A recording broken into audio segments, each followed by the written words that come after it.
Okay,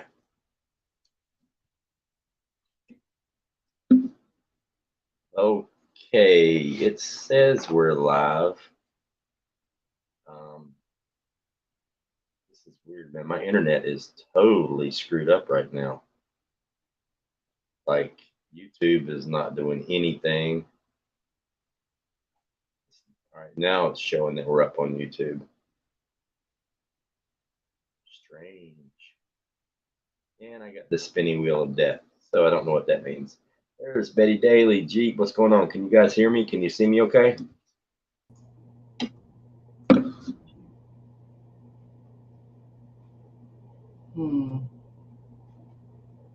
Yeah, Roots is up here, but she's muted. She's doing the kid thing, so she'll be in and out. I believe Backwoods is going to come up and hang with us too.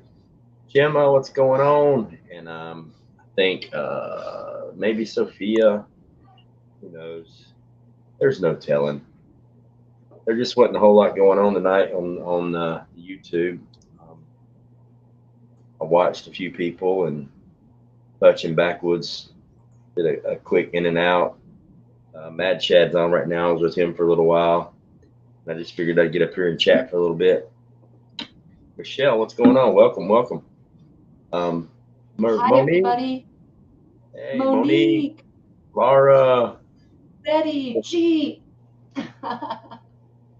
Gemma. Oh, my goodness. Hey, girl.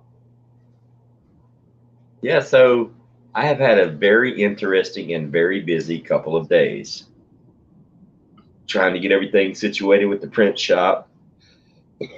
So I can go ahead and start getting some ink under my fingernails and start making some shirts and some hoodies and whatever else I can print. Plus, at the same time, I'm building the website. So the whole time I'm in the basement, building my stuff, I'm on the phone taking pictures so I can upload it and videos so I can upload it. But I'm also back and forth with the web designer, getting the web page designed up. So it's man, I've been busy, real busy. Right. But like the web page, like the main landing page, it's like a brick wall, and it's going to have what I'm leaning towards right now is the channel name, like the logo, or excuse me, the business name. The logo is just going to be the business name. It's just going to say Ghost Designs, but we're designing it right now to where it's actually spray painted on the wall, kind of like graffiti. That's what I'm leaning towards. I love the graffiti thing. That is freaking cool. That'll be the logo for the print company. You know what ghost flames are? Where they kind of like it's a style of airbrushing on cars sometimes, or where the visual goes in and out. It's kind of a dynamic. It's really freaking cool. Oh, Jimmy, you got nothing to apologize for. You were fine. No sweat at all. Most of my friends are assholes, so you fit right in. It's not a big deal. It's all good. Yeah, so today or yesterday or day before yesterday, I went to Lowe's and got my supplies. I got 2 sheets of plywood, and I got 2 sheets of plywood, some 1x2s, and some 2x2s. I got 2 UV shop lights, some screws, and some hinges. I believe that's it. And I spent right at $100. It may have been a hair more, maybe a little bit less. I can't really remember because I can't find my receipt. But I got all that to build the drying cabinet because for those of you that don't know, when you screen print, like the emulsion is a liquid. You have to coat the screens with the emulsion, and it has to be in complete. It's a yellow light, a darkroom light, kind of like doing photography. You have to be completely blacked out, no UV light whatsoever, because this stuff is light sensitive. So you coat the screens, and then you have to put them in a cabinet that is light tight. No light can get in whatsoever, and they sit in there for anywhere from a day to 2 days to completely dry. Once they're dry, they still can't be exposed to light. So you have to be in a darkroom environment, and then you take the screens, you print out your logo, whatever you're going to do, you tape it to the screen, and then you put it in the exposure unit, and you turn it on for a certain amount of time. And what it does is the light hardens the emulsion everywhere around your design. Your design blocks the light from getting it. So once it's done, you take it to a washout booth or in the backyard or driveway or whatever, bathtub, and you spray water on it with a pressure washer at not super high, but a decent amount of water, and it blows out all the emulsion from your design. Right. That's what you squeegee the ink on and transfer it to your shirt or hat or whatever. But the blackout cabinet has to be totally dark. What I'm going to do is, instead of building a dark room, which is what I was going to do, I'm just going to convert my basement into an entire dark room by the flip of a switch. So I'm blacking out all the windows, making sure there's no UV coming in, which I've already done that for one side of my food storage, so it's not a big deal. I've just got 2 more small windows to black out.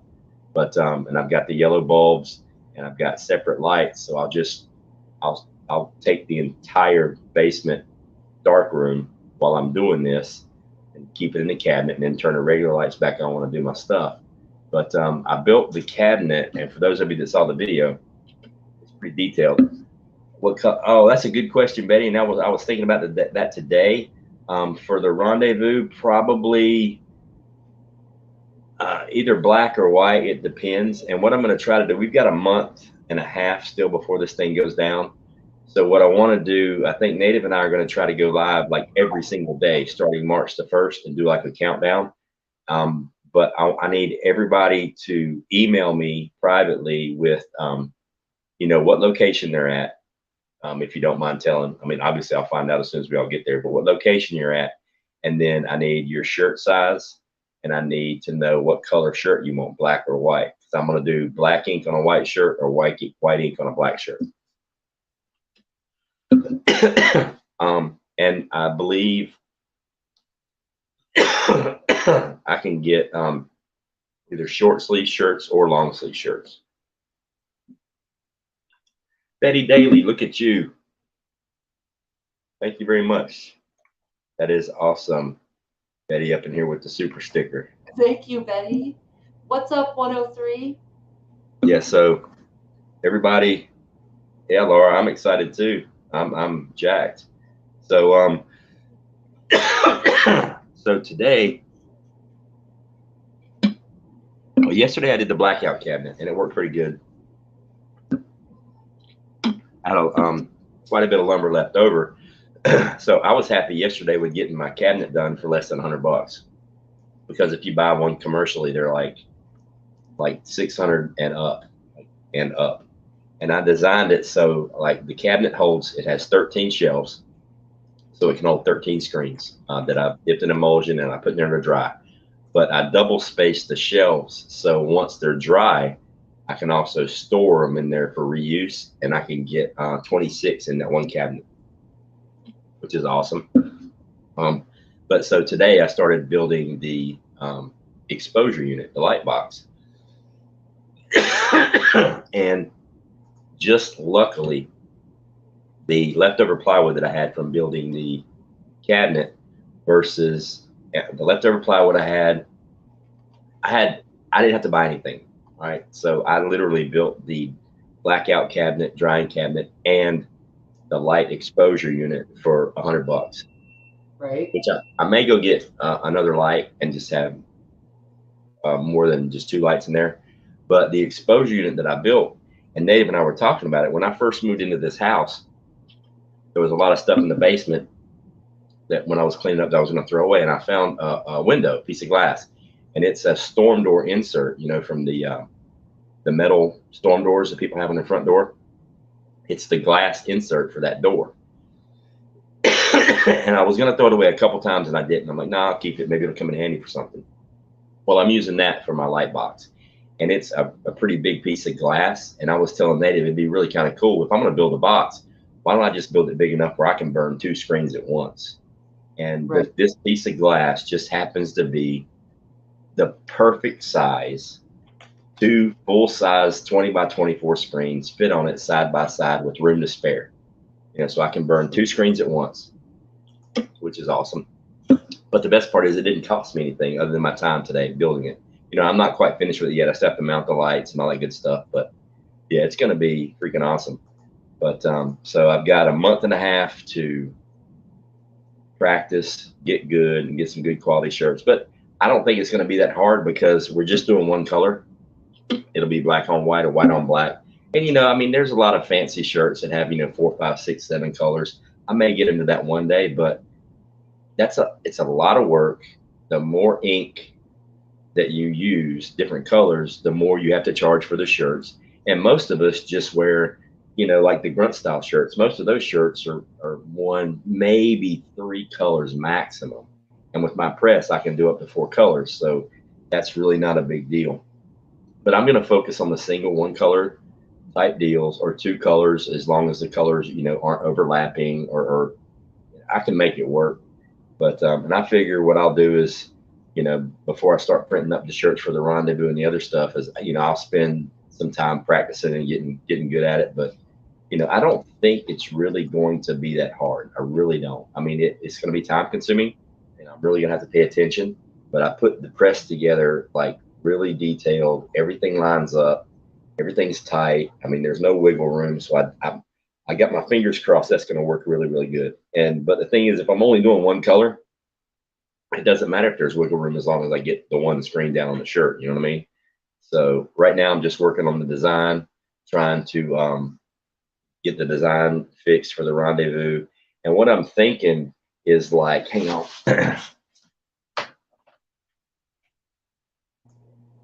What I'm thinking is like a rough, like not perfect ink. I'm thinking about something kind of like this, how that's done, where it's like kind of rustic, and there's breaks in it, but I want it to be like a really cool font, like a big block font, but like a hardcore old school font, and maybe have it kind of catty cornered or sideways, Carolina Rendezvous. And then I think what we're going to do, that the design that I'm kind of leaning towards is going to be, and this is for the people that show up to the rendezvous, the ones that say they're coming, and the ones that email me with their sizes, because I'm not going to be able to print them while I'm there. I want to bring them with me so you can wear them at the rendezvous for the people that are actually there. So what I'm going to do is I'm going to eat the cost, and if you guys email me, hey, I'm definitely coming, I got my spot, I'm going to be there, I need an extra large or a double X, I want white shirt, black ink, or black shirt, white ink, long sleeve, short sleeve, I'll go ahead and order all the shirts and get them printed up so I can just give it to you when you get there and you got your shirt. You just pay me when I get there. I don't want anybody to mail me any money, any of that stuff. I'm not going to do any of that until the website's up, and then you can just order stuff, straight from the site. I'm not going to do that. Email, PayPal, Venmo, all that crap. I want it to be as least technically involved and as least confusing as possible. So I'll just eat the cost for getting everything done and getting everything made, and then you guys just square me away at the rendezvous when you pick up your shirt. It's looking like the shirts are going to come in somewhere, short sleeves probably around $15. The long sleeves maybe 17 or 18. It depends if they're in stock and I can get the ones that I need, if I can get long sleeves at all.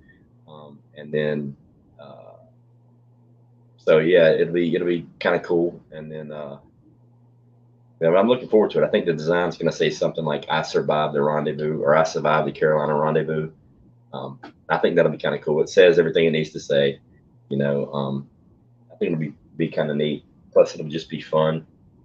And then every year, rendezvous topless to get a shirt. Is that why it's free? That works. That works. Laura says, "I like black shirts with the white writing." Yeah, I agree, Laura. I like black shirts with the white writing. Yeah, I talked to my web designer today. The rough estimate is around 2 weeks. It should be up and going. I've still got to tie in the bank account and all that pay stuff. It's just going to take time for the way it's going to be set up is like, if you just go to the website, Ghost Designs, if you just go to the website, you'll hit the landing page, and it'll be the main page, and there'll be a tab for hats and shirts and everything, and you click on the tab and you can see all the shirts, everybody's shirts, or actually you'll see all the shirts that I design, like my own attitude tees, the shirts I'm doing for different businesses and schools and stuff, hopefully. And then but there'll be a tab for preppers, homesteaders, things like that. and you click on that, and it'll take you to all the prepper stuff, all the channel content creators, all their stuff, probably in alphabetical order. But if you're on Native's channel or you're on Backwoods' channel, and you want to get a shirt from Backwoods, that each one of the content creators that lets me make their stuff, they're going to get a specific link, a link specific. And so if you click on that link, it'll take you directly to just Backwoods' store, like all of his stuff. Right. So it'll be a channel specific link for each channel. Same way it is with Teespring, and the other ones. If you click that link, it takes you to their stuff, and that's what we're setting this one up to do. It just takes a little bit of time, Plus, she has a full-time job too, so, and she's hooking me up, so I'm not complaining. But it's going to be neat. So hopefully it'll be good to go within 2 to 3 weeks. Definitely by rendezvous time. So that may be. I may actually just schedule the. I may actually launch the website during the rendezvous. You know what I mean? Kind of like have like that'll be the big reveal. So, but that's what I'm shooting for. Yeah. So that's that. What's up, Corn Pop? Oh, Corn Pop, I do plan on having yoga pants on there now. I already researched that. I want to have yoga pants. I want to have some banana hammocks, all the good stuff. Oh, Betty, I took it down. I just wanted to see what would happen. I was bored, and I was on there for about 2 hours with a couple of really, really great people from the community. And then I ended up not posting it because I mean, it had its messy points, I didn't know what I was doing. Yeah, so out there, I mean, right now at last count, we're at confirmed 34 people coming. Confirmed. I've had several people say, "Yeah, I'm coming," but I'm talking about have their campsite, have already confirmed to me they will be there. So but anybody that wants the shirt that is definitely coming, all you have to do is email me and say, "Hey, boom, I wear a 2X. I want white with black ink, short sleeve, long sleeve, whatever." Actually, I'll research more on the long sleeves, because the last time I looked, for some reason they had plenty of short sleeves in stock, but not very many long sleeve shirts. I'm thinking maybe that was because it was in December, I think, when I looked, and it was leading into winter, so maybe that's why, but I'm not positive. Mm-hmm. But yeah, so as of right now, I've just got to put the latch on my drying cabinet, and it's done. And then I've got to get some more lights, put the lights in the exposure unit, get it painted, and then it's done. And I'm off to the races. Then I'm going to start putting the emulsion on the screens, getting some designs done. I'm going to do a few practice runs to make sure I get the screen burnt correctly. And then I'm going to start printing some shirts. Man, you could do some hilarious boxers, like boxers with a shucked corn, boxers with an eggplant, boxers with like a vegetable line of boxers. Come on. It's going to be fun. Not even It's going to be fun. I mean, because you guys hear the crazy shit that comes out of my mouth when I get drunk. If I put some of that shit on shirts, I mean, yeah. I want one that says Skippy or Jiffy or Jif. Well, it's like I know for a fact, one of the first shirts I'm going to do is going to be for Hutch, and it's going to say, "You never go full Hutch." I just got to come up with a good design and a good logo, and that's been around for the last 2 years when Hutch went off. And I'm like, "Bro, you never go full Hutch." Right. So, but it's and then I've got to set up another thing with the website too. Is that the hard part is like each one of the content creators, I've got to set up their commission thing, the money they're getting for the shirts that people buy their shirts. I have to take the money in, and then plus there's a separate program that does the whole money out, and then each content creator is going to be able to inventory, like I'm trying to figure out where they have like a page where like almost like YouTube analytics, where they can click on there and they say, well, Ghost paid me for 17 shirts this month, and they can double check and make sure that's how many shirts that were sold or that I made was 17. So I want there to be some kind of accountability, even though I'm pretty solid. Nobody around here thinks I'm going to freaking steal from them. I still want there to be some accountability where they can double check and make sure that it's all legit. Yeah, there's some simple programs out there you can easily plug and play. And then my next venture will be, I've got to get it's called a Hat Champ, where I can screen print on hats and stuff. Mm-hmm. Start doing hats. We'll do mugs and tumblers. and that stuff I'm subbing out to my sister-in-law. She already has all the equipment to make them. She's been making them for years.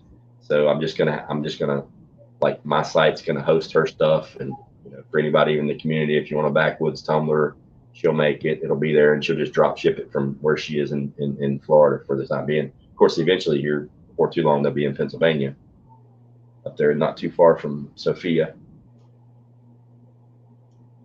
Are you going to be able to do embroidery? I'm eventually going to get into embroidery, but I'm not trying to swallow that nut right now. That's a few thousand. Yeah. Like if I would have paid for professional stuff that I'm building downstairs, I'd be 5 grand into this right now. Right. It's like, no, I'll build it. And I'll just build it. I mean, I see them on, I've seen the plans on YouTube. I'm like, fuck, it's just a box with a light in the bottom, and you want fucking $1,500 for that? Are you crazy? I'm going to Home Depot. I'll build that shit. I mean, there's nothing technical about it. It's literally just a box with a piece of glass on the top and some fluorescent lights in the bottom. Right. Not a big deal. Sounds like a Grodro. I know. But yes, it's gonna be fun. Yeah, Laura, it's gonna be a hoot. I think the rendezvous is gonna be awesome. Just as long as everybody remembers, it's no booze. Don't bring any weapons unless you have a CCW, concealed carry permit. It is what it is. If you do decide to bring booze, do not get caught with it. If you do, you will be like on your own.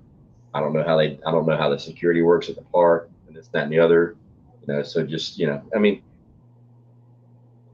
obviously people are going to bring stuff that's going to get snuck in, whether it's booze or weed or whatever. I mean, you do you. You're responsible for yourself, so it is what it is. So you're saying bring a koozie so the Bud Light looks like Pepsi?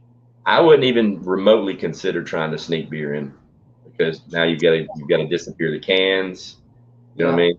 Yeah. That would be, and they may check at the gate. They may, have you pop the cooler, see what's in it. So I wouldn't even remotely think about that. Man, that's crazy. But it would be fun to sit around a bonfire and just get drunk with all your friends. But I mean, honestly, I can go 3 or 4 days without getting wasted and just hang out and talk and shoot shit and go to sleep the next morning, climb a mountain, go fishing, whatever. Right. I'll be right back. Yes, I'm looking forward to it. It's going to be fun. If you guys want to come, just let me know. I mean, if you hadn't reserved your spot yet, you need to go ahead and reserve it, because those things are going fast. Just go to Hanging Rock, North Carolina State Park website. Go to camping, and it'll ask you for the date. In fact, you click in March 24th, 25th, and 26th, and hit go. It'll show you a map. You hover over the blue squares, and if they're blue, they're vacant. If they're tan, they're rented. Just hover over the blue squares. And the majority of us are in the upper loop. My campsite is 25. And the majority of us are up in the 20s and 30s. We got a couple in the 40s on the lower loop. And even though it looks big, like a loop, I mean, the campsites really aren't that far apart. I mean, that whole area it's not that big. Because you can look at pictures of the campsite. Each campsite, they post a picture of it where you can see it, the tent pad, and obviously scroll to the bottom and read the rules. The tent has to fit on the tent pad, and it's 11 foot by 11 foot. You can only have 2 tents per campsite, and you can have a maximum of 6 people per campsite. The quiet hours are from 10 p.m. to 7 a.m. I believe, 6 or 7 a.m. And during the quiet time, you can't be running generators and stuff like that. Let's see what else. Or partying too loud and this, that, and the other. But if it's a group of us grouped together, I don't think it's going to be that big of an issue. Like I do have the person on my left. I don't know who it is. That spot was rented before I rented mine. And then on the other side of that person is somebody from the community. On the other side of that person is somebody from the community. Everybody across the street from me is from the community, and everybody on the right-hand side is from the community. So, yeah, whoever it is on the left-hand side of us, he's just going to be engulfed in the party. It is what it is. I guess whoever it is, they may become an honorary member of the community. Who knows? But it's and you can actually go on Google Earth and the street view. They actually have a street view of the lower loop and part of the upper loop where you can go through and actually like pan the camera and look at the campsites and stuff, which is pretty neat. But the car didn't go up to the upper loop for some reason. It just does the lower loop. And it's the campsites are like 20 bucks a night plus tax. If you're military or a veteran, you get a discount. I think the 3 nights at a campsite, it's like 78 bucks. But I got an $18 discount military, and so it was 60 bucks for me for 3 days, which is fucking ridiculous. That's dirt cheap. Each campsite, like I said, it has a tent pad, it has a little driveway to it, a clearing area. Each one has a picnic table and a fire ring. All your fires have to be confined inside the fire ring. You can't have bonfires or anything like that. I do believe you can still use your grills and stuff, but the fire has to be in the ring that's there on the campsite.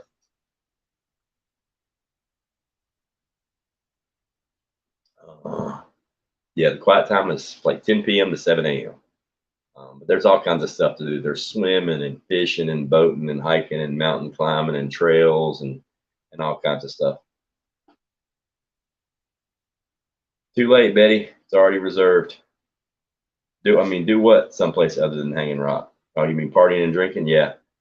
Well, hopefully next year, maybe the year after, our community will have a benefactor that has, 20, 30, 40, 50 acres of land in the middle of nowhere and says, hey, y'all can party on the lower 40. We'll go out there and build a campfire, sacrifice, 1 or 2 members, to the spirit, and, joke.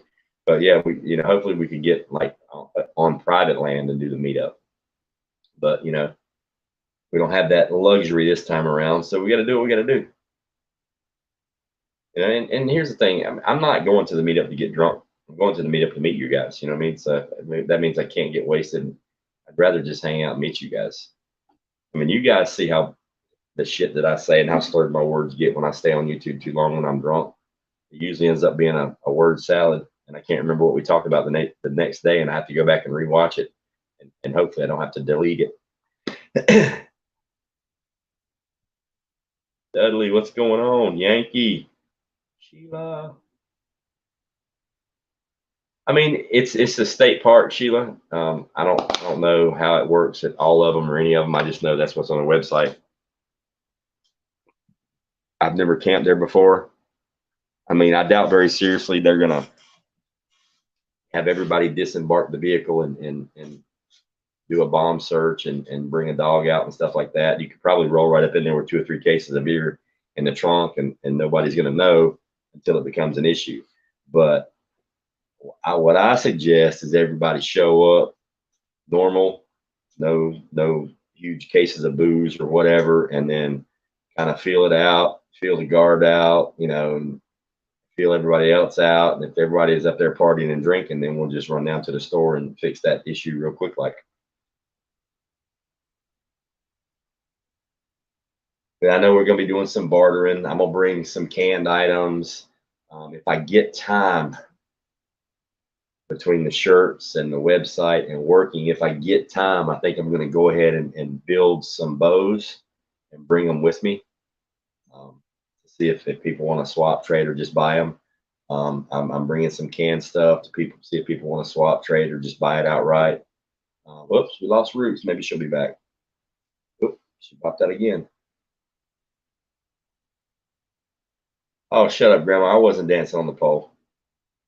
You crazy. You crazy. I mean, I have before, but I haven't done it on YouTube.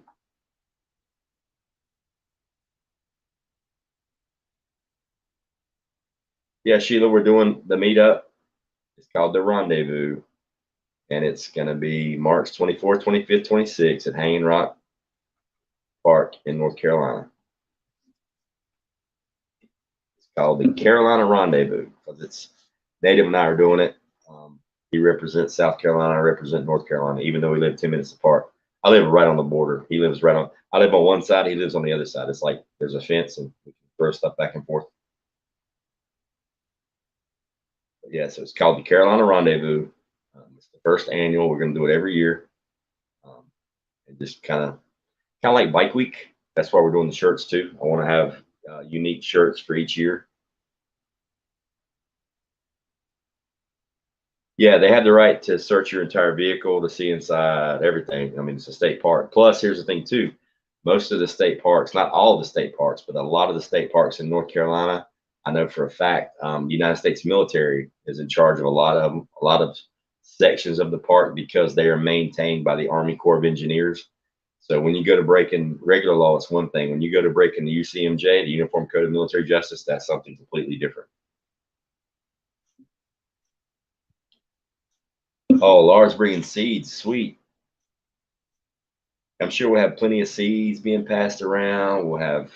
I'm bringing some canned stuff. I've got a case of chow chow, or some people call it chutney. It's super, super hot. So if you like hot stuff, you'll be squared away. Um, I'll probably bring some bows. I'm going to build some bows for sure. I'm gonna make time to build some.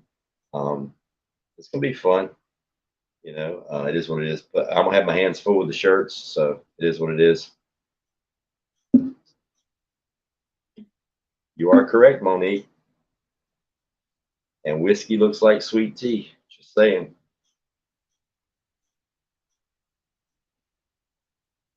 Yes, it's going to be fun. I'm looking forward to it. I actually, when I go to sleep at night, I've been having dreams about the meetup. Like I'll like in my head, I'm thinking about where I'm sleeping and where the tent's going and climbing the mountain and doing all this stuff. So we still got what 6 weeks I think left. So it's going to be. That is if the nukes don't go off. But I was making a joke with Native, and I think Backwoods at the same time about it was Native for sure because he even texted me about it. I said something about yeah, what happens if we're up on top of the mountain, we get all the way to the very top, and we look out over the horizon, we start seeing mushroom clouds pop off. So yeah, but I mean, think about it. Where would you rather be other than at home with your family? If there's one place you couldn't, if there was one place that you had to be and it wasn't at home with your family, would you not rather be on top of a mountain with 40 or 50 other preppers? Yeah, I'd rather, yeah, if I had to choose somewhere other than home, that would be my second choice. Yeah, so a lot of people, I know, I can't remember who it was that brought up the bartering, but somebody brought up bartering because, a lot of us have different skills and stuff that you want to show off and things like that. Because if we have time, I'm pretty sure we'll have time, but I know, I think Sophia and I are going to, maybe even Milkmaid, if she brings her canner, we're going to experiment with canning over an open flame, over the fire pit. I'm going to build a tripod with probably some kind of pulley system on the top, and where I can raise and lower the canner to adjust the heat level to get it to percolate at the right temperature. Now we're probably not going to can any food there because it'll be really hard to drive it home because the first couple days after you can something, you really want to be careful and not jostle it. Let the seal set real good. So we'll probably just bring the canners themselves and fill them with water and see if we can attain the right temperature and hold it, constant for an hour and a half. Because if you can do that, you can, so it's the same thing.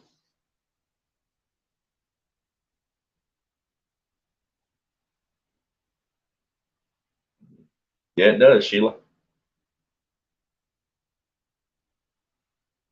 Yeah, I'll have a few bags packed, obviously food and stuff like that, a few coolers, ice. I'm bringing 2 generators. I'm bringing a gas Jenny and I'm bringing my solar generator. Um, Northern Girl, what's going on? I'm bringing a gas generator, my solar generator. Um, and I talked to the lady at the campsite. I actually emailed her, and she said that the campsites get pretty decent cell service. It just depends on your carrier. So if we're lucky, like I could just do the hotspot on my phone and I can stream live, use my phone as a hotspot and link it to my computer and stream live from the campsite. If not, then we'll just record a lot of videos. But she said quite a few of the cell companies get pretty decent service. So I got my fingers crossed that T-Mobile will get service there.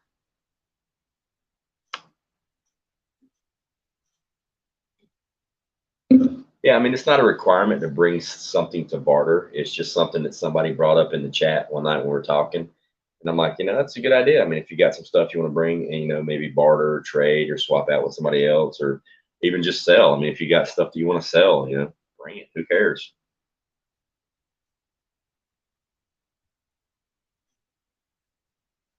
Yeah. So, yeah, if anybody else is interested, like I said, it's Hanging Rock State Park in North Carolina. Go to camping, click on it, follow the instructions. It's March 24, 25, 26. I'm checking in early in the afternoon on the 24th. That's a Friday. And I'm checking out Monday afternoon. You can use what kind of internet you got, Laura? Because we were talking about that, like people that have campers and that live in their van and stuff, they have like this mobile internet type Skynet deal where they get internet like everywhere. And I was even thinking about trying to rent one of those, but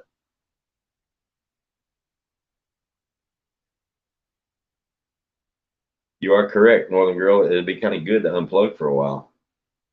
And I do that from time to time. Last year when I broke my phone, uh, I didn't go get a new one for like 2.5 weeks. It was awesome.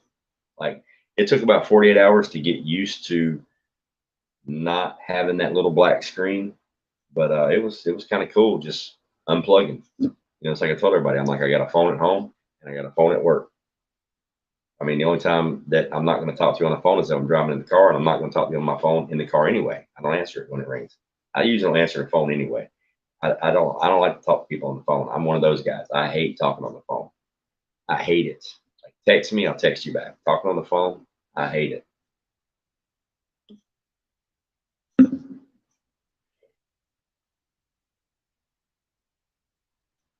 So, do we have any other questions about the rendezvous? Anybody curious about it? I mean, I think we pretty much covered everything, I believe.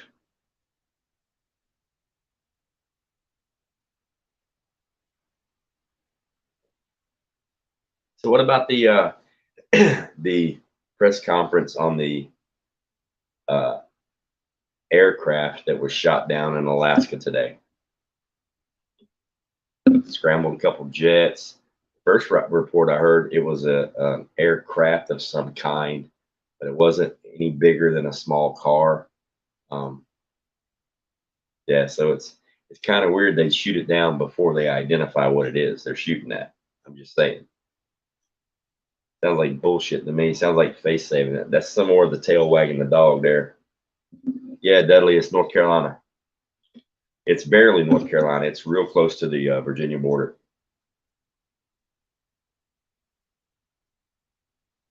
Hell yeah, Betty, bring a portable ice maker. It'll save us from running to the store.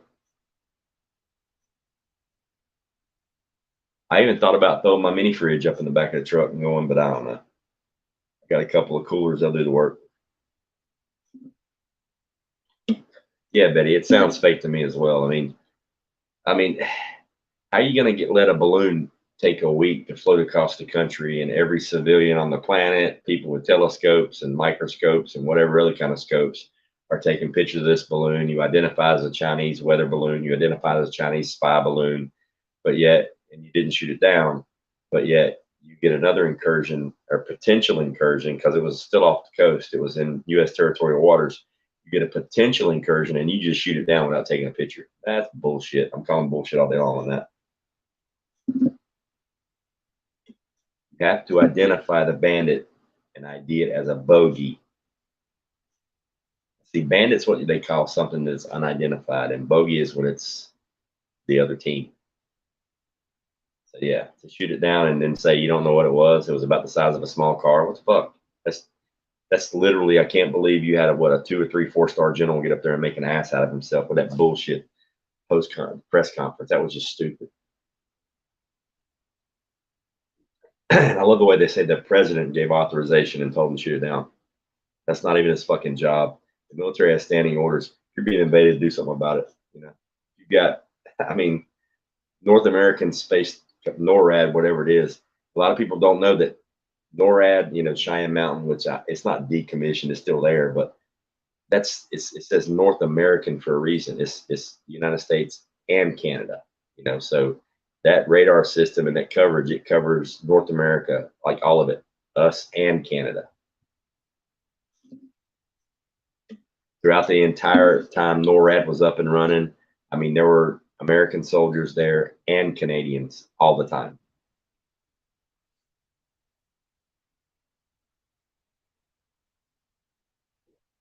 And then now you get the the news reports about there was a map. Canadian Prepper did a stream earlier tonight, or a video earlier. You know, we had a map up of like 8, 9, 10, 15 balloons over the continental United States and South America and out in the ocean, the Pacific Ocean and Canada and Alaska, with all these different balloons. And they were color coded. The ones that were red were the ones that were seen when Trump was president. And the ones that were blue were the ones that were seen since Biden's been president. So it was like you have to reduce everything to Republican and Democrat, blue versus red. I mean, why is that information just coming out now? You got all these strange balloons that you can't identify, and they're floating all over the planet. Nobody gives a shit until now. Bullshit. Call them bullshit. Tail wagging the dog. What's up, TT1? The link's pinned if you want to come up and hang out, brother. What do we know about the car-sized object so far? 2 times in 7 days. Airspace has been breached. Drones. Yeah, honestly, all we know is what they tell us, and we know that they lie very well, and they just spin their narrative. So all we know is what they want us to know. That's why I just don't freaking pay attention to it. I mean, it's who knows? It could have been something. It could have been nothing. You know. I think it was just a publicity stunt to restore faith in our leadership that they're going to protect the country because they made asses of themselves last week. Is all that is. That's just the little boy putting his finger in the dike. You know, like that's going to do anything. It was a face-saving move, showing how strong we are. I mean, look, everybody was postured today. Korea's got their parade with their fucking big ass missiles.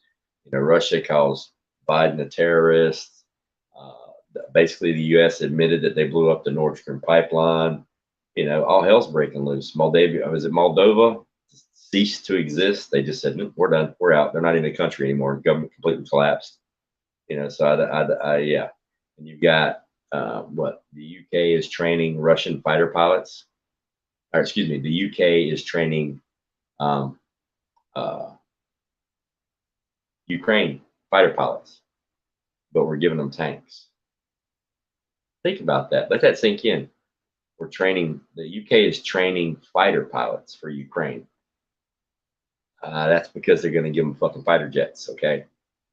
Doesn't take a rocket scientist to figure that shit out.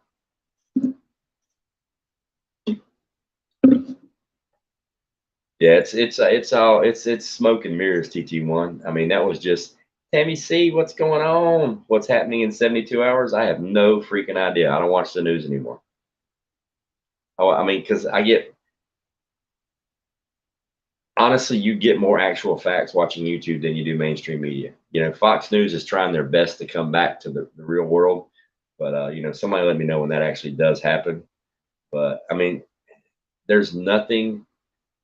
Betty says, "Ghost, do we need extra chairs?" I'm bringing some. I'm pretty sure everybody that comes is going to bring a chair, but there are picnic tables there. Each campsite has a big picnic table.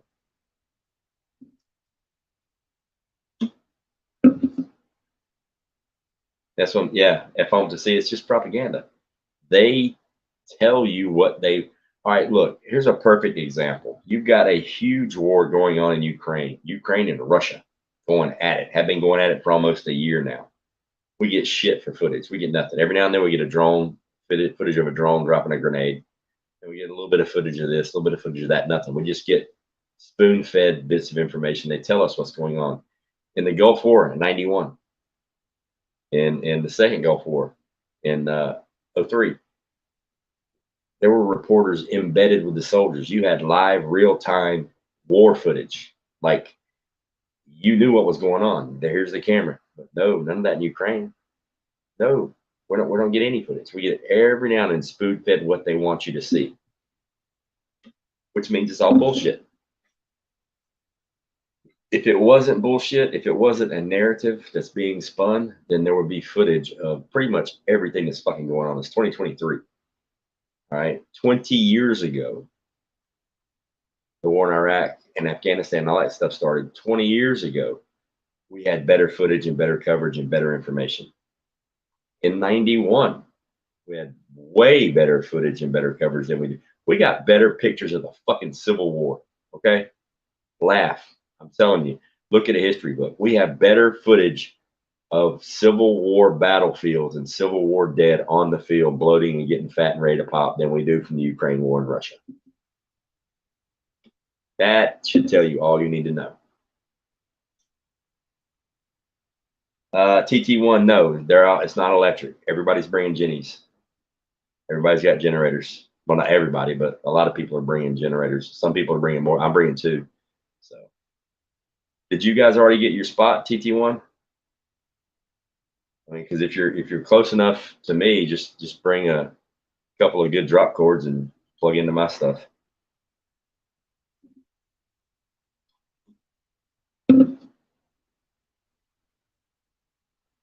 That is, I know. Are you serious, Northern Girl? Somebody said Russia is going to give a 72-hour notice before nuclear war. That makes absolutely no sense, unless it's like a tactical nuke on the battlefield. Obviously, that would have to be what it is, because I mean, if you're going to nuke somebody's homeland, the last thing you want to do is give them a fucking warning. So that 72-hour notice before they use nuke weapons. Wouldn't it be nice to get a 72-hour notice? The messed up part is they could probably do that and freak the entire world out for 3 days and then not do anything. I mean, can you imagine if they said in 72 hours we're going to nuke this, this, and this? There's nothing you can do about it. The suicide rate would fucking balloon in 72 hours. You could fake a nuclear war. You could say 72 hours from now we're pushing the fucking button and there's nothing you can do to stop us. And there will be civilizations that would actually collapse in those 72 hours. So strategically, that's a pretty fucking smart move. Miss Sharon just posted the link to the campsite, you guys.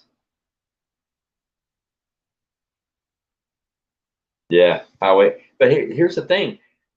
The footage, excuse me, of the highway of death in Iraq, that was some brutal stuff. But it was the truth. It was accurate. People needed to see it. I mean, you can't put a bow on combat. Can't do it. So why even try? If you're going to fucking war, the censorship should come off, the gloves come off, show everybody what's going on, let them know what they're dealing with, and you will get a better response from the people. I mean, right now they're just saying, yeah, there's a war in Ukraine and Russia, and they're dropping grenades and tank. And I've seen several of the videos with the drones dropping, you know, a grenade into the open hatch of a tank and it pops. But I don't see any people moving around trying to get out or jumping out. And I've even seen the ones where they drop grenades on guys in their trenches and it pops and they're not dead. So I mean, it's a cheap ass sissy Russian made grenade that really doesn't work, or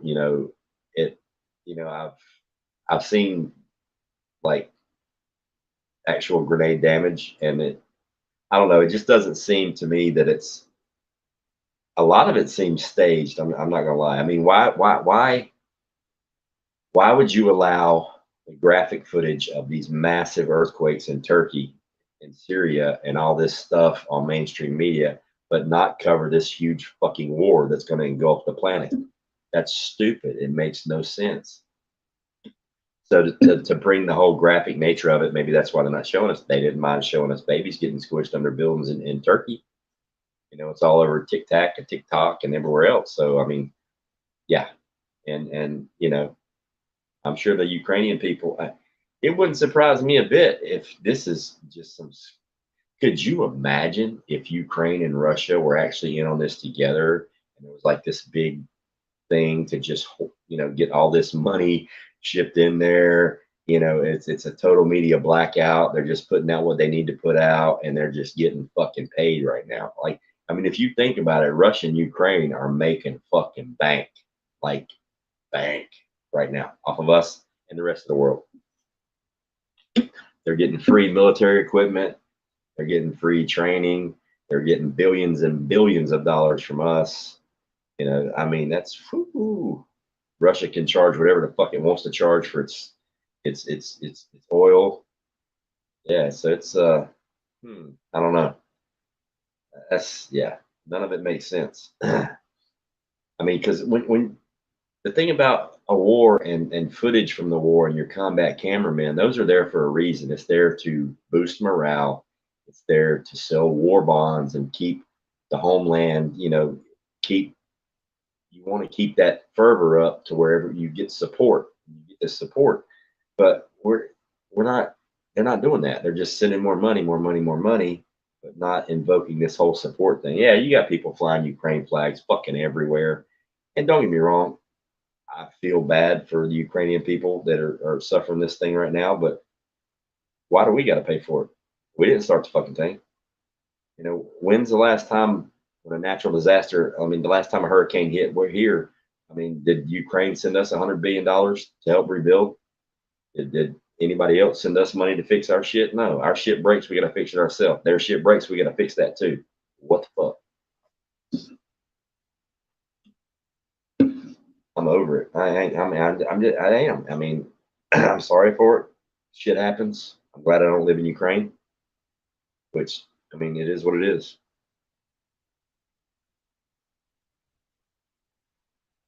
I mean, our fucking roof is leaking. We got water pouring in our roof, and we're over there putting new shingles on their shit. What the fuck? Wake up. Well, thank you, Northern Girl. Appreciate that. You too, Miss Spreading Plumber. I'm just over it, man. I've I've been there, done that, seen it firsthand, and none of this shit makes sense. I mean, you have to you got to keep support for the war up, and if there's no footage, there's no actual on the ground footage that I'm calling bullshit. I really am. They're getting paid. They're making money. They're getting fucking paid. We're getting nothing. We got a guest. What's up, Donkey? Hi, brother. How you doing? How you doing? You know, listening to you made me think of something. Oh shit. Well, for one, the only damn footage I've seen so far of the Ukrainian war has been on YouTube, like been shorts and shit. But not only that, the only other thing that I was thinking of, well, one of the other things I was thinking of was I heard that they were talking about sending our Abrams, our M1 Abrams over there. Now, as far as I know, we have never in the history of the M1 Abrams tank or the M1 Abrams A1 given that to any other nation because it is the most lethal battle tank Well, in the world. It's just like the F-22. We don't export that either. Yeah, we don't export that to any other country. None of our allies have the F-22 Raptors or the Abrams M1. Right. And yet we're going to send Abrams M1s over there? No, I don't think we are. The only way an Abrams will hit the battlefield if there's an American crew inside of it. I don't know if they were supposed to be crewed by our people or if we were sending them over there. I don't even know if they are sending them. They're like, I don't think the U.S. would do that because that's state of the art technology that only we know about. I mean, that gun stabilizer, the things that we use on there, that's what's the word? It's just for us. Top secret. It's that, but it's just for us, you know. And if that technology, and don't get me wrong, there's some other tanks out there that are badass. I mean, the German tank. If there's one thing the Germans can do, is build a fucking car and build tanks. Oh, I mean, yeah, the Leopard. What is it, the Leopard? Yeah, the Leopard 2. Yeah, Leopard 2. And I mean, back in the day, the Tiger. Oh, yeah. That Tiger they had, it was a beast. It was decimating the Sherman left and right. Right. And so, I mean, I don't think if an M1 Abrams tank hits the battlefield and it's not crewed by an American crew, then we are in for a world of fucking hurt because we just lost our ace in the hole. Pretty much. But I know that was one of the things I had heard was that they had requested more weapons and shit, and that was one of the things we were going to send over was the M1 Abrams. And as you got to talking, I'm thinking if we send that over, and this I, is a I could see them sending some Bradleys over there, some 113s, some things like that. But the Abrams, I doubt it very seriously. If they send the Abrams tank, then one of two things is going to happen. That's going to signal the collapse of everything that we hold dear, because all they got to do is capture a couple of them and they get all that tech. They can turn around and use it against us. Number one. Number two, unless if they do send Abrams over there, that's a precursor to us going. yeah. Well, my thought was if they gave the M1s, if that was the goal, was for them to get weapons from us to fight Russia. If we sent the Abrams over, I have a hard time believing that. As you were, the things you were saying made me start to kind of think about it, and it's like we send the Abrams over. How do we know Zelensky ain't just gonna hand that over to Putin? Yeah. Well, the thing is, they've got plenty of tanks. I mean, they're capturing Russian armor every single fucking day, and they turn around and use. It's not like they don't know how to operate it. They all speak the same fucking language. I mean, Yeah. Ukraine used to be part of Russia. That's why everybody calls. They used to say the Ukraine or the Ukraine. It's not the Ukraine because the word Ukraine means the borderlands. So there's no need to put a the in front of it because the the's already there. Ukraine means the Okay. borderlands. So it's just Ukraine. But yes, I mean, they all speak the same freaking language. A lot of the people in Ukraine are Russian sympathizers. They want the Russian way, but it's, Well, a lot of them are Russian, yeah, because it was a Russian-held country at one time. It was right. a part of Russia, just like Crimea and that other one. I can't think of the name I of it. mean, like, here's the thing. If all right, when they balkanized and Ukraine split off several years back, um, it's you can antiquate that to here in the United States. I mean, the Civil War broke out. We lost a whole bunch of states, and it was what 3, 4, 5 years before the Union was put back together. Now, Yeah. did any other countries jump in here and say, "Oh, you can't make North and South Carolina join the Union again"? They're their own independent countries, and we were. I mean, the South had its own government, its own Had its constitution, own money. its own everything. It was a separate and Yep. independent country, and the USA invaded and took it back and took the same thing Russia's doing right now. So were we wrong during the Civil War? My point is, why the fuck are we acting like the world police? Why are we acting like we're this huge fucking empire, or not acting? Because I can't remember the exact definition of an empire. I can't remember how many countries you have to occupy militarily at the same time, but I'm pretty sure we surpassed that. So we are technically defined as an empire, but we're not acting like it. I mean, so if you're gonna rule the world as an empire, then fucking do it. All right. I mean, if this is New Rome, fucking act that way. Don't do this whole smarmy marmy bullshit. I mean, if you're gonna be the Karen of the world, be the fucking Karen, not the Sharon. Be a Karen. That seems like what we're doing. I mean, we got to stick our nose in everybody's damn business. I don't know. It's just like sending money over here, send money there. It's like they're trying to drain the coffers to speed up the financial collapse, like it needs any fucking help. You know what I mean? It can't be fixed. Well, this idiot we've got in the White House, it's just going to go faster. That's all. But, I mean, a lot of civilians. talking about the Balkans. Yeah. Talking about the Balkans, if you remember correctly, half the news stations you were seeing video footage of it. Yeah. I mean, every war since the time since you've had reporters, even during the Civil War, you had sketch artists out there drawing pictures of the battlefield, and then photography came along, and we legitimately have more footage of the Civil War than we do the war in Ukraine. That's been going on for a fucking year.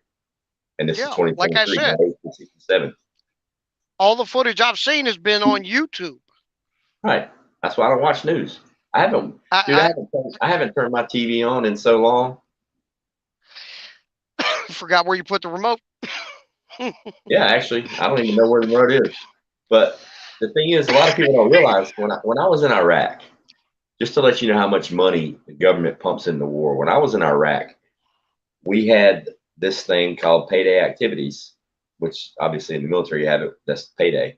But in Iraq we would do it, and there would legitimately, I can't remember the exact days. I want to say it was every 2 weeks, but it may have only been once a month. I'm not positive because I didn't take this mission that many times. I did it a dozen times, maybe. It was one of the several missions that I went on. I was convoy security. I would either drive or I was running the gun. But we would usually go out with at least a major, sometimes just a captain, but at least a captain, sometimes a major would go, and we literally would load up the Hummers, and there would be suitcases full of money. I mean, hundreds of thousands of dollars. And we would drive to these different villages, and we would go up to the mayor and give him a stack of fucking cash to divvy out to his people. This was a monthly, if not bi-weekly thing. And we would just go out and give hundreds of thousands of, like, the amount of money that they got depended on how many people were in his village. Like say you got $1,000 per person per month that was in your village, and you're the mayor of the village, or the guy that runs it. The messed up part was, because we would take the roads, and those guys were on their tractors and their donkeys and their off-road vehicles, but there would be several times where you would go to, like, there was one day where I remember seeing the same guy as the mayor in 3 different villages. Like, as soon as he would get paid in one, he would change clothes, hop in his truck, drive over a few dunes, go to another village, and get paid in the other one. He was Taliban. Or Al Qaeda, I'm sorry. But yeah, so I mean, it was same difference. And like on the bases, on all the FOBs, like nonstop, there was always a crew of Iraqis or locals that were on there pouring sidewalk, pouring concrete nonstop every day. They poured fucking hundreds of miles of sidewalk every day, you know, and they were getting fucking paid. They were getting paid better than us. Like, it was like, it's a business. It's a legitimate. The military industrial complex is a business. I'm coming back, Woods. I just saw you. Hang tight. It is. Well, I know one of the guys I knew, he was in the military over there. And he told me one time they had a plane come in, and there was, you know, supplies, equipment, gear on there. And then there was like the size of a normal pallet, but it was a steel box case. And when they rolled it off, somebody opened it. It was nothing but cash. Yeah. Stacks of banded cash like you would see in a bank vault. He said it looked like something right out of a damn one of the, like, bank robbery movies, or like you hit a casino or something, and just all saran wrapped together, like, you know. And those loads came in. Those loads came in daily. Yeah, I forget what, he was working at some air base, and, you know, I mean, he was a soldier. But he was helping unload the. If he saw it coming off the cargo plane, the main load, then he was probably at Anaconda. That was the big base where everybody flew into. That was the main distribution hub. What's up, brother? You know, Prepper Stating, if you would tell a little better story, if this is the same story that you're telling them truck stop hookers, man, then, you know, if you would tell a little better story, you might pick up a little better class of hookers. Just saying. How are you, brother?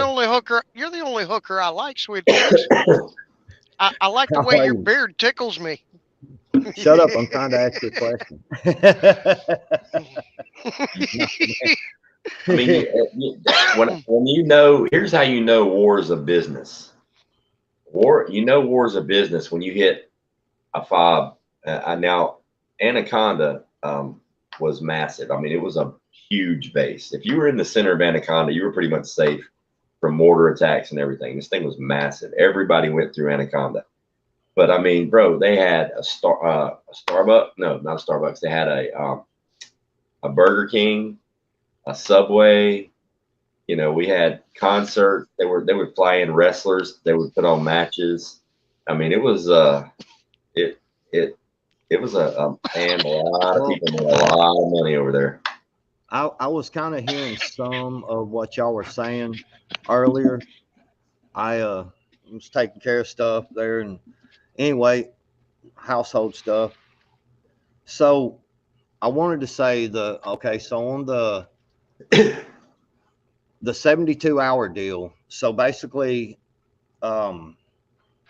he's saying everything that I've read about it, all today, is basically he's saying when I say there's 72 hours, there's 72 hours. He is between the 15th and the 25th.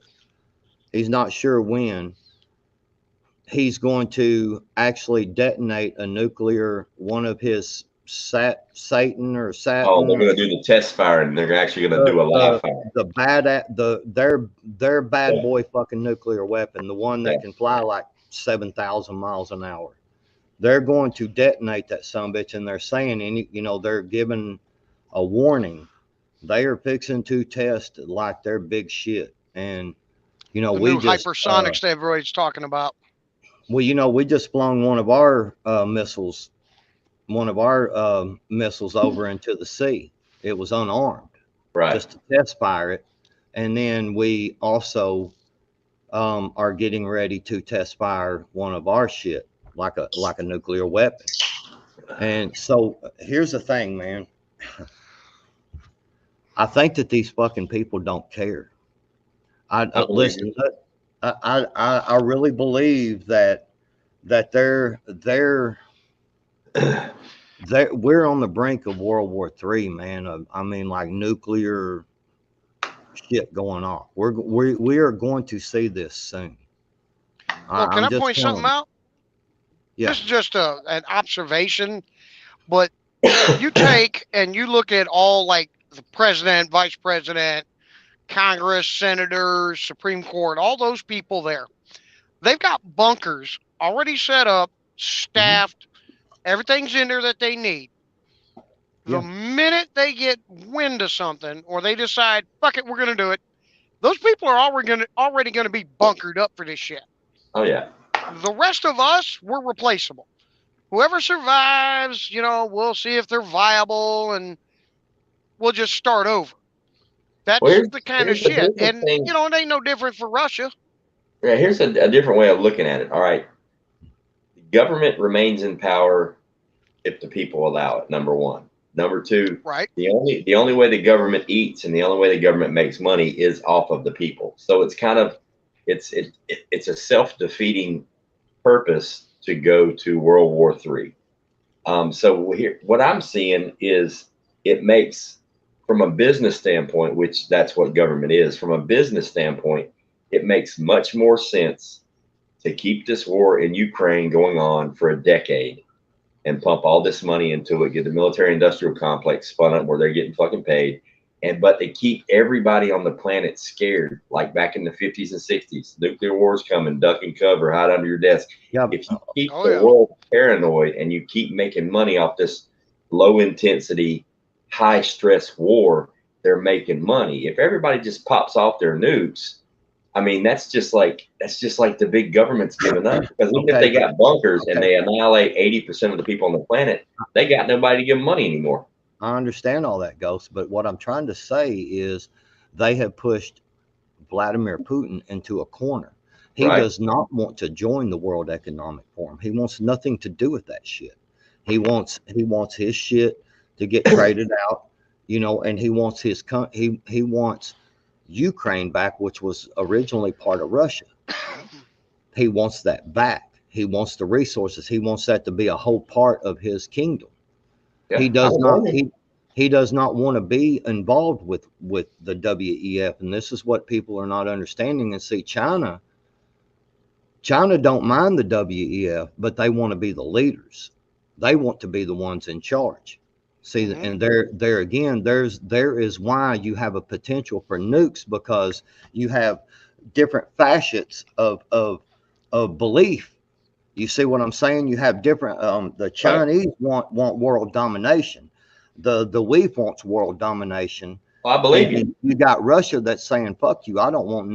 No, you're not. Yeah, I understand all that, and I actually agree with Putin on that. Yeah, and so see, that's why I say they're backing Russia into a corner. they've done flat admitted the United States blew up the Nord Stream pipeline. Right.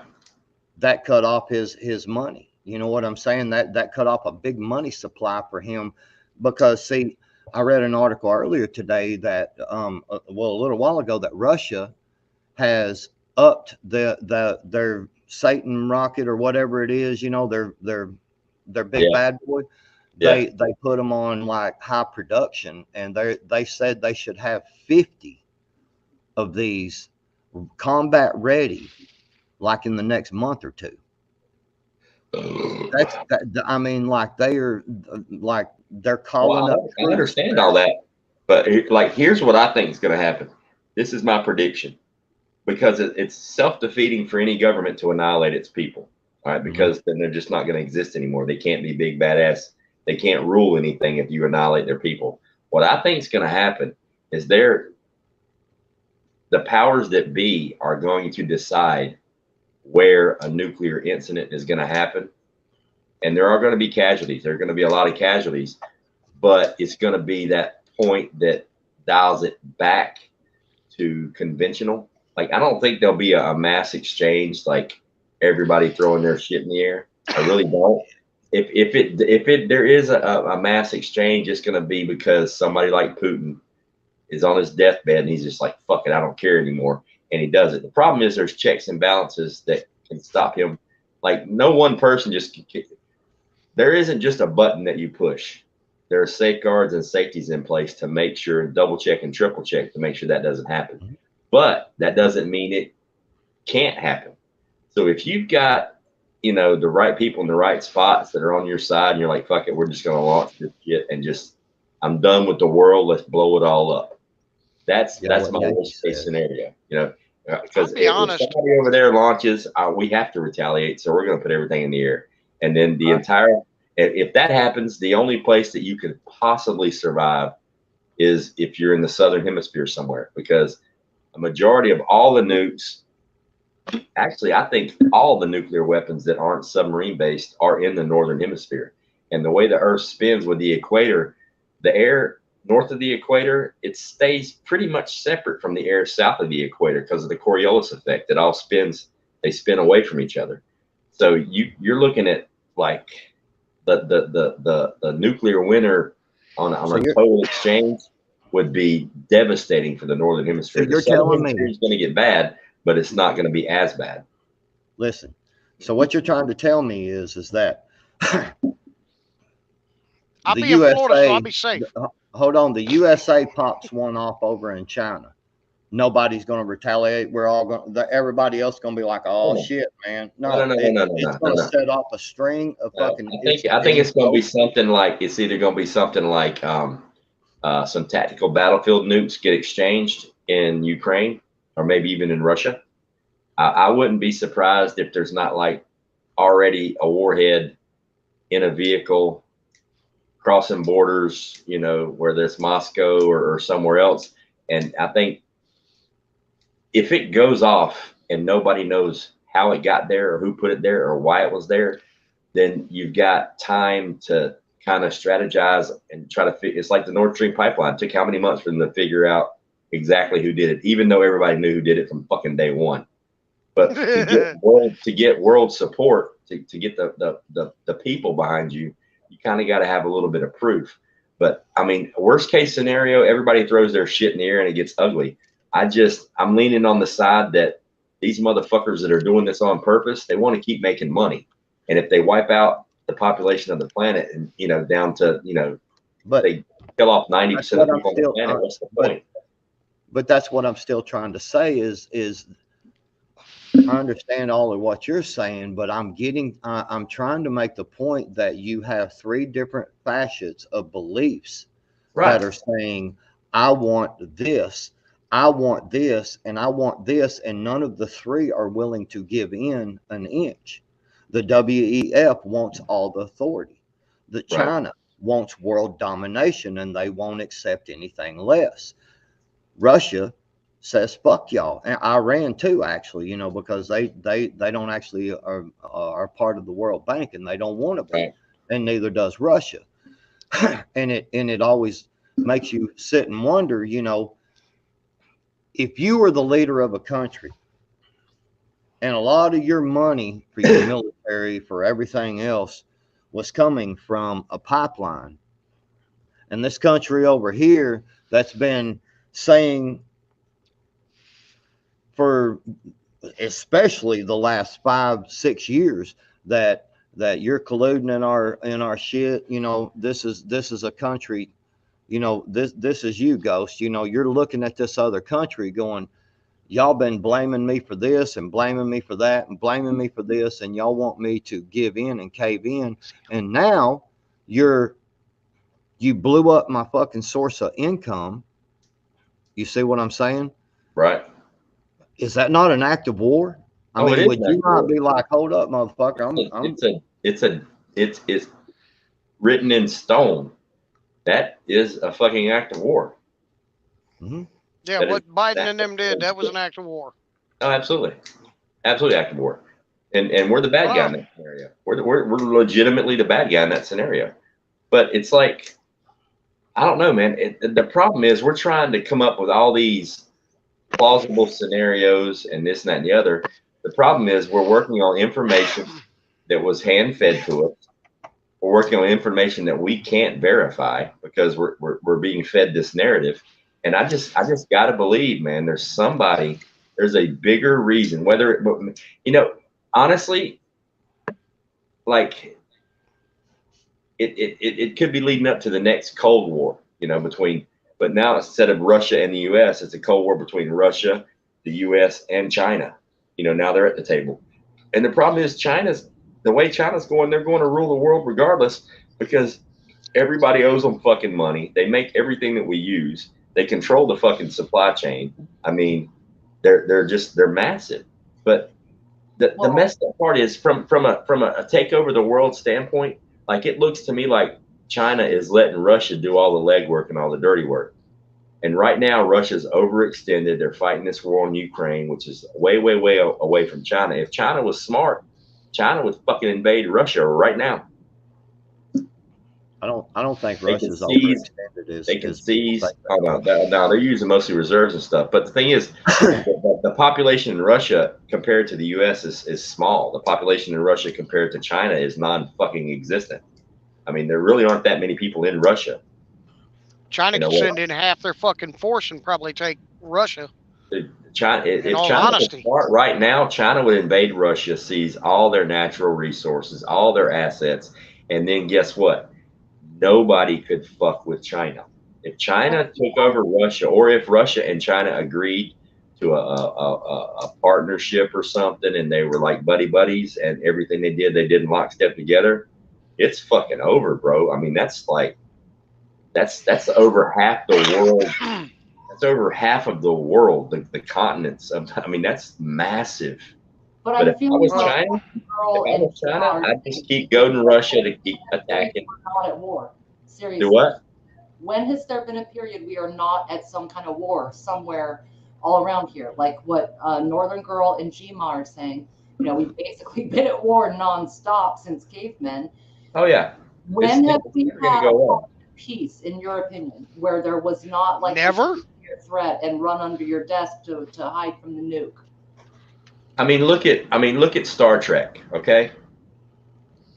War's never going to go away. Now on Star Trek, after the last big war, and I hate using sci-fi analogies, but sometimes they're literally predicting the future.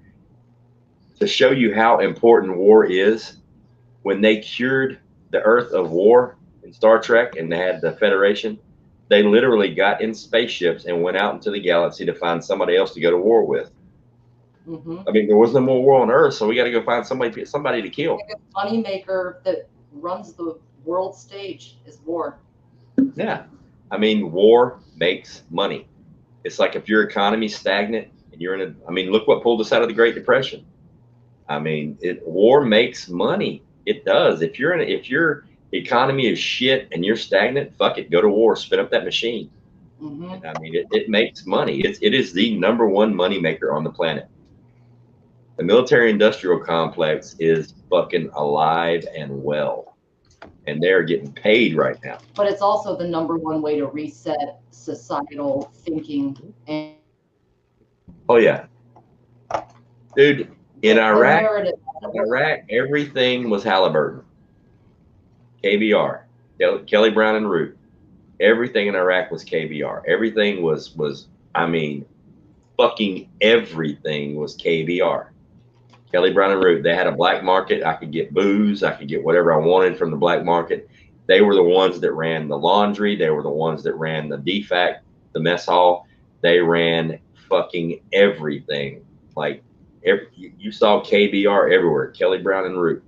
That was I'm pretty sure that was a division of Halliburton, or it was a different military contractor, but they fucking got paid. I mean, do you realize as a soldier over there, you're making a couple, 2, 3, 4 grand a month, combat pay, hazard duty pay. But if you get out of the military and then you sign on with a military contractor, you're making $250,000 a fucking year, tax free, as long as you don't set foot on the United States. As long as you didn't set foot on U.S. soil for the term of your contract. If you did a 1-year contract, as long as you didn't set foot on U.S. soil, it was tax free money. And what a lot of friends of mine that did the civilian contracting thing was, they would fly to Canada and have their family fly out there and meet them, for their 2-week vacation or whatever. But they got fucking paid. I know guys that did 4 tours in Iraq and Afghanistan, and they did, a year as a civilian contractor and made more money than they did the 4 years they were actually in combat. It was ridiculous. I've heard that. Oh, it's true. I had several. I have no doubt. I ran several missions with civilian contractors over there, and I mean, it was like, they had the Blackwater thing when that happened, and that massacre, that was obviously devastating. But I mean, they legit did whatever the fuck they wanted, whenever the fuck they wanted, however the fuck they wanted to do it, and it was just like they had free reign to just fucking tear shit up, and they did. I had a Blackwater dude when I was bartending at this particular bar, and he would come in like 2 or 3 times a year with a bottle of Cristal, and he would bring it to me to serve to him, because you have a corkage fee then, because he wanted Cristal, but we didn't carry Cristal, Right. So, and he would sit there and just kind of, and he would talk a little bit and hang out through that whole bottle, and oh yeah, you learn a lot when you're the barmaid, you know what I'm saying? Yeah. Oh yeah. I mean, I hope it doesn't. I hope it doesn't come down to nuclear war, like total global nuclear war, a total release of all weapons. I hope that never ever happens. If it does, we're done, because I mean, there are enough weapons right now to destroy everything on the planet 100 times over. We'd be in nuclear winter for decades. It would probably trigger another ice age. But I do see an exchange, whether it's one-sided or two-sided, and it's small battlefield tactical stuff. I do see the saber rattling. I do see Russia blowing up their big double bomb and scaring the world. And the thing is, if they do that, that's going to do 2 things. Number 1, it's going to show you all the big bad stuff we got. Number 1. Number 2, it's going to freak the fucking world out. But here's the stupid part. It will fuel the conventional war. It'll be like, well, we're going to stay away from the nukes, so we're just going to send more tanks and planes and this and that and the other. So I think it could snowball, man. I mean, you're right, Backwoods. It could, like, just the testing of an actual live nuke right now is legitimately the fucking wrong time to do it, because it could fucking snowball. Well, and the thing about it is they're all screaming climate change and shit, but we're like seriously gonna allow people to set off nukes and shit. It's like, what the fuck is wrong with you people, man? I swear, when people bring up climate, when people bring up climate change, I just want to fucking just lose my mind. All right. Start slapping the shit out of people. Well, it's like people say climate change, and they're like, "Oh, this thing that we invented." We didn't fucking invent it. No. It's been happening since the world's been here. The world goes through cold spells and hot spells. It's a natural thing. It's going to happen whether we're here or not. That's what I'm saying. The hypocrisy in what they are saying. Because Right. I'm in that belief as well. The climate has been changing since the beginning of time. There's been ice ages, and there's a reason why you go and see a natural lake, and then it dries up in our lifetime, and there's like caves and evidence of people that was walking through there at one time. That means it was dry once before. You know Right. what I'm saying? There's a reason why Greenland is nothing but ice. And there's a reason why Iceland was green. exactly. There's a reason for that. Right. You know, Yeah, we so kind of screwed up on that one. huh? If you, I mean, if you think about it, You don't know what the fuck I'm saying. Shut the fuck up and stay on point. the Greta Thunbergs of the world want to blame it on cow farts and the methane, and I'm like, do you think dinosaurs didn't fart? We weren't around for that. We weren't around for that. So now you're going to tell me it wasn't a meteor that hit the Earth. It was dinosaur farts caused the extinction. They had way too many dinosaur farts. The methane level was too high, and it killed off all the dinosaurs. There was no asteroid. You know, there was no huge strike in the Yucatan Peninsula, and it didn't wipe out the dinosaurs. No. You know, and here's the You thing. mean to tell me National Geographic been lying to me all these years? Yes. Son of a bitch. Other than the titties, yes. Yeah, the only thing National Geographic got right was them pretty black African titties. That was it. I like them pretty black titties. Him with some nice titties. I just like titties, period. Me too. I don't care. Big ones, small ones, you know, black, white, tan. Like, I don't care. The only way that I can see a total global nuclear war is number one, an accident. And number two, it's somebody that completely lost their fucking mind and said, fuck it, I'm killing everybody. You know, because the reason that you go to war is to win. Nobody goes to war thinking, I'm just going to go like try to kill a few people and lose. You need to win something.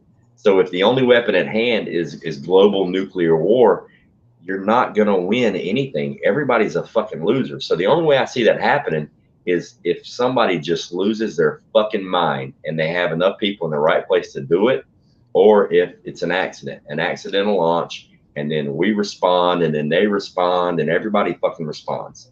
That's the biggest scare, is an accident. You're telling me we don't have enough safeguards in place that one psycho can't just zap us all? Oh no, we do have the safeguards. So does Russia. So does everybody else. There's a multiple levels of, you know what I'm saying? Of checks.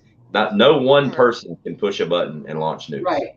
It comes down to one person actually, you know, in the States, you know, there's a 2-key method. You got to turn the keys, but that's the last step of the process. Right, and seeing that's the whole point of where I've been trying to go with what I was saying was that it's starting to be more and more cabinet members who are speaking out. You know, look, we're about to give a go on push the button. That's what I'm getting at. Over in Russia, there's more and more of that cabinet that they've got. That, you know, it's a cabinet that, so basically, you know, when Putin says, all right, do it, you know, hit them, you know, and that cabinet meets and they talk and they discuss and they can actually override Putin. Yeah. Well, I mean, at first, a bunch of that cabinet was like, yeah, you know, we're not really, you know, into this nuclear thing just yet. But now there's been like, you know, 2 or 3 of them speak up and be like, you know, look, we're about to do this shit. You know, y'all better stop. You know. And then once they did the Nord Stream pipeline and it came out, they're like, all right, you know, we're about to set one of our shit off and make sure our shit's ready. That, right. You know. Well, I mean, it's been a long time since we got to watch a nuclear explosion live on TV. I mean, I think the last big one was when Russia dropped that Tsar bomb, and it was a 500 megaton, the largest nuclear explosion ever. That thing was fucking massive. You can still look at the crater on Google Earth. You can zoom into that island and you can see where the thing was detonated. But I just lost my train of thought. I don't know. Keep going back with. I'll be honest. You know, my opinion, I honestly think it would. I would think China or North Korea would be, or Iran. Iran would actually I'd say China, Iran, North Korea would be my top 3 for if anything nuclear goes off. Iran, I could see them trying to smuggle something into the country, like Did you just a say series of dirty bombs. nuclear? Did you say nuclear? Nuke. No, I didn't say it like that. Yeah, Okay. You've had too much to drink. You're Oh, hearing shit. I just started. You said nuclear. Nuclear. Nuclear. saying China, Iran, North Korea are what you think would do something like that. Like I can legit see somebody like Iran doing a dirty bomb kind of thing and blaming it on Russia. So we would I can see that in a heartbeat. That is legitimate to me. Legitimately to me right now, that is my biggest concern. Is some non-effective country that has the shit staging a red flag and blaming it on somebody else. I don't know, man. I'm gonna be honest with you. Iran, you know, the way that they believe, dude, they believe in dying like a martyr, man. I mean, that's their ultimate goal. So I could see them, you know, because they are I mean, you know, and don't get me wrong, they just blew up some of their munitions deal. Right. Well, I forgot about that. You got Israel bombing Israel the and shit the out of it. United. This is what I'm getting at about this whole tension thing with the whole deal. Israel and the United States done a joint effort and bombed the shit out of Iran the other day. Yeah. Well, you got, and that's the thing about Israel too. I forgot about that. That's a good point, Backwoods, because Israel don't give a fuck. I mean, Israel, they got their back to the water. They're outnumbered. Israel don't give a fuck. Surrounded by enemies. You get sideways with Israel, they will light you to fuck up quick. Exactly. Well, I mean, they got enemies all the way around them too. If it kicks off anywhere globally, I'd say Israel would be the fuse. And, you know, the United States always has been and probably always will back up Israel. So it is what it is. But and I know lots of Muslim people. I met a lot of great Muslims when I was in Iraq. I mean, legitimately a lot of great people. They do not mind dying for a cause, but it has to be a legitimate cause, and they're not going to go look for one. Right. You know, unless they've been unless they've been hardline. But for like one of the first times ever, they've been protesting in Iran. Right. And you know, they've like killed some people for it. And I'm saying to die as a martyr by like really doing heavy damage to your enemy. Yeah. You know, setting up a big yes. Oh yeah, that's your 30 virgins and all that good stuff. I am not positive about that, Northern Girl. I'm pretty sure they do. I'm pretty positive. Iraq had their own currency until we got there, so I'm pretty sure Iran does. They're not. Iran is not. The way I understand it, is not part of the World Bank system, and that's another reason why people, you know, they are some really radical folks over there running Iran, but I can assure you there's good people. You know, I don't like taking a whole group of you know, like one country and say, well, they're all fucking bad, because I don't believe that, you know. No, I mean, true Islam is a peaceful religion. Right. And so, yeah, so that's what I'm getting at. But there are people in place over there in power and authority in Iran that hates America, that thinks America is the whore. You know, they're disgusting, they're vile, and they want to destroy us. Oh yeah, that's Shira law and all that good stuff. You know, the thing is, if we would stay the fuck out of everybody else's business, like, why the fuck are we even meddling in Russia and Ukraine? It's none of our fucking business. It's legitimately none of our business. The only reason we're meddling is because, I don't know, maybe some people whose last name begins with a B has a monetary interest in what goes on in Ukraine. I mean,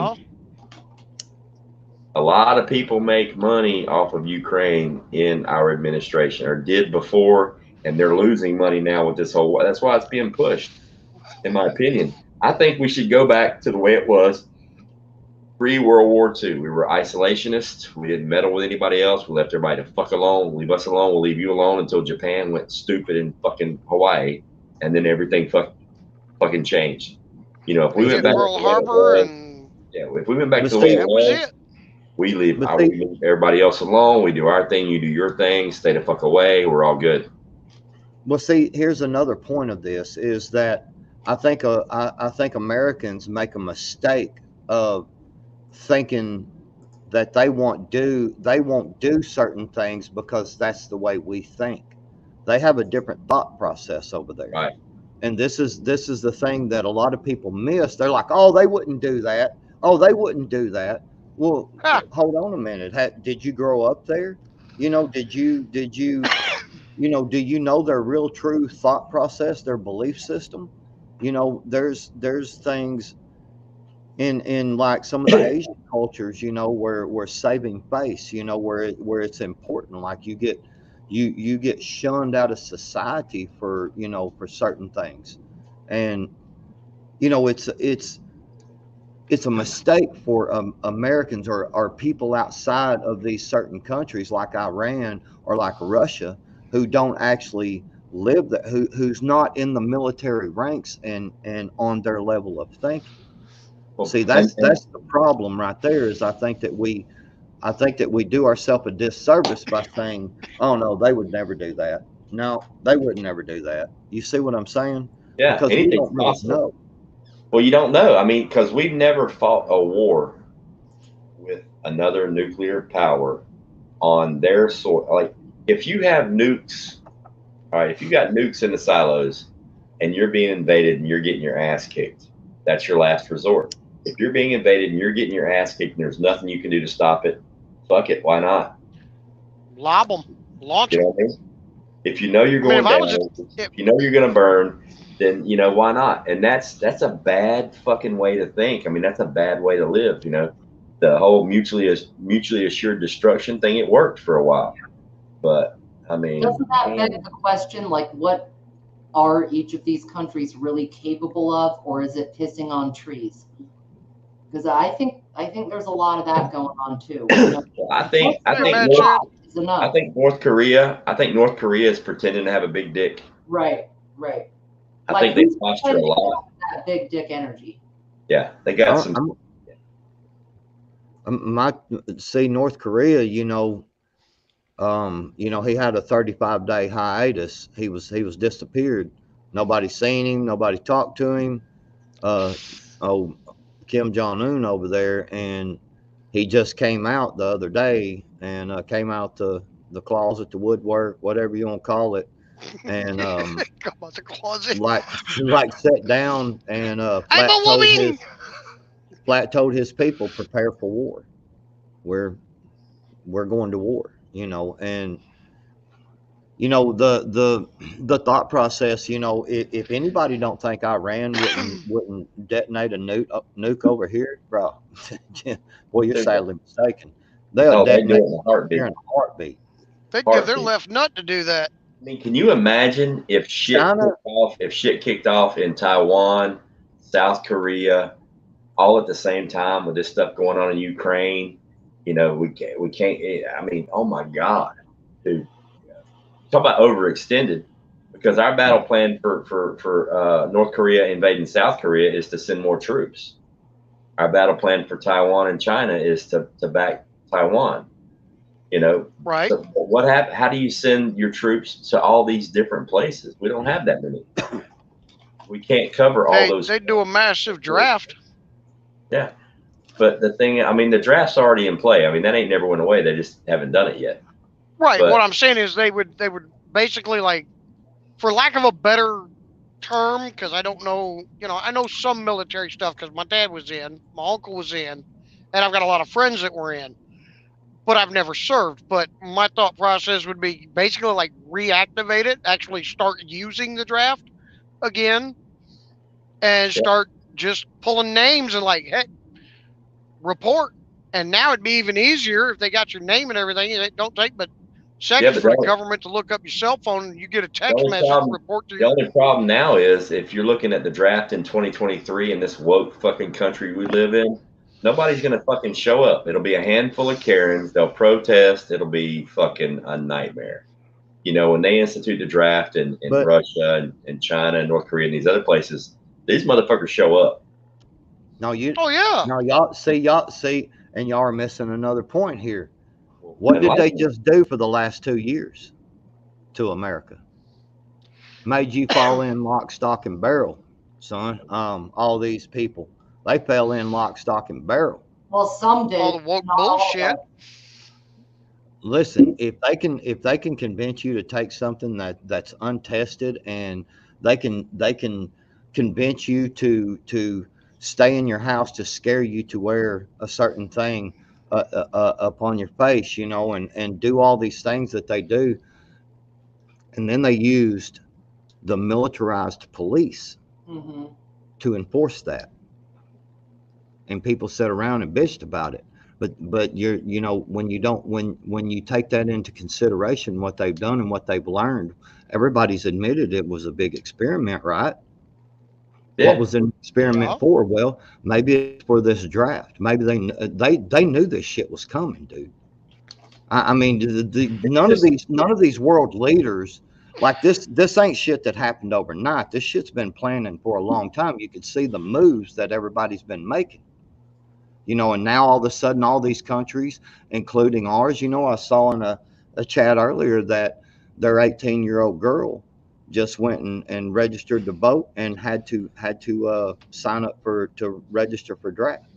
Yeah, selective service. You have to. No, a red for well for yeah for a draft thing, but it was Well, they it was changed the word from was draft to selective service. When you sign but it up for was an selective 18-year-old service, when you girl turn is what I'm 18, saying, you're enrolling in the draft. Yeah. and they're taking someone else's kid, Hutch's, and sending him to Poland. Right.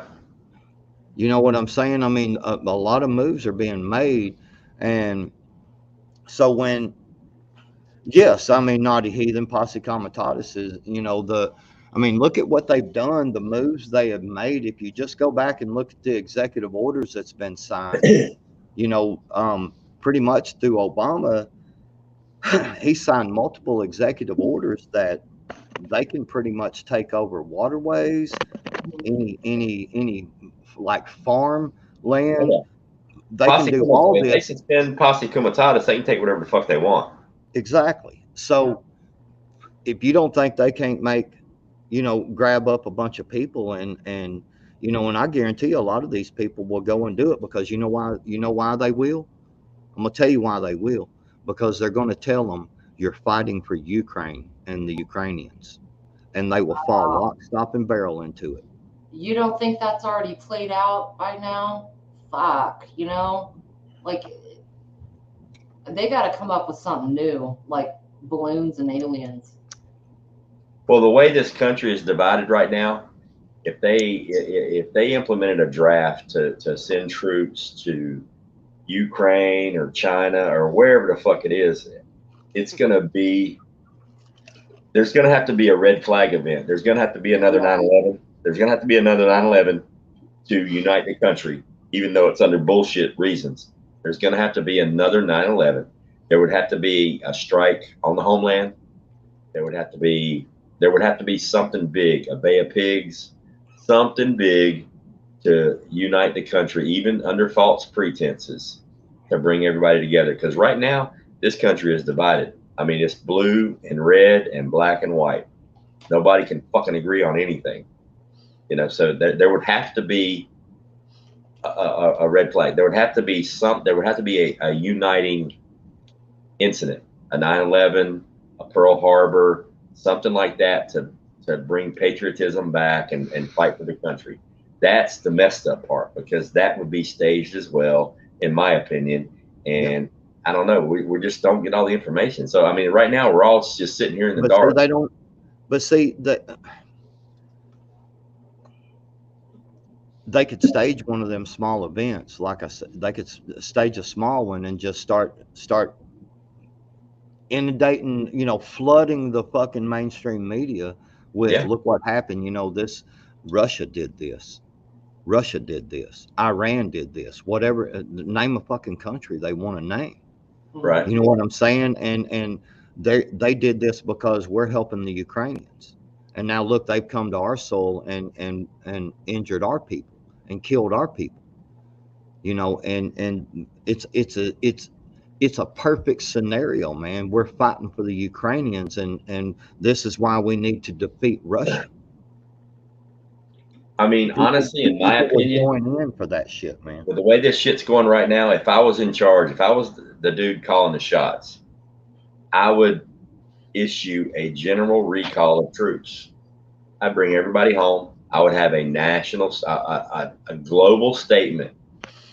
Fuck this bullshit. Y'all do dumb shit. I mean, you do dumb shit, you win stupid prizes. Stay the fuck. I'd close the borders, bringing everybody home. We're going straight isolationist. Stay the fuck away from the U.S. Don't come here with any ill will, fly a fucking balloon. No, none of that bullshit. You know, I'm just stay the fuck out of it, because at this point, what's going to happen is going to happen. We can't do anything to stop it. And honestly, I don't think most of the people that run this country want to stop it. I think they're heavily invested in keeping it going.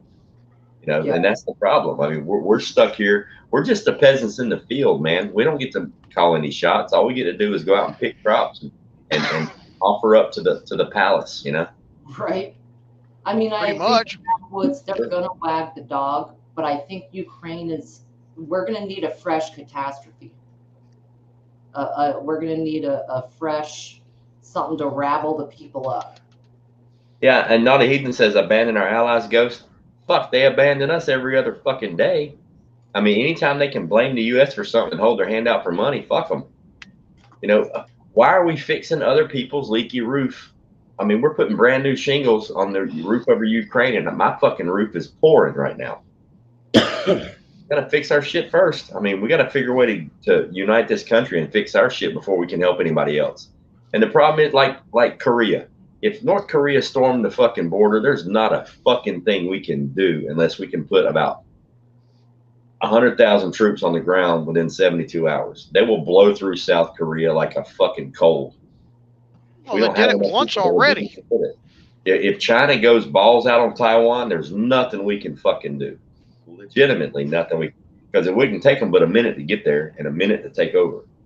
Remember when Trump was wanting to buy, what was it, Greenland? Yep. No, Iceland. Yeah, Greenland. Yeah, Greenland. And everybody was like talking about how stupid that is. That's it don't seem so stupid. It don't seem so stupid anymore. You know what I'm saying? I wish he could have pulled it off. The genius move. You kidding me? I you know, because I looked at it, you know, looked at, you know, the videos that I look at, you know, and stuff, you know, and it was from a military standpoint and for a security standpoint. And I mean, it was like a perfect fucking, I was like, hell yeah, man, let's buy that motherfucker, you know. But guess what? Because all the Democrats and shit didn't want Trump to get credit for anything strategic or smart. Guess who's buying it now? Yep. And I know it sounds bad when China and Russia are partnering, you know, kind of basically they're starting to make moves inside of there together.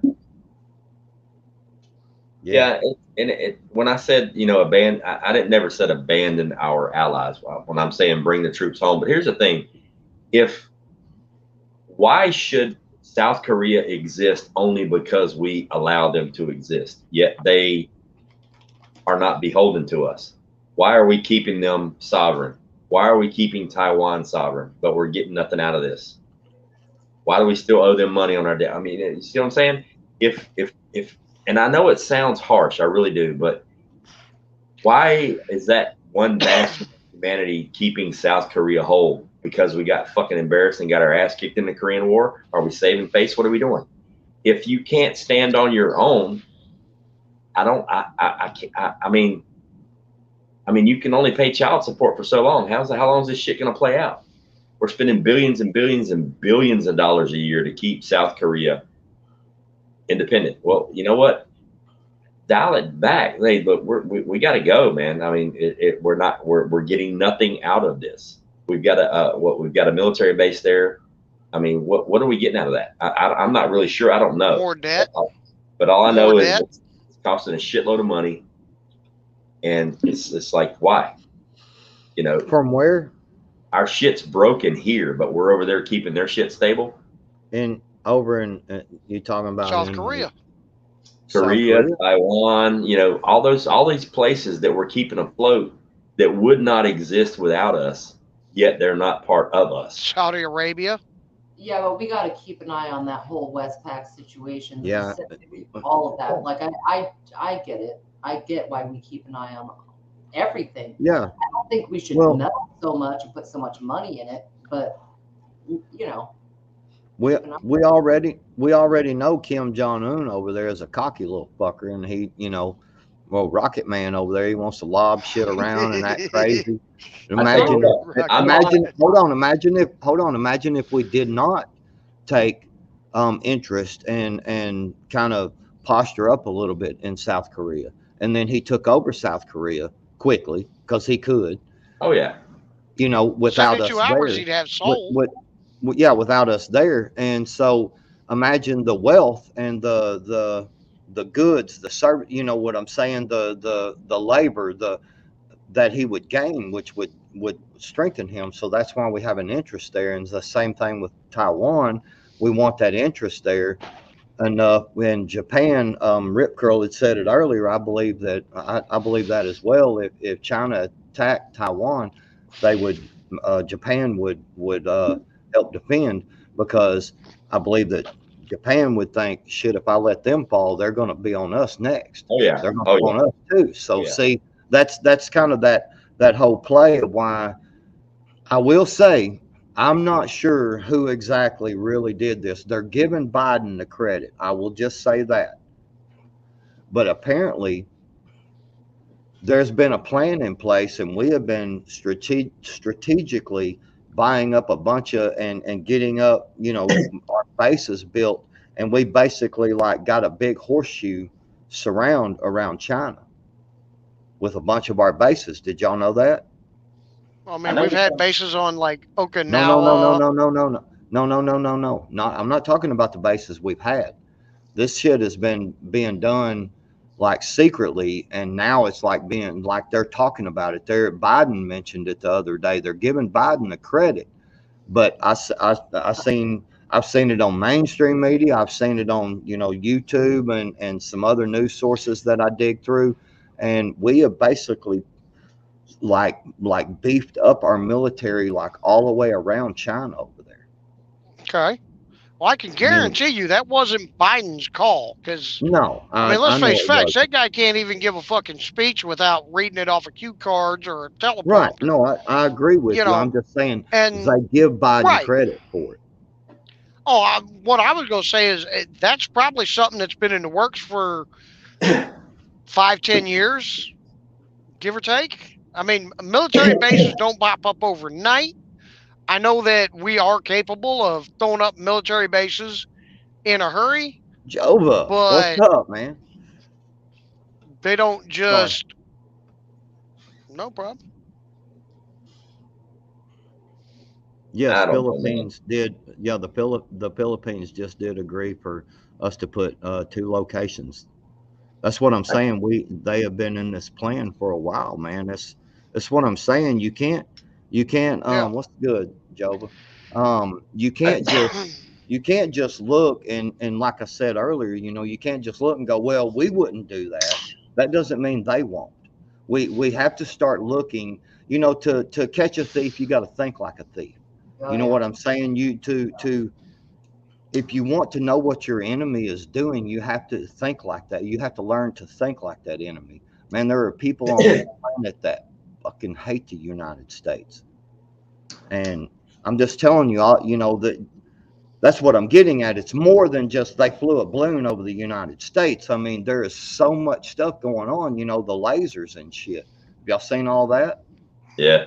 I ain't seen that. Oh man, there's lasers coming out of the fucking sky, man. These green lasers and shit over all kinds of places. I've heard Arkansas, Virginia, Hawaii, like all these green lasers and shit coming like from way the fuck up in the sky, like like way, satellite type shit.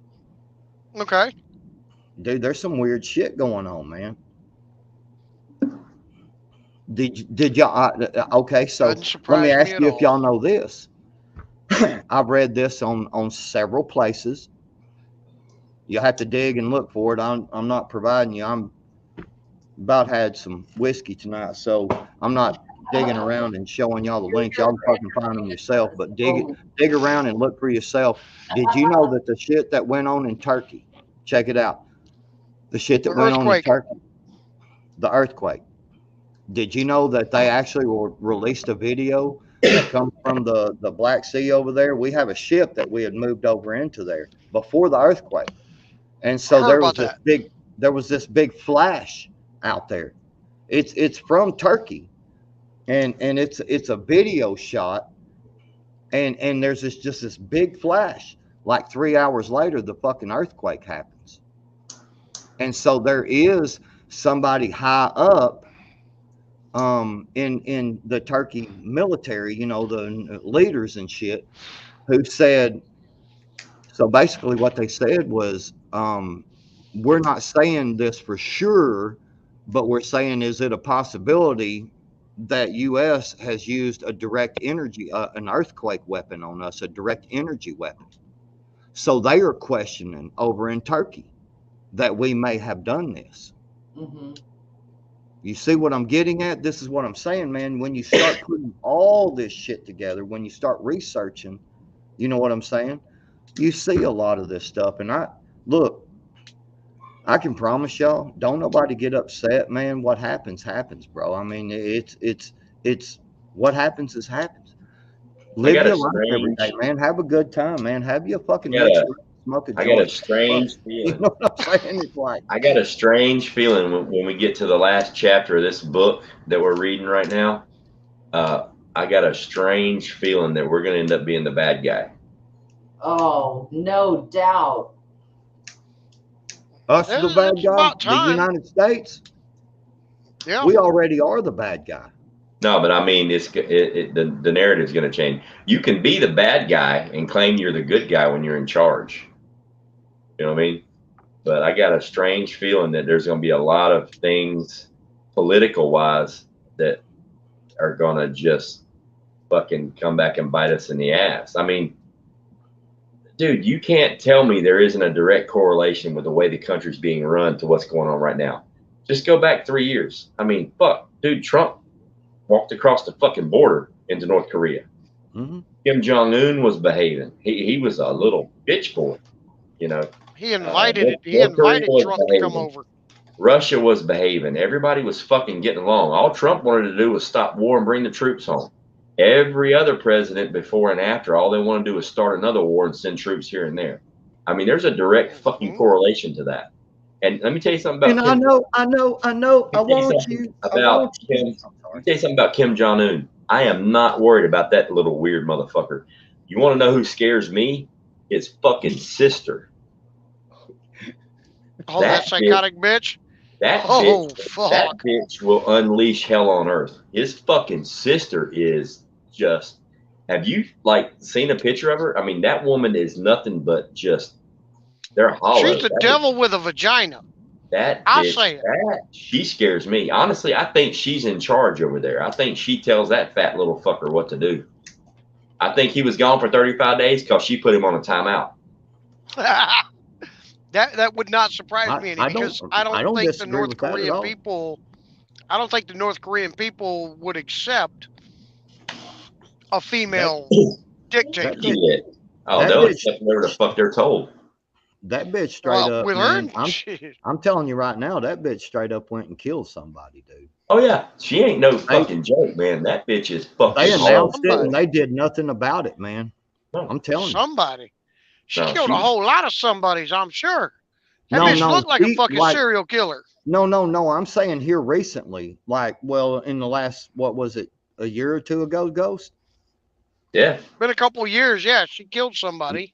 Yeah, she and like they was like, she done it, and they basically was like, she was like, yeah, okay, I did. and they didn't do shit. I did. What you gonna do about it? She went back into North Korea, and that was that. Yeah, I mean, she ain't no joke, man. That's the bitch you got to worry about. If she ever That comes bitch to is power, heartless. she ever comes to power, it's fucking on because she don't fucking care. I mean, she's Israel. She don't give a fuck, like at all.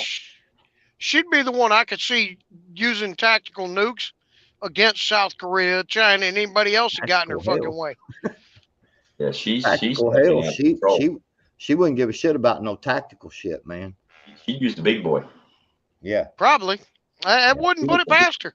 She would use I'm saying, she would use the big shit. And did you yeah, see the parade they put on today in North Korea Mm-hmm. with all their I missiles? didn't see it. Yeah, but Now see now this is the most sanctioned country on the planet. It's been how many decades that they've been on fucking lockdown, nothing in, nothing out, and you know it was what, a year ago they only had one of those big 11 axle trucks with the big mobile missile on it. Today they had like a dozen. So where the fuck's all that shit coming from? It's coming from probably China and Russia. So sanctions don't Not fucking work, boys even. and girls. I mean, yeah. I mean, they can't even get fucking food, but they're building all these massive nuclear weapons. But here's the thing too. I have a really good feeling that all that shit today was smoke and fucking mirrors. I think those were fake missiles. I don't think they were real, simply because of this. Number one, why the fuck would you threaten war to everybody and then hold a parade and bring all your missiles into one spot? I would have fucking took it out today. I don't think those fucking things are real. I don't think they're legit. I think he's got some small shit, but I don't think he's got North Korea. But see, North Korea knows if we hit them all at once like that, when they're all bundled up like that, North Korea knows Russia and China is going to be right on top of us for that. true. But North Korea And won't so, be there anymore. All right. but So see, why would you commit suicide? but what I'm All getting we're at, doing- Ghost. Okay, Ghost, we need to stop thinking like Americans. We need to start thinking like these people. Asians have a different thought process, man. They're different. There is Kamikaze. glory. There is glory in empire. You know what I'm saying? There's glory in death in empire. You know what I'm saying? You go to the death with it. Am I correct, Virginia? Yeah, like think kamikazes, man. It's all about honor. It really Exactly. So see, that's what I'm getting at, Ghost, is we need to look at someone like Kim Jong-un. He knows he's got the backing of Russia, and he's parading out there like a little what's the little banty rooster amongst the big roosters, and saying, you know what, motherfucker, I'll peck the shit out you, man. I ain't fucked up about it, because these two chickens right here, these two roosters got my back. You see what I'm saying? And it's like it's a way of life for them. We don't think that way because we're about preservation. I'm just like, you know, look, I just want to be able to go fishing Saturday. You know what I'm saying? Right. You got a good point. I just tried to pull this comment up, but it's not letting me do it. Not a Heathen says, I don't think Russia and China will protect North Korea. They are using North Korea. That's a really good point. That could be the red flag. They can manipulate North Korea into doing something fucking stupid and them not taking the blame for it. Like they could literally throw North Korea under the bus. They could make North Korea kick some shit off and then be like, it wasn't me. You know what I'm saying? That was Kim Jong Un over there. Yeah, that wasn't me. Little bastard or his sister. That little fat bastard. Yeah. I don't Use know, him man. as a scapegoat. Could they not use the same humanitarian belief system on ourselves that we are using for Ukraine, and say, you know what, y'all fucking went in there and blowed up fucking North Korea, you motherfuckers, you know, you blowed up our pipeline, you fucking blowing up our balloons, you're fucking, you know, and back to what you were talking about, backwoods, with the whole kamikaze thing and the belief systems. I understand that. I do. I studied world religions, but here's the thing. Even in World War II, one of the most honorable people on the planet, the Japanese. I mean, they're all about their honor, and they're all about, you know, being dishonored in battle and this and that and the other. That's why they did the Harry Carry and sliced their belly open and all that stuff, and they lost. The emperor didn't do that. He got fucking humiliated. You didn't see him fall on his sword. He fell on his knee. You know, you don't see any world leaders falling on their sword when they're. It's like Saddam Hussein. You know, he didn't go out with a bang. He went out with a whimper, hiding in a fucking hole. You know, Yeah. you know, he'll let his people do that sacrifice for honor. But it's like the ones in charge, the high tier people, they don't want to fucking die. They're enjoying these orgies and they're enjoying the 40 virgins right here on fucking earth. Why do they need to die to go get it? I mean, in Iraq, in Tikrit, right? All right, the palace in Tikrit is fucking massive. And there's the Tigris River flows right along this. Is it the Tigris or Euphrates? I can't. Anyway, one of the big rivers flows right beside the palace. Like you can Google Earth it. It's right beside the palace. There's a little island in the middle of the river. That's where Saddam had his harem. And the dudes that were guarding the harem, they were all castrated. They had their junk chopped off. Oh, shit. It was like virgins on this island for Saddam. He was living in heaven on earth. Why would he want to commit suicide? He's got his 40 virgins right fucking here. You know what I mean? So I understand what you're saying. It does make sense, the religion, the belief, but it plays into the hand of whoever's in fucking charge. If you're the big man on campus and you're getting all the stuff right here, right now, why the fuck would you want to sacrifice anything? Sacrifice your people. Give them the belief they're getting this, that, and the other, but you don't want to off yourself unless you're backed into a corner. No one really looks at those in charge as having any honor, no matter where you look at it. If you're looking, let's say if you have a group of samurai, they look at each other as having honor. They look at each other and create a hierarchy. The leader is sort of inconsequential. And I think that has occurred over all of time. You know, they're on some tier of big dick energy, but when it comes down to really respecting, fuck, that's a shirt. That's a shirt. That's a shirt. Big dick energy. That's a shirt. I'm writing that down right now. Chad was throwing it out. That's a shirt. I'm writing that down right now. But I'll take one of those. Big dick energy with tiny nuts. Well, you would know. But the energy of honor, right? It is within it's within the people they're fighting together, and they, often don't really look up to the overlords as very honorable. They're not the ones bloody on the field. They're not the ones out there arm in arm. So I think there's a separation in the mind with the honor thing. If you're going to go out there and put yourself in the position, sacrifice yourself for your country, you're doing it in that group of people that at some point you're separated from that echelon above you when you're really out there. You know what I mean? Like that's where your honor is found. It's not in the castle. I mean, it's like, we're sitting here debating world issues with limited information from mainstream media's narrative. I mean, we're basically playing chess in the dark with our hands tied behind our back. Well, what else? We're having to lean over and move pieces around the board with our teeth. I mean, because there's a narrative that we don't know what's going on. What you got back? But see, at the same time, I'm coming from a side of, I believe in the Bible. And when you start lining this stuff up, man, you can see so much stuff that the Bible is telling you. And I know a lot of people for many, many years have said, we're in Revelation. I'm sure when, the Great Flood was happening, or, some kind of meteor shower, they probably thought, shit, this is the end. You know what I'm saying?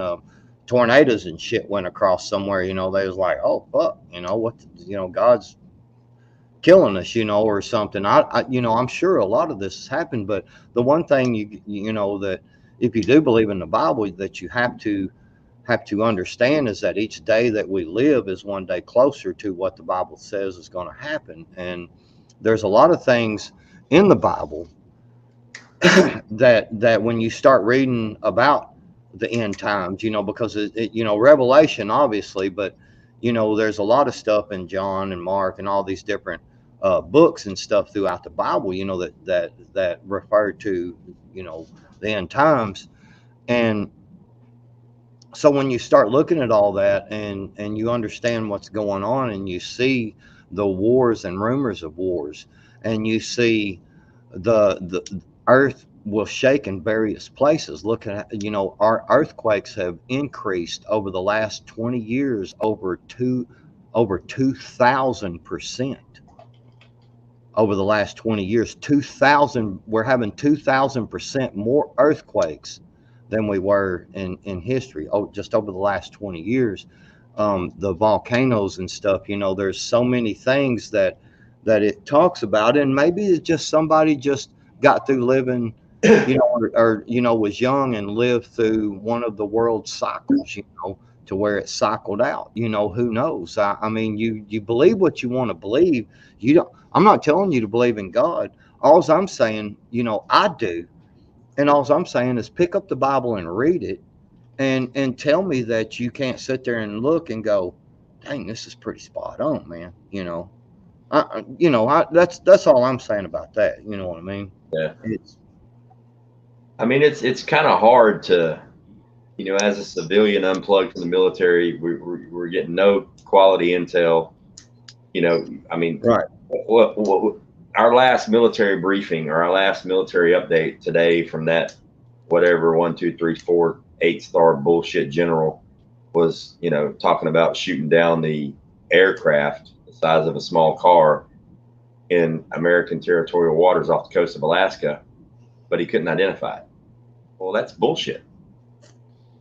You ID the target and then you shoot it down. It's complete and total bullshit. Everything he said today was a crock of shit, which was a narrative they're spinning to say, hey, America, we're showing off too, just like North Korea and China and everybody else. No, it was complete and total fabricated horse shit. Well, but you've got fake patriots banging their chest going, yeah, we shot down the next balloon. Yeah, no. It's like, shut the fuck up, man. Did you not see that short that I did about that? I was like, man, seriously, we got this fucking F-22, this badass, I don't remember what all I said in the short, but I was, basically I said, it was called We Need More Man Food or something like that. And I saw that. Yeah, and I was like, you're going to consider that a kill? With this such high tech, billions of dollars a plane, and man, I shot down a balloon, bruh. Shit, party on, Garth. It's like, what the fuck, man? What? You shot down a balloon and you're going to call that a kill? Come on, man. That should have been like basic 101 shit for that plane. The capabilities that they're saying this plane has. Bro, yeah. And then you're talking that what was a press release? Oh, we're recovering this stuff, but it's going to be unusable because of water damage. Look, you do not put hundreds of thousands of dollars in intelligence gathering equipment on board a weather balloon that cruises relatively comfortably at 80,000 feet. Somebody Google the temperature at 80,000 feet. It's fucking cold. Right? You don't put that sensitive equipment on a weather balloon or a spy balloon that isn't waterproof. It's protected. It's just like the black boxes on airplanes. When's the last time you found a black box and it didn't fucking work? Usually they have a hard time finding the fucking thing. Those things are hardened. They're encased in like fucking crazy shit. Because literally, if you're gonna build something to put on a balloon that's gonna fly at 80,000 feet, and you hire me to build the stuff that goes on the balloon that protects all this equipment, what is the first thing I'm going to address? I'm going to address the simple fact that it might fall from 80,000 fucking feet or get wet. So to come out before you even recover the equipment, like literally an hour or so after you shot it down, before you even got boats there to get the stuff, you're going to come out and do a press release and saying, well, most of the stuff on here is the information is going to be unrecoverable. No, motherfucker, you're full of shit. Tail wagging the dog. Stop lying. I wanna do something real quick, if you don't care. I don't care. So Southern Fried Prepper, the Earth's inner core has stopped spinning and started to reverse. Okay, well, Yeah. it's not. No, hold on. It is actually like coming to a slow crawl. Like it's like all the scientists, all they're all agreeing and everything they can measure and all that we're about to go through a cycle. Okay, and this is where I'm gonna go right into from what Southern Fried said about and then what Betty Daly said, rivers have to dry up, major earthquakes, islands go away, volcanoes going off. Okay, we have had an increase in the volcanoes going off. If anybody has not looked into what the Bible says about the Euphrates River and go and look at what the Euphrates River is doing, it's drying up. If anybody don't know this, go check. The Euphrates River is drying up. Like it's bad. Okay. Well, that one Says cave is says open now. yes. So That's a cave that's referenced in the Bible. so Betty Daly also says pole shift more also has to occur. So what they're saying is right now is that we are at that last moment before the earth core stops spinning, and they say once it stops and then it does its reverse thing to help with the reversal of the poles and stuff like that, is when everything is going to be like whatever the earth is spinning. Once that stops and the earth catches up and stops for that moment in time, everything is going to be just like hitting when you're in a crash. You know what I'm saying? You're running 60 miles an hour and bam, and you stop and everything goes flying out of the car, flying to the front of the vehicle. They're saying that's what's going to happen, and that's going to be where all the major earthquakes, it's going to set everything off, and the poles are going to flip. Now, I don't know how long this is.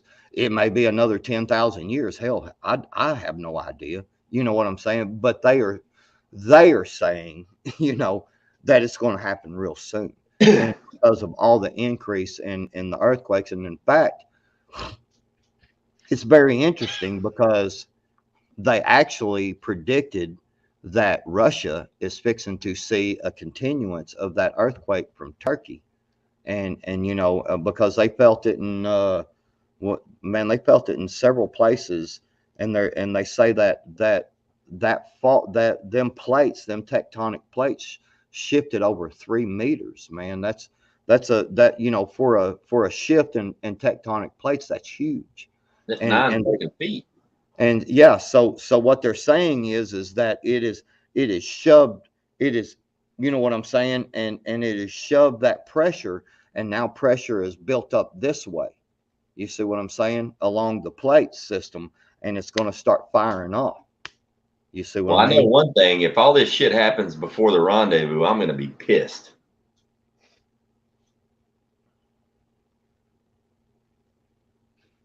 Right. Well, I'm just saying, I mean, hell, we may live to be grumpy ass, like everybody says we're grumpy, but I'm talking about we may live to be like grumpy ass old men. You know what I'm saying? Like Joe Biden and shit. Ghosts would be a lot like Joe Biden. Yeah, But backwoods is already there. now I'll be that old son bitch on the porch out there, sitting there in a rocking chair, and be like, "You fucking stupid fucking kids, shut the fuck up, man." You're just mad because my beard is beautiful. Shit. That weak shit. This 4 month old weak shit. Yours is what, a year and 4 months old? A year. I'm coming.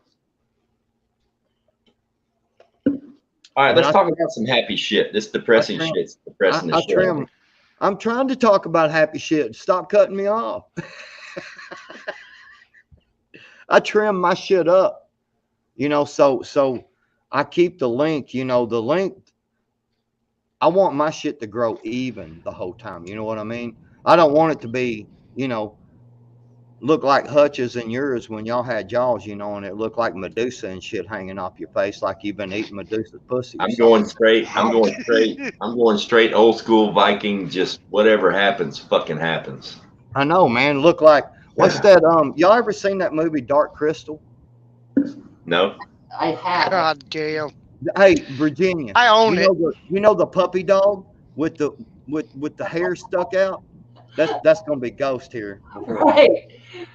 All the hair Jesus look Christ. like, you know, Now, like how would you feel if women sat around and talked like this? Oh, I'm going to let mine go all Viking, and it's just going to straggle out everywhere. Well, I'm going to let mine go full Brillo. It's just going to. By the way, Donkey, you're looking high and tight. Thank you. Donkey. oh, What I'm saying is all the beard envy, like, damn, y'all. Damn. Like, you can really control your facial hair. Right, Northern Girl? He already yaps like one. Backwoods aspires to be a Pomeranian. Oh, yeah. Pom-pom. That is good. I like that. That was funny. That was funny. I was thinking more like Shih Tzu, but Pomeranian works. That's really funny. Like, yeah, like what dog would Ghost be? Okay, what kind of dog would Ghost be? Scooby Doo. I want to see a Shih Tzu. I don't know. We'll have to think. Let's see if anyone in the chat comes up with something.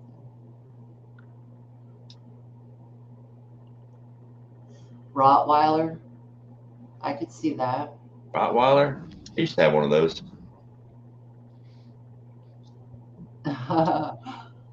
We got to give Donkey one too. Like if I had to choose, like if I got to choose what kind of dog I'd be, I'd probably say like, or what kind of dog I would want to be. I would say, I don't know, man. There's a couple good ones like Irish Wolfhound, Rhodesian Ridgeback, it's a badass dog. Mm-hmm. Belgian Malamute. Oh no, you could fall into the Siberian Husky deal. Yeah. I love Husky. I've got a Husky. I could kind of see Ghost as a Husky. Yeah. Mm-hmm. Yeah, I could see that. I have a Siberian Husky, solid white. Right. And he's got real pretty eyes, man. He's a huge fucking dog. God dang. I like those Irish Wolfhounds. Those are badass. No, hold on a minute. Hold on. Whoa. You don't get to pick what fucking dog that we pick. Right. No, I said if I could choose what kind of dog. Oh. Well, if I could choose one, pay attention, grumpy old man. I was gonna say you over there naming me as some type of dog. Well, we get to name you. I didn't. Somebody said Pomeranian. For Donkey, I'm going with a pug. A pug? Yeah, look at his face. Look at it. Look and squint a little bit. It's a. Oh, he's got French bulldog written all over him. All right, I can see bulldog. A pug? Yeah, a pug. Ooh, Anatolians are badass. Now I will say badass. I did catch Prepper Stating trying to hump Hutch's leg. Yeah, no What's that doggo? Argentinian doggo? Those things are wicked. And has anybody ever seen a Rhodesian Ridgeback? Yeah, I used to have one. What's up, Princess? That was my baby girl. She was a jumper. Those are some badass fucking dogs. In Africa, they leave the Rhodesian Ridgebacks, the females, at camp, and they babysit the kids while they go out and hunt lions. Right. Rhodesian Ridgebacks have no fear of anything. They don't have the gene that makes them scared of anything. They don't fucking care. And their hair like grows a fucking backwards. honey badger of the dog world. Their hair grows backwards on their spine like a mohawk. From halfway down their back all the way to the top of their head, it grows in reverse. It's like a mohawk. And they hunt lions. They're not scared of nothing. Yeah, Rhodesian Ridgebacks a lot of times have been used for hunting hogs and shit. They'll take a fucking hog down, boy. Dude, they do not. They have zero fear. They've literally been studied by scientists and veterinarians. They don't have a fear gene. They Right. They're some bad don't fucking motherfuckers. care. Oh yeah, and They're like a smart. honey badger of the dog world. They ain't got no fucks to give. Yeah, They might die, but they gonna fuck your ass up in the process. they're bad and they're beautiful. I don't even think they realize they can die. I don't think they understand it, because they're literally not. I mean, they will go in just balls to the Dude, wall, man. When you're bred to hunt a fucking lion, I mean, you got to breed that shit right out of them. Oh They're yeah. smart as fuck. They're smart as shit. They're kind of like a. They're weird. They're a hard dog to adopt because they imprint on their family. So it's like they're with you for life. I mean, if you adopt a Rhodesian Ridgeback, it'll probably still be a good dog, but it's like once an animal imprints on you, it's like a forever thing. And the Ridgebacks they're phenomenal fucking dogs. Naughty Heathen is our wiener dog. Dude, match I just read that. his beautiful hair. And Cherokee is our Yorkie because he yaps and taps. Cherokee's a Yorkie. It's our Argentina doggo. It's white. It's that dog from Argentina that's a badass. Backwoods is a Chihuahua. God damn. I still can't believe a fucking pug. I don't think we have a good one for backwoods yet. I called a fucking pug. Backwoods kind of looks like that tall, lanky Great Dane. Don't really look like a pug. I'm not tall, man. No, he really ain't. Well, the beard gives you length. Shorter The than beard gives Right. you length. You know what I'm saying? You got that Great Dane look. Hey, Great Dane's a cool dog. What the fuck? Yeah, that's true. Backwoods is a Jack Russell. I can see him chasing this squirrels is in the okay. woods. So I'm gonna explain. Jack Hold on. See, right here, I'm gonna explain something to y'all. Y'all, this is what's wrong with America is everybody wants to think there's something else. You know, y'all over there, you want me to call you they, them, and shit next? I mean, what the fuck is wrong with y'all, man? We're trying to Is there force something wrong with y'all? as a dog. Somebody give Backwoods a Scooby snack. He's getting riled up. And then you give him a sausage and he's like, word, I'm a pug all day. Somebody reach down and scratch Backwoods behind his ear so he'll calm down. Right. Yeah, 100%. That looks like you're rubbing your nuts. Never mind. Yeah. That was, and it with lick my charms on his shirt. That was a moment right there. Lucky Charms. There's a lot going on there. Oh God. Oh shit! Hey, it does y'all, say hey. Licky Charms. Oops. Hey, my y'all. bad. Ghost. You know, I was talking about, like, you know, real talk, man, y'all. I mean, like, seriously, all bullshit aside for just a moment. Check it out. Hey, Angela, what's happening, chick? How you doing? So check it out, man, for real. So I went and picked up my check today, right? You know, and I've not been getting to a lot of work because mainly the ice and snow and all the rain we're getting and shit. And so, you know, I hadn't been able to work very much. So, you know, Ghost, do you remember I was telling you that it was going to be stretching for me to be able to come to this meeting just, you know, because of money. I mean, just I'm being honest about it. And so today when I went and picked up my check, there was a list in there. And they was like, hey, this location, this location, this location, this location, and they had a big list of shit they wanted done.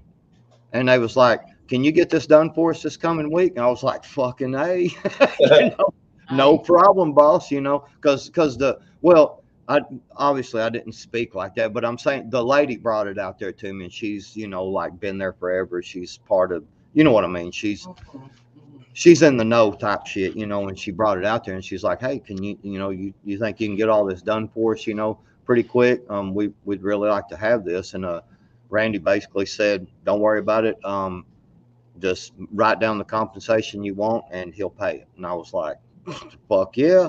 And it's like cleaning out this privet line, like picking up all these, blowing all these leaves out away from everything. You know what I'm saying? Dude, it's like, it like I'm gonna probably be able to make $1,000 off of it. And that's gonna Nice. I'm gonna be honest, man. You asked for a minute and you had like 5 already. I don't give a fuck what you do. I'm Do just I really wondering, man, look like can you I give like a get fuck to the what you fucking say? point this week Do or I what? the question is, do I give a fuck what you think? Fuck yeah, you give a fuck what I think. That's awesome, brother. That's good. So I'm glad to hear so you'll be that able to does make it, man. that That's awesome. no, like just, you know, all bullshit aside, I was just saying, man, because I was really nervous about, you know, if just because of the way things have been going, if I'm going to, you know, have enough money to come, you know, because I mean, I got a girl fixing to go to college, man, and you know, and she's getting a pretty hefty scholarship, but I've made a promise to her that everything, she will hardly owe anything when she gets out of college. I'm going to pay every single dime that I can. I want to take care of my daughter, man, like to the fullest extent. You know what I'm saying? So, you know, I have to take all that into consideration, man. I mean, she's like right on the, you know what I'm saying, right at the end here of school, you know, getting close to it. And we actually, just to tell everybody, since we were doing doom and gloom earlier and we're all going to die and shit in 72 hours, I wanted to tell you that I went to, my daughter signed a scholarship for volleyball to a college. They gave her a pretty hefty ride, man. I'll just say Nice. that, to Nice. play on their top. You know what I'm saying? Their top team. So That's awesome, bro. That's Congratulations. awesome. Congratulations. I'm going to make sure I had a long talk with her, and I had a long talk with my wife and her, and you know, I said, every single extra dime I can make and have, I'm going to make sure you are well taken. I want her to go and study for, because she's going for a veterinary. You know what I'm saying? So she's like legit, and I told her, I said, I don't want you to be in debt, you know, in over your ears when you get out of college and just start to work. You know, I don't want you, you know, I don't want you to have to worry about if you get something to eat or not tonight. You know what I'm saying? Daddy's going to Right. take care of it. So I just thought I would bring some good news, man. It was cool. It was awesome, man. I got to witness my daughter signing a college scholarship, man. You know, for sports. Awesome. Congratulations to her. Really, honestly, from the bottom of my heart, man. And the fact she's doing something she's able to that she really has a passion about, that's living right there. I'm Yep. very proud for you and her. Well, thank Real. you. I'm proud, man. Yeah, I'm you proud. should be. You should be. Fucking ought to be. Yep. So Hell, I'd be happy if any of my kids could actually read a fucking book that doesn't say Dr. Seuss on it. Lazy ass kids. Probably because you didn't know how to read it to them. So That's what I was. know, right? Were you able to get No, past? I can read quite well myself. yeah, you just No, pointed at the pictures. You're going, oh look, pretty, pretty, pretty. No, I think Prepper Them Stedding green eggs. I think he could read a little bit, and I think what he did was he was like, green eggs and ham. He was like, that's fucking nasty, man. Kids don't read this shit, man. What the fuck? I ain't reading this, y'all. Hey, what is it? Green eggs What and is it ham. when What every the fuck? time somebody says Dr. Seuss, the first thing that pops into your head is green eggs and ham? I mean, he wrote more than one book. I always I know there's a shitload of them, but man, That's that is always just the first one. Yeah.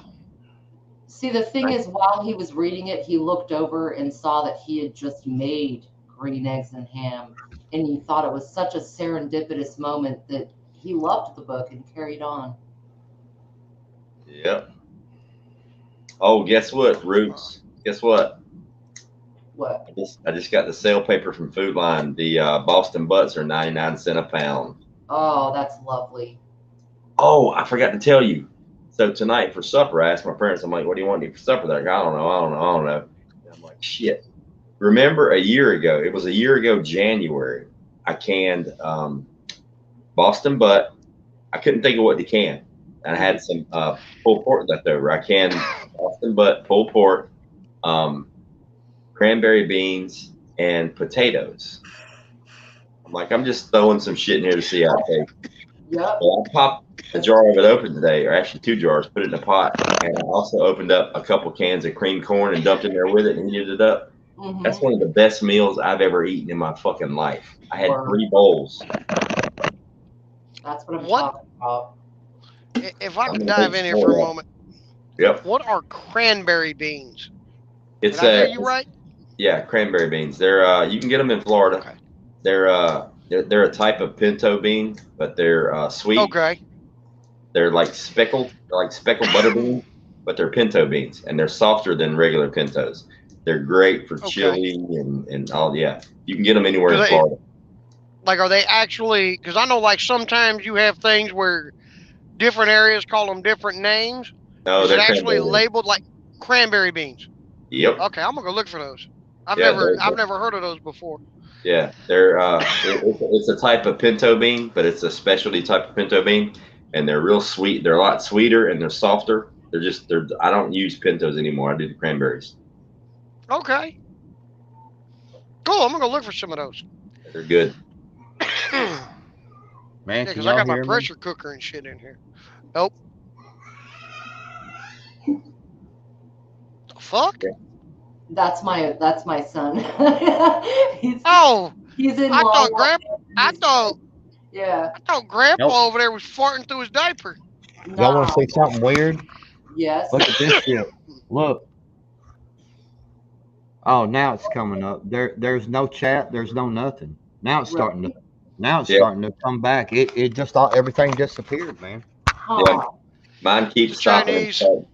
Like everything, everything like froze for a minute, and then it all turned black, and then it all turned white, and then finally y'all came back for a minute, and then there was no chat or nothing from it. That's why I was like, "Can y'all hear me? I don't know what's."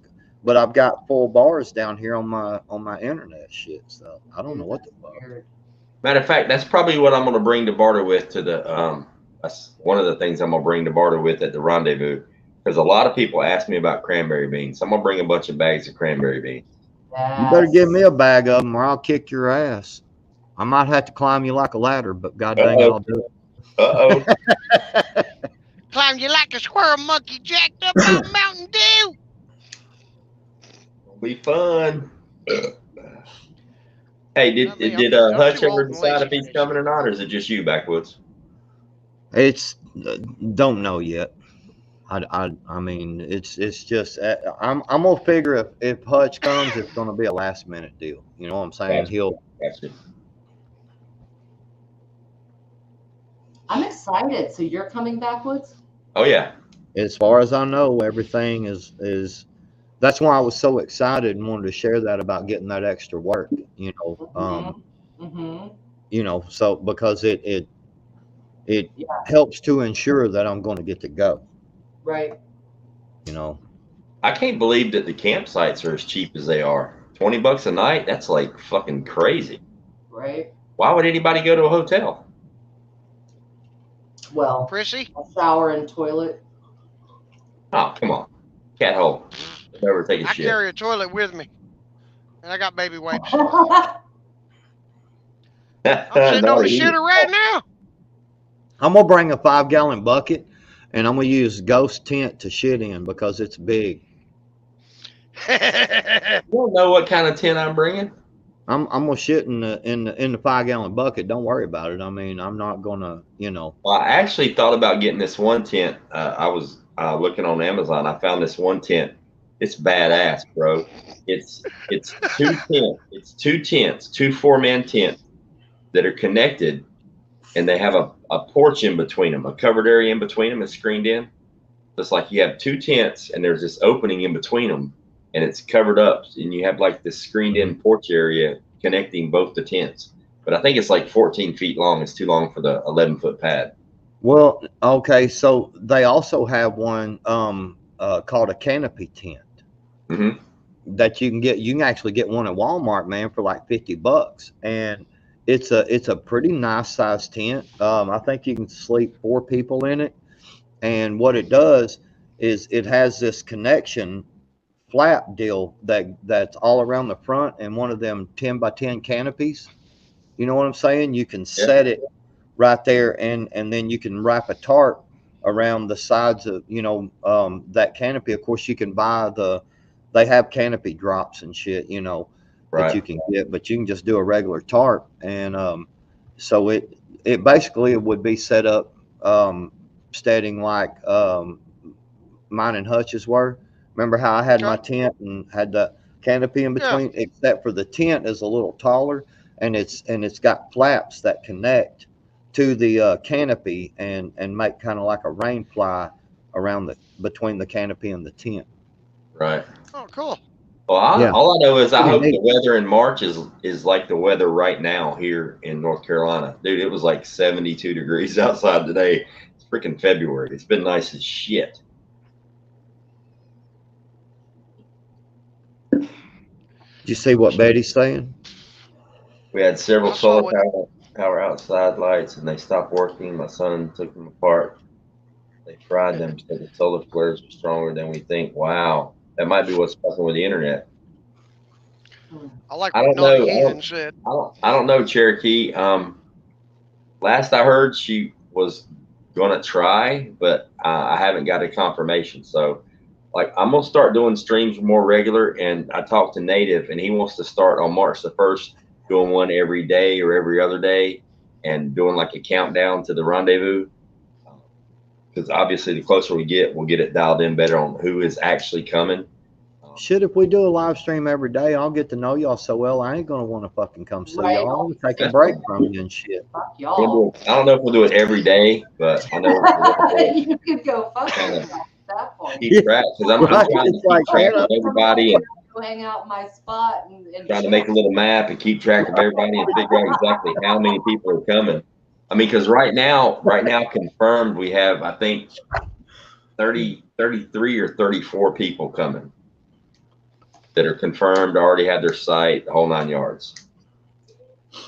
Hell, I already sat there and looked upon the panel before I jumped up here earlier and was thinking, man, I spend all the time with these do I really want to get up on the panel with these fuckers? Right. Yeah. Just setting up to marry. I'm just fucking around. I love you guys, man. I really do. Oh, y'all in the chat too. Even Grandma Merkel. Hell, I love her too. I don't care if she likes me. I freaking love G-Ma. I love, man, I ain't hating on nobody. G-Ma is the shit though. She will speak it. Good night, Northern Girl. Good night, Northern Girl. It's awesome to see you in a minute. Yeah, I'm probably just gonna bring a little 2-man tent, maybe a 4-man tent, just for Buddy and I. Nothing big. It's quick and easy. Boom, boom, boom. Well, mine's over there underneath. I've got it stacked on that shelf back behind me. Actually, there's a box right there. Beside that thing that you're seeing there is a table, a fold-out table. It's one of the kind of the older ones. Right. And then you can see way over there, there's a box, and I've got a bunch of tarps and my tent that I like to use, the one that I had up there, Prepper Steading, because Prepper Steading, I give him a hard time, but I really love this guy. I will tell you what he did. That last night, come up a thunderstorm, and I was in there. I was out, man. I was pretty asleep, and my rain fly was off, and he over my tent, and he started putting the rain fly. He was like, "Don't shoot me, backwoods." You remember that? Yeah, I remember that. Because I was kind of waking up and shit, and it was like, he was like, "Don't shoot me, backwoods. I'm just putting the rain fly. It's about to rain, man." And I was like, I think I said thank you or something like that. And I was like, something along them lines. Yeah. Yeah, if it wasn't for the fact that I'm bringing Buddy with me, I would just bring a hammock and a tarp. I mean, I'm a hammock guy when it comes to the woods. I like being up off the ground, away from the fucking snakes. But Buddy's coming, so he'll be pissed if he can't hop in the hammock with me, and that would be a chore. So I'm gonna do the tent thing. Roots. Yo. I've got about 15 folding, or them little fold up chairs and shit. The little camping chairs they call them, whatever. I'm Right. bringing 4. Dude, I've got like several of them. Some bitches stacked up there. If and they pack up small, so I can throw a few. Because I'm bringing the Barbie car, man. I'm just telling you. Oh, I only have one butt, so you don't have to bring all 15. But I'm We just got saying. you I was gonna bring 2 or 3 extras, is what I'm saying, and they're the cheap ones. So if something happens and I lose one, I don't even give a shit. You know what I'm saying? They're cheap. Actually, me and my cousin, we went when we were at deer camp. We had to go to the Dollar General store, right?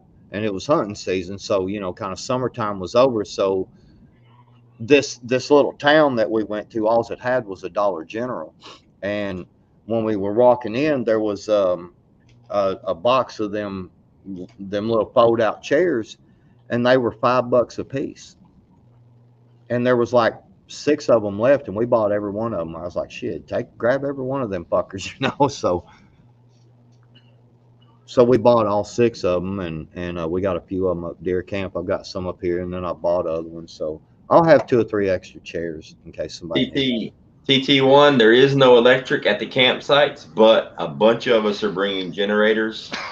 So I don't think that's going to be an issue. I've got a gas powered Jenny and a solar Jenny. So yeah, I don't think that's going to be a problem. Yeah. I'm just gonna say it like this. I'm gonna expect 2 hot showers while I'm there, and I don't care what any of you women have to do, but y'all have to heat my water up and get my shower ready. I will not shut Virginia. Hold on. I will not force anybody to try to bathe me or anything. I can take care of that myself. I'm just saying I will be expecting.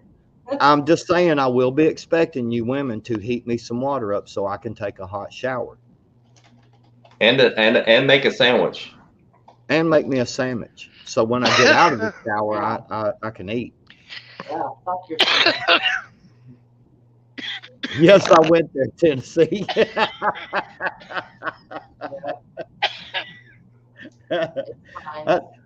Sometimes I have a feeling if I ever meet all these people at once in person, they're going to beat the shit out of me or something. These women. What's going to happen? We're going to go to we're going to go to the rendezvous.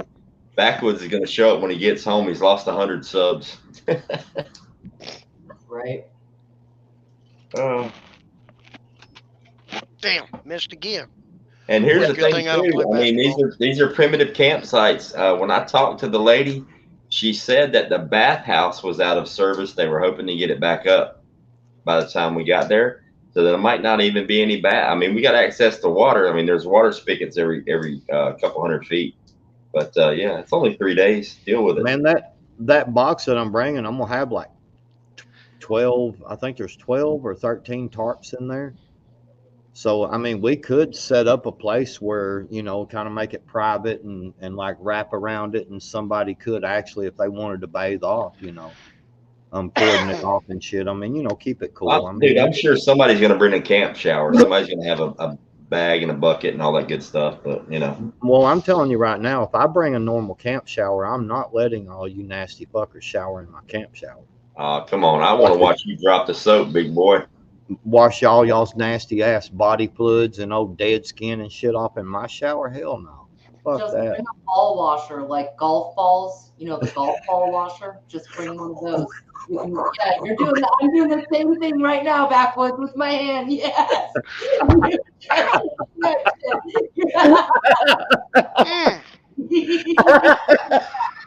hurts a little. It's good. You ever seen the bristles they have in them damn things? Hey, Them fuckers are rough. Hey, we could. Hey, to dry G-Mom Merkel would. Hey, G-Mom Merkel would be the perfect one, man. She could retch in there, in the shower thing. She don't have to look, she just retch in there and use a big long brush, and Like a ball washer? That's right. That's Joe right. said, God dang, we need to go back to the serious shit. Blowing up China and shit. Well, I hear there's waterfalls, so Well, I know that the group campsites, which we'll probably rent next year if we go to the same place, they have 5 group campsites and they hold a max of 16 people, and it's just a huge open area, and you get a water spigot and an outhouse.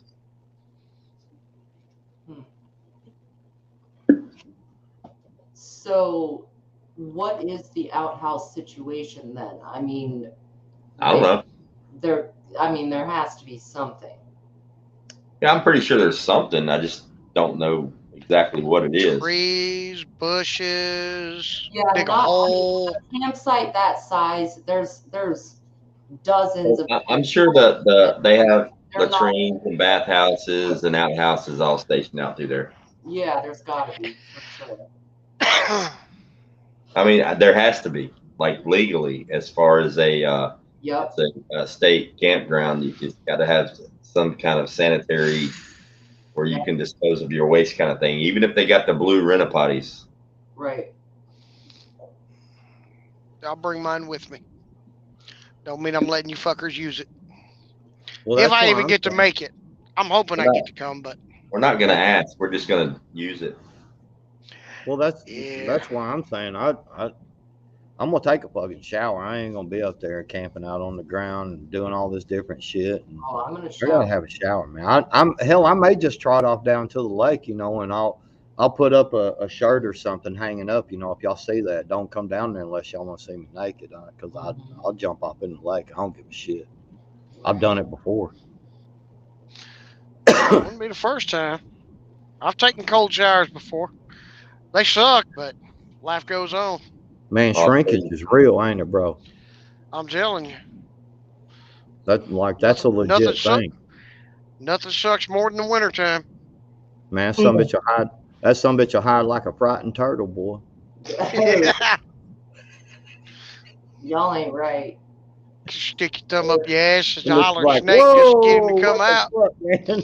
But I'm Some saying, bitches all ducked in there and shower shit. with Like, man, it's fucking cold out there, man. What are you doing? laying out there and all that shit, and then flying again, then we're gonna need some more malt vinegar because I'm telling you. I just snorted. Right? You know what I'm saying? sure, we can figure something out. We can hook a hose. We can hook a hose up to the spigot, bring a big tarp,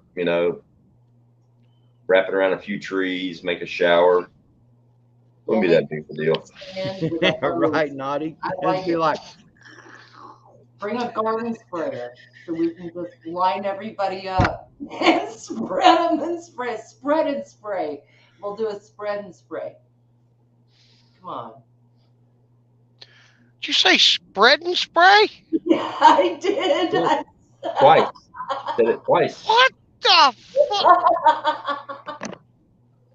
Yeah, legit. Legit. Yeah, you're right, Cherokee. 1,000 things. You got 1,000 things to do. Yep. Right now, my main focus is getting everything done and getting the shirts printed. Hopefully, I can announce the release of the website at the rendezvous. So by the time I get home, the website will be up and running, ready to take orders and start producing shit. Cool. So I'm working on the website right now. It looks pretty good so far. It's a brick wall and Ghost Design spray painted on the brick wall like graffiti. Awesome. So that's just a design for that. And then I'll probably end up doing a YouTube channel just for the printing business. Possibly. I don't know. A lot of work. We'll see. I mean, I don't really need to do a dedicated YouTube channel for it because I'm catering just to preppers and homesteaders and the people in the community.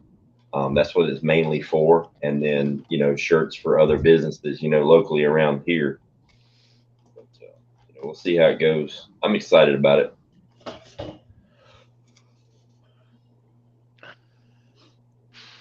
Yeah, don't think I won't crawl up in my tent and do a whore bath. I ain't fucked Dude, up. I just typed that jinx.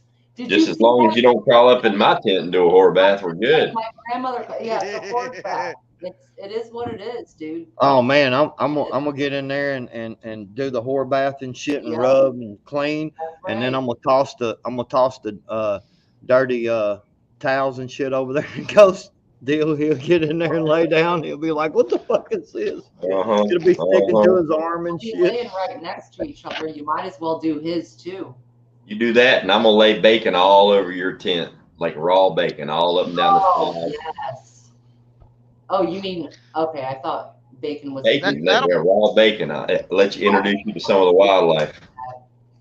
that'll bring the raccoons and possums out. Possibly some of them little black bears will come out in the woods. Possibly the coyotes. We got Oh, bears, we let's got see. cougars, we got all that. Oh yeah. Oh, what is that? Here, G-Mo. kitty, kitty, kitty, kitty. Fucking G-Mo. Oh god damn. Or if it's side of the tent, I'll keep pulling. Stop. I'm sorry for that, Maria. Legit, man. You I people got it got right here, issues. Jima Merkel. You got issues, Me or Jima Merkel? both of you. Yeah, right. You just said you were gonna pork BW. That's true. You did just say that. Wait, what? Say what? Pork him. He said he was gonna cover him in bacon. So you just said you were gonna pork him. I guess you're right. Yep. Man, Touche, all I'm gonna say, sir. I can't show it to y'all online, but listen, this baby right here says otherwise. I'm just saying. Ain't nobody porking. Ain't nobody porking backwoods, bro. This motherfucker right here says otherwise. Don't think I won't have it on me. Yeah. Just saying. I'll wait till you fall asleep, snuggle up against you. I'm gonna be the big spoon. You're the little spoon. Dude, I'm telling you now. You might ought I'm to the big talk to my spoon. You're wife. the little spoon. I'll stroke your beard and everything. Dude, I was being dead serious when I told people do not fuck with me once I shut that zipper on that Hey, tent. right now, man. I mean, I'll give you a good reach around. It's all good. I'm telling you now. It'll be I'll say that shit. sleeping bag of riches.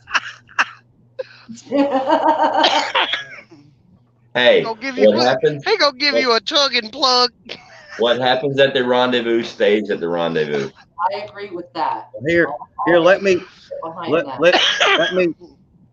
let me explain it like this. You see them babies right there? Oh. There's a little fur around it. Yeah, Mhm. There'll be some fur around it, all right. There better be an OnlyFans. We'll have an OnlyFans page dedicated to the rendezvous. See, that's something that pisses me off about YouTube right there. I would love to show y'all this gun right now, man. This is a pretty sick boy. That might be a new shirt too. I need to write that down. What happens at the rendezvous stays at the rendezvous. Yeah, I love that. I got porked at the rendezvous. I got the rendezvous. That is really good. I will not be wearing one of them shirts home. Just saying. Hey, No, Naughty, Hey, Ghost. no. See, Naughty, I can do a video and shoot my gun, show it to you, take it apart, all that shit.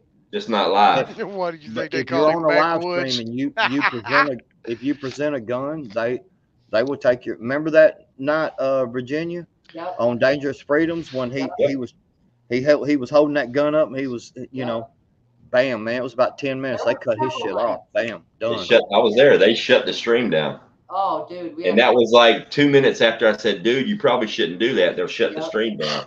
Yep. He was like, la, la, la, la, la, la. Well, yeah, but, you know. It's just like the night when the dude popped up there and pulled his ball sack out on the screen. I'm like, dude, Oh my that's God. the troll. Don't bring him up here. Get him off the I know. panel. He's like, what? The guy Yeah. runs around the house and then just drops his nuts right on the camera. Popping balls. Yeah. Man, I can't tell you how many times I told Dangerous, don't fucking bring people up there like that, dude. Mhm.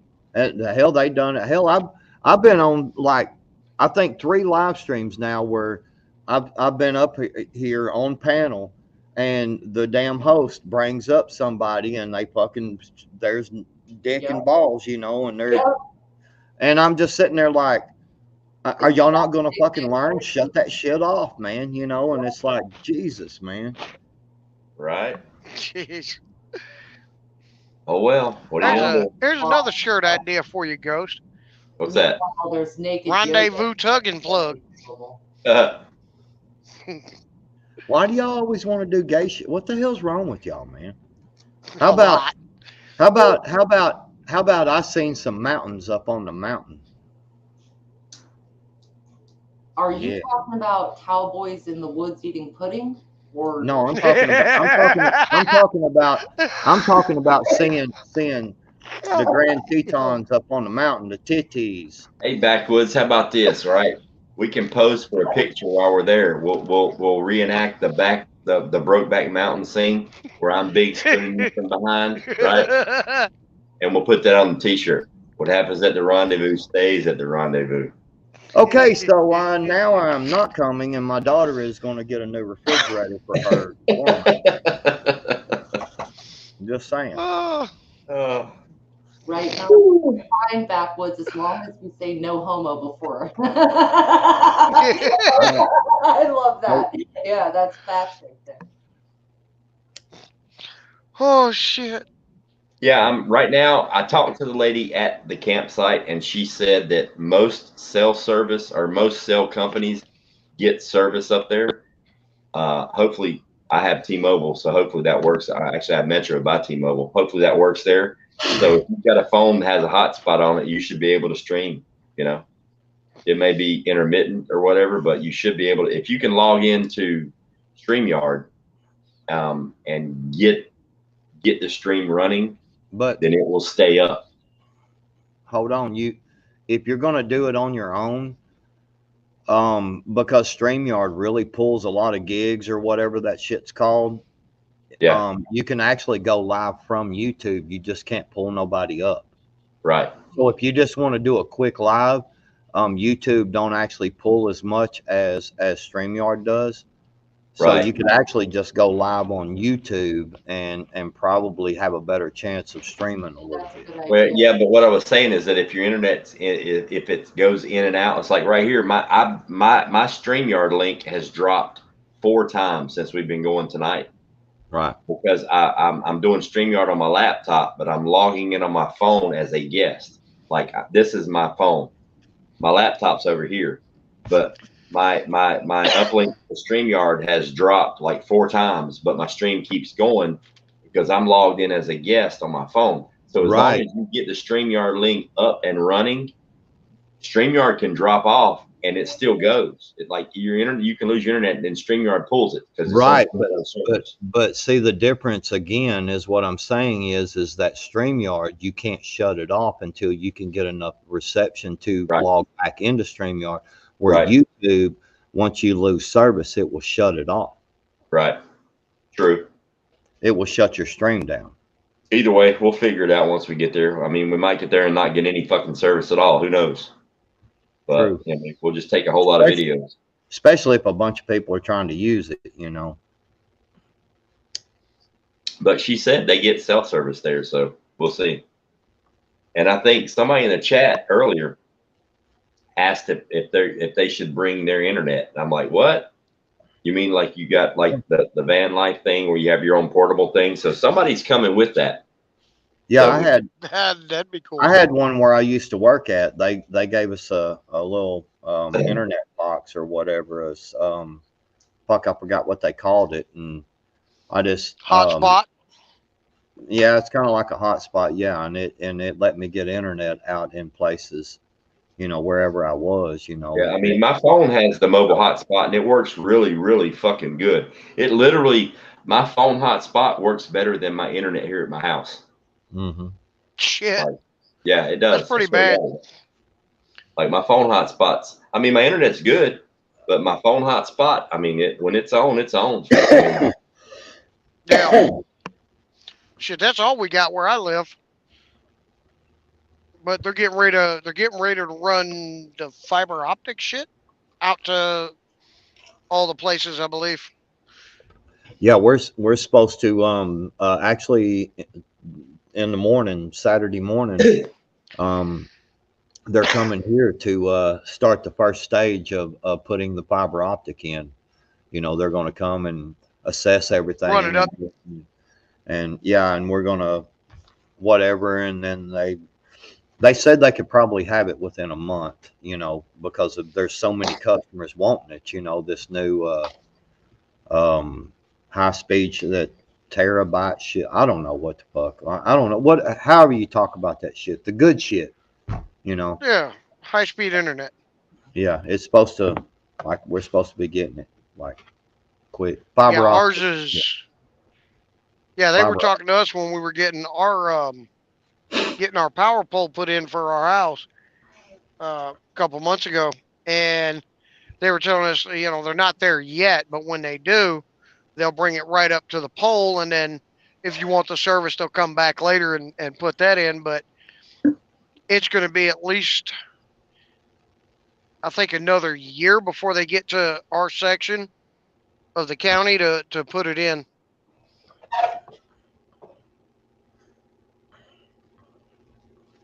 You there, Virginia? She must be doing the She kid thing. dropped off for a minute. Eden says, "How much longer are you staying live, Ghost?" Probably not much longer. I'm starting to get a little tuckered. It depends, Naughty Heathen. If you want to come up, we're about to kill it. If you don't want to come up, we'll probably stay a little longer. Now, if you come up here and whip your nuts out,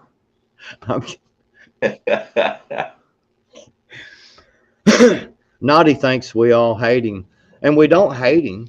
No. We just think he's dumb and a jackass. I am going. It's in North Carolina in March. March. Yeah, we do think Naughty is a jackass, but we love him like all the jackass. I think Backwoods is a jackass, and I still love him. Hell, See? Backwoods Who? thinks Backwoods is a jackass. Yeah, I can guarantee you, I think I'm a jackass. And then there's Prepper Steading, the original donkey jackass, being all like, "Who? You're a jackass." Yeah, but see, he's I really am. more of a burro. You know what I'm saying? Well- Because he cross dresses and shit. Yeah, Well, So Donkey- he's not donkeys- really to quite the donkey or mule status. You know what I'm saying? but Donkey's a sensitive jackass. You know, he said that's the difference between you and him, Backwoods. Donkey's a sensitive jackass. You're not. You're just like a fucking jackass. I'll go with that. But Donkey's like jackass, but he's concerned about your feelings, and you know he passes out participation trophies just for hanging out with him. yeah. Who does? When the fuck did that happen? Look, bitch, I saw you in a dress. I saw you in a dress and makeup. All right, I can say pretty much fucking anything I want to say and get away with it. All right, Dude, Yeah.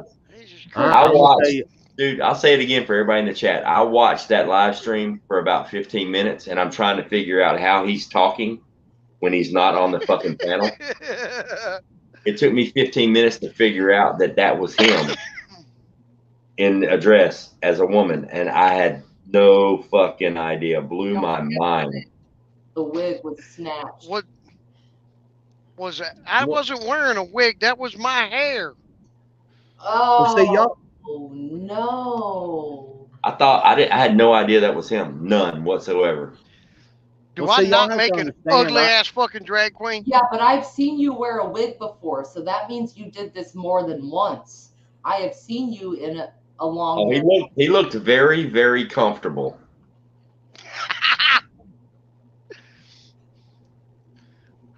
It might have been It's for like- Halloween. It's like in his closet, in his bedroom. You know, most married couples, it's like, all right, honey, my shit's on the left, your shit's on the right.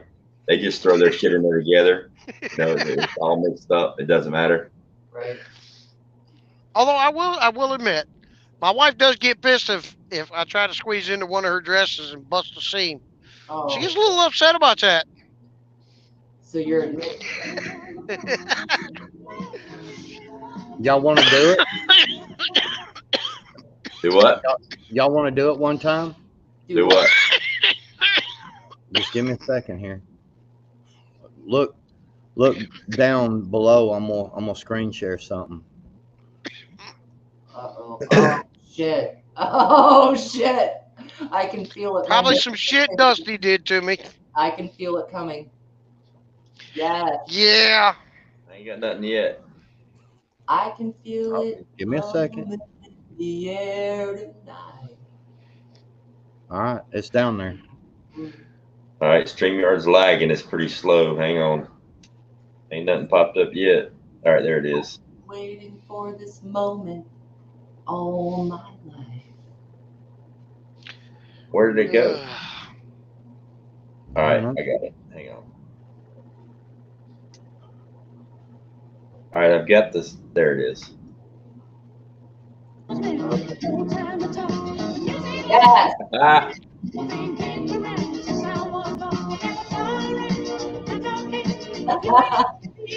Jesus Christ. I have the biggest smile.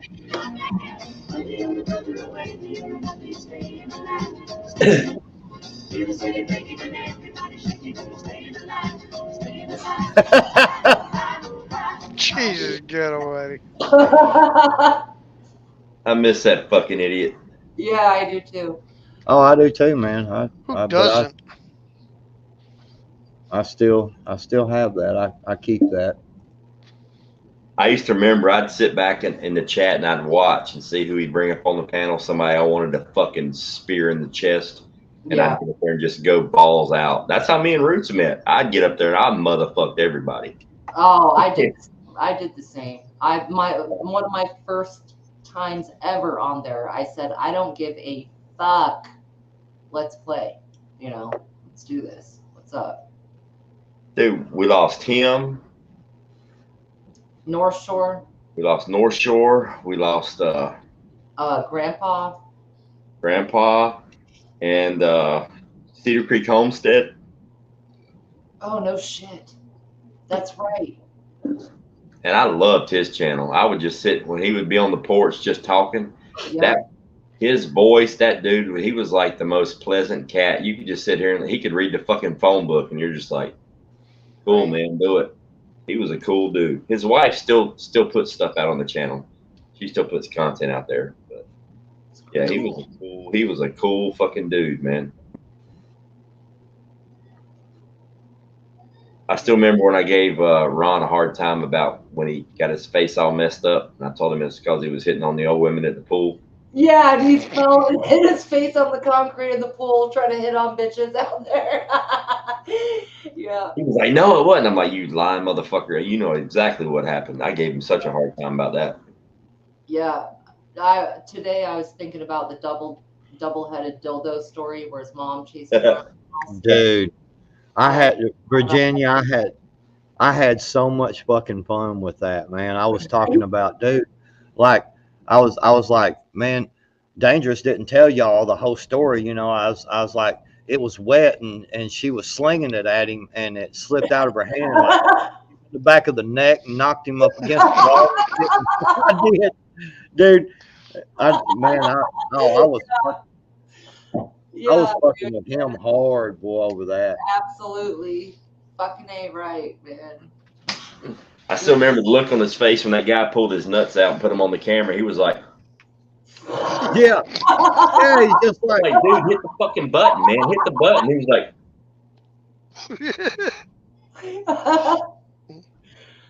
Yeah.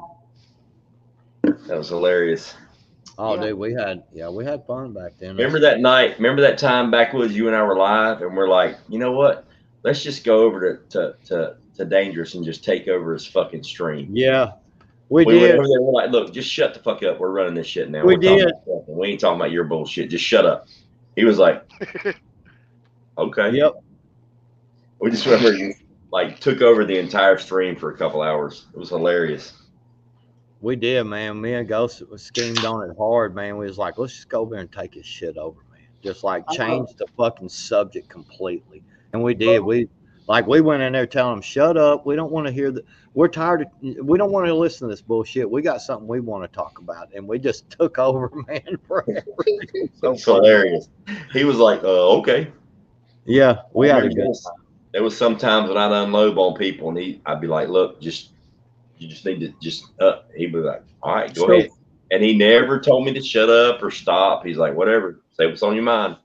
So Virginia, I got a question. Was you around yet when we had Cheshire Cat and Gray and Sparky on there all the time, Aircraft Sparky? She left again. I remember Sparky. Yes. Do you remember Gray and Cheshire Cat? Yes. And a few others that ended up being, like, I don't want to say because they ended up being weirdos, but yeah. Detroit prepping. Yep. Yeah, that's back when I was going on live with them, man. Back then when Cheshire Cat was his co-host every week, and then I became his co-host every week because Cheshire left. Dude, Man, why did Cheshire leave?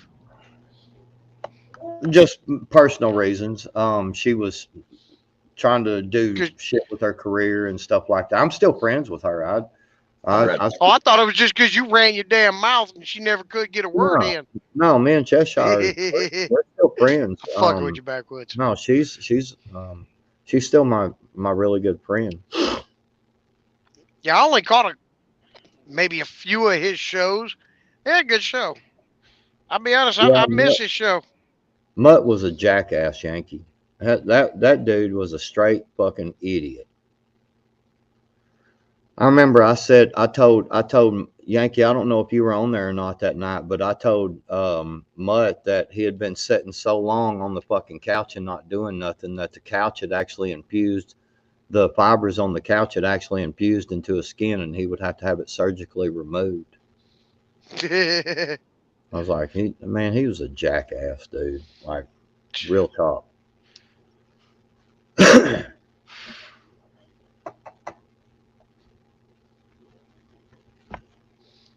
Shit, I'm probably have to get off here pretty soon, go to bed. Shit, I didn't realize it was almost 1:30 in the morning. So I was going to ask you what you had for dinner tonight and probably figuring it was some kind of long cylindrical object. You do that like a pro there, buddy. You been working them truck stops again. I've been watching you, man. No, I had egg noodles with 4-cheese Alfredo sauce and beef tips. Hell yeah. I had a deer burger helper. Ooh, that sounds good. So, it was hamburger helper. We just used deer burger instead. It was really good. I took and made that. I'm not seeing a downside of this. So I took it and I put some garlic and some Cajun seasoning in it. And then I've got some really good Mexican cheese dip. I've got some white and some yellow both. I mean, some really good Mexican cheese dip, man. And I put queso? I put a spoonful of each in there, and I've also got some salsa, some really good salsa. And I put some of that in there and stirred it around. Man, that shit was so good. Dude, there ain't hardly any of it left. My kids tore that shit up. Your salsa don't say made in New York City on it, does it? No. New York City. No, that shit's made right here in my town, bro. This Mexican restaurant down the road, they make that shit fresh. It's good shit. That shit you get in most of them, yes. I kind of figured Celtic Mutt or Jeremy the Jester, one of those cats took over for Dangerous and did like an After Dark stream, but nothing ever. They tried. Capability, you got to have the personality and draw, and Rob Jeremy a diamond. Jeremy the Jester tried, man, and Yeah, he could. it didn't go too well. And in fact, one night, well, I'm just gonna say this. There was some shit that happened, and I was not very happy with Jeremy Jester and a few of them. And I got up in the chat and I was letting loose. And Jeremy Jester said, "That's it. I'm landing the live stream," and I never saw him on again. I was letting fucking loose on them motherfuckers, man. Yeah, there was. I heard about that. That went down. Y'all remember that? Because I was like, I was telling them, put the link in the chat, man. I'll fucking come up, but they wouldn't do it. I was going the fuck off, dude. About what? Can you say? Just the way that they tried to be dangerous, Freedom. Oh yeah, that wouldn't be cool. You can't. I mean, I can see you sliding into the time slot and trying to keep it going, but don't go in there and pretend. Yeah, they were. Yeah, I called them the fuck out big time, man. Dude, I'm telling you, I was going the fuck off with that. Some of my I don't think anybody could duplicate him. No. I mean, no, but I mean, it was a good time slot, kind of like where we're at right now, where people ain't got shit to do and a place to hang out, kind of like Cheers for the YouTube. But you know, when he passed, seniors. When he passed, you shouldn't go up in there and be like trying to take over and duplicate it. I mean, you should be up front and forward and saying, "Hey, I used to come here all the time. He's not here anymore, but you know, I still want to hang out and do this, that, and the other. So I'm gonna try to do something different, but the same, you know, same format, but different person kind of thing, and not try to steal the thunder or try to ride coattails of somebody that was passed away. You know, that was the part that there was a couple other people. There was one person in particular. I ain't gonna say his name. Y'all probably all know who I'm talking about. He made a statement, said he was taking over for Jarrett for Dangerous Freedom. I'll say his name, Broken Patriot. I'll say his name. I bust his ass out too. Fuck them motherfuckers. I lit him up when he said that. I'm like, what the fuck? I lit him up. Them motherfuckers.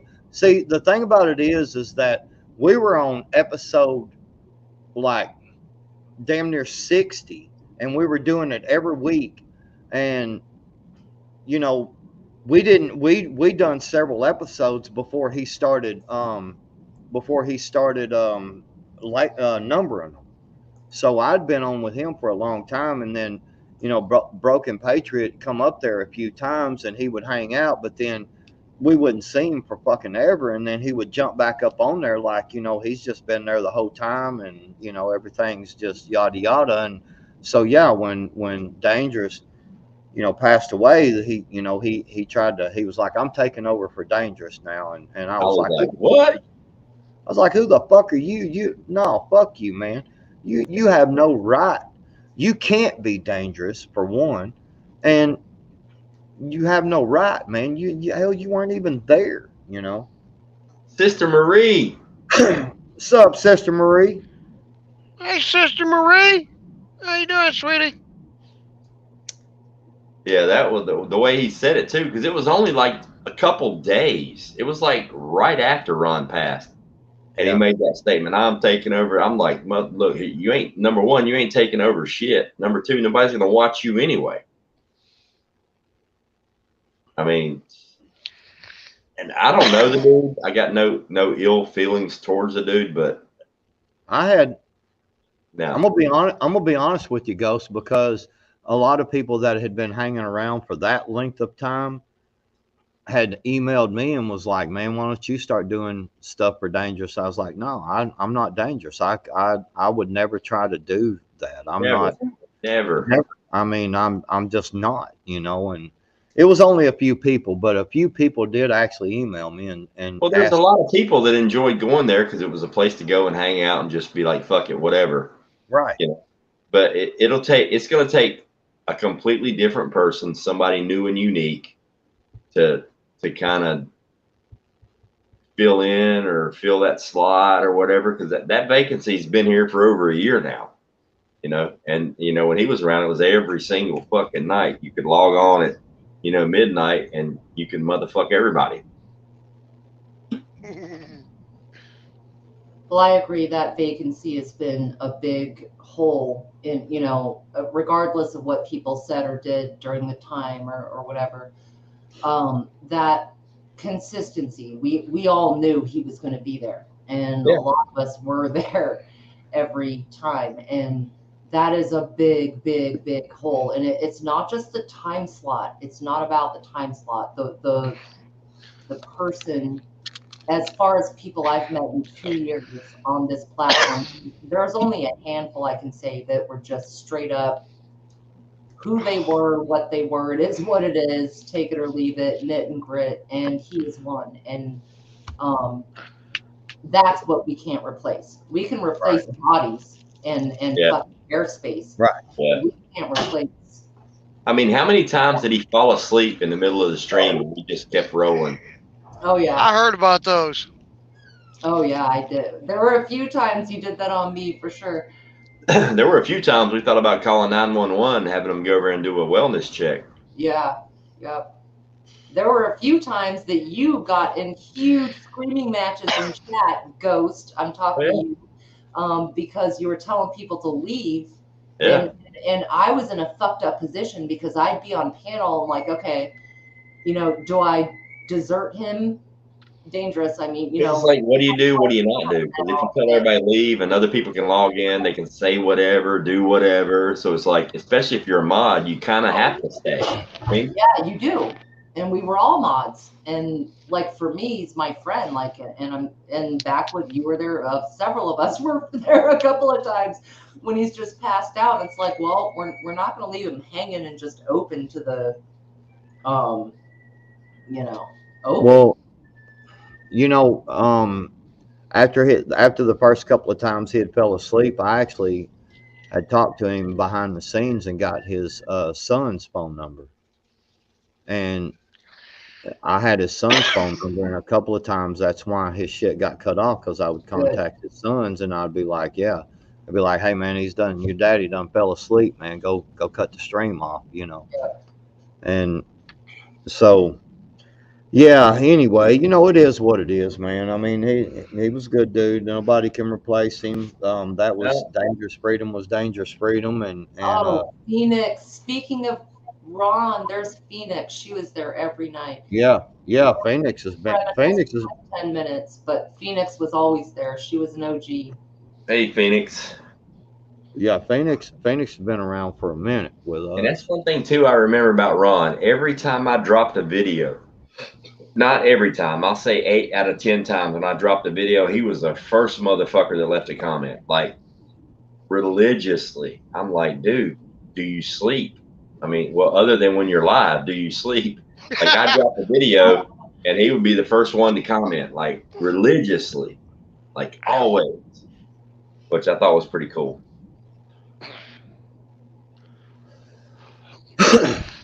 I mean, we didn't agree on everything, but I do miss that dude, man.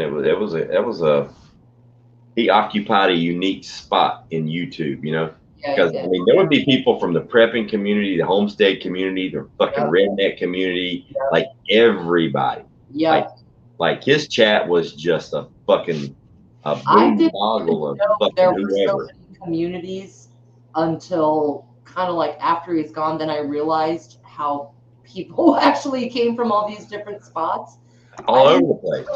I didn't really go a bunch of places.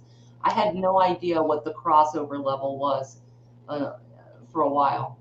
Yeah, he had just crazy people. And another one that I miss is fucking North Shore, man. Yes. Oh my God. North Shore was awesome too. Me and North Shore locked the fuck up on Dangerousness. I went at North Shore's ass, and I'm just so glad him and I made up, Yeah. But I mean, I lit into him like fucking no tomorrow. But him and I are good, or him and I were good. Thank God. Absolutely. But I remember so many nights with North Shore just hanging out. It's the most. I loved his streams. I would just sit and just chill with North.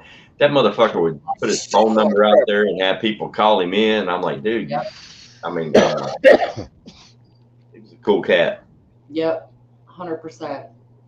He was different, but he was a cool cat. Oh my God, that live that got took down where he talked about some of his work in S&M shops. I'll leave the details out, but some of you probably remember. I was there. Yeah, you were there. And I don't think that live got put up. There's a few that we did that did not get put up. You know what I'm saying? But yeah, yeah, Sean was great. I can tell you this. Some of the most fun and most interesting times was in the backstage with Dangerous and several people. Oh Yep. Lord. Yeah, for sure. And We all heard about Virginia Roots in the backstage. They Oh were. no, it wasn't Roots. No, it wasn't Roots. I'm That's just fucking with her. That's one thing. So let me just put it like this. That's one thing I never saw Virginia Roots boobies. I'm just saying. No. You know, she never did Roots nothing. always conducts herself like a lady, but there was she never did all that. Them Dangerous backstages were fucking off the chain. Yeah, all you boys can attest that I never raised my tank top ever. None of you ever saw me do that. You never did, and I can say I was just joking. I was just joking. No, dude, I'm serious. We saw a lot back there.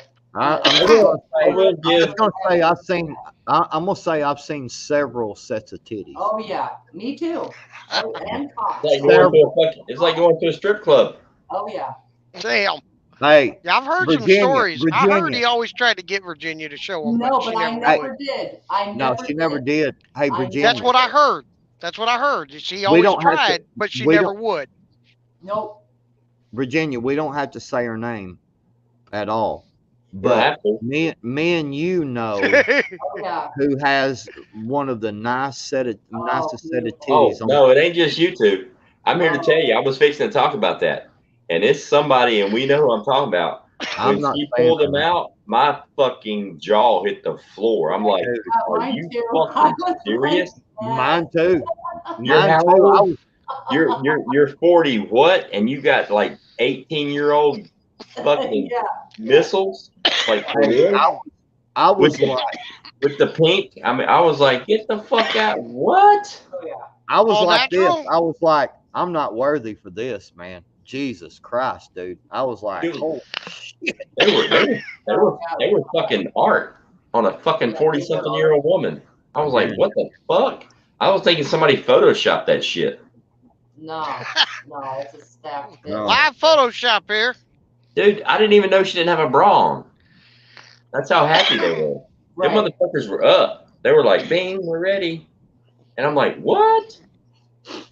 Yeah, I was like, shit. Well, see, Phoenix is like what happens in the backstage. Well, the difference is that when you're live on YouTube, like we are right now, you'll get shut down pretty quick if you do certain things, whether it's show high velocity items, or if you talk about body parts, or if there are a few nights we showed each other our crossbows, our different tools, things like that, right? Or like for me, you know how I love to grow bushes, so there were a few nights in the backstage I grew everyone and I bushed.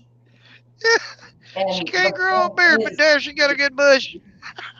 No, it's true though. And then, but YouTube would not take that down because at that point, when you're not live, it's a private. It's like a Well, it's not really private. It's like a Zoom call. It's a backstage.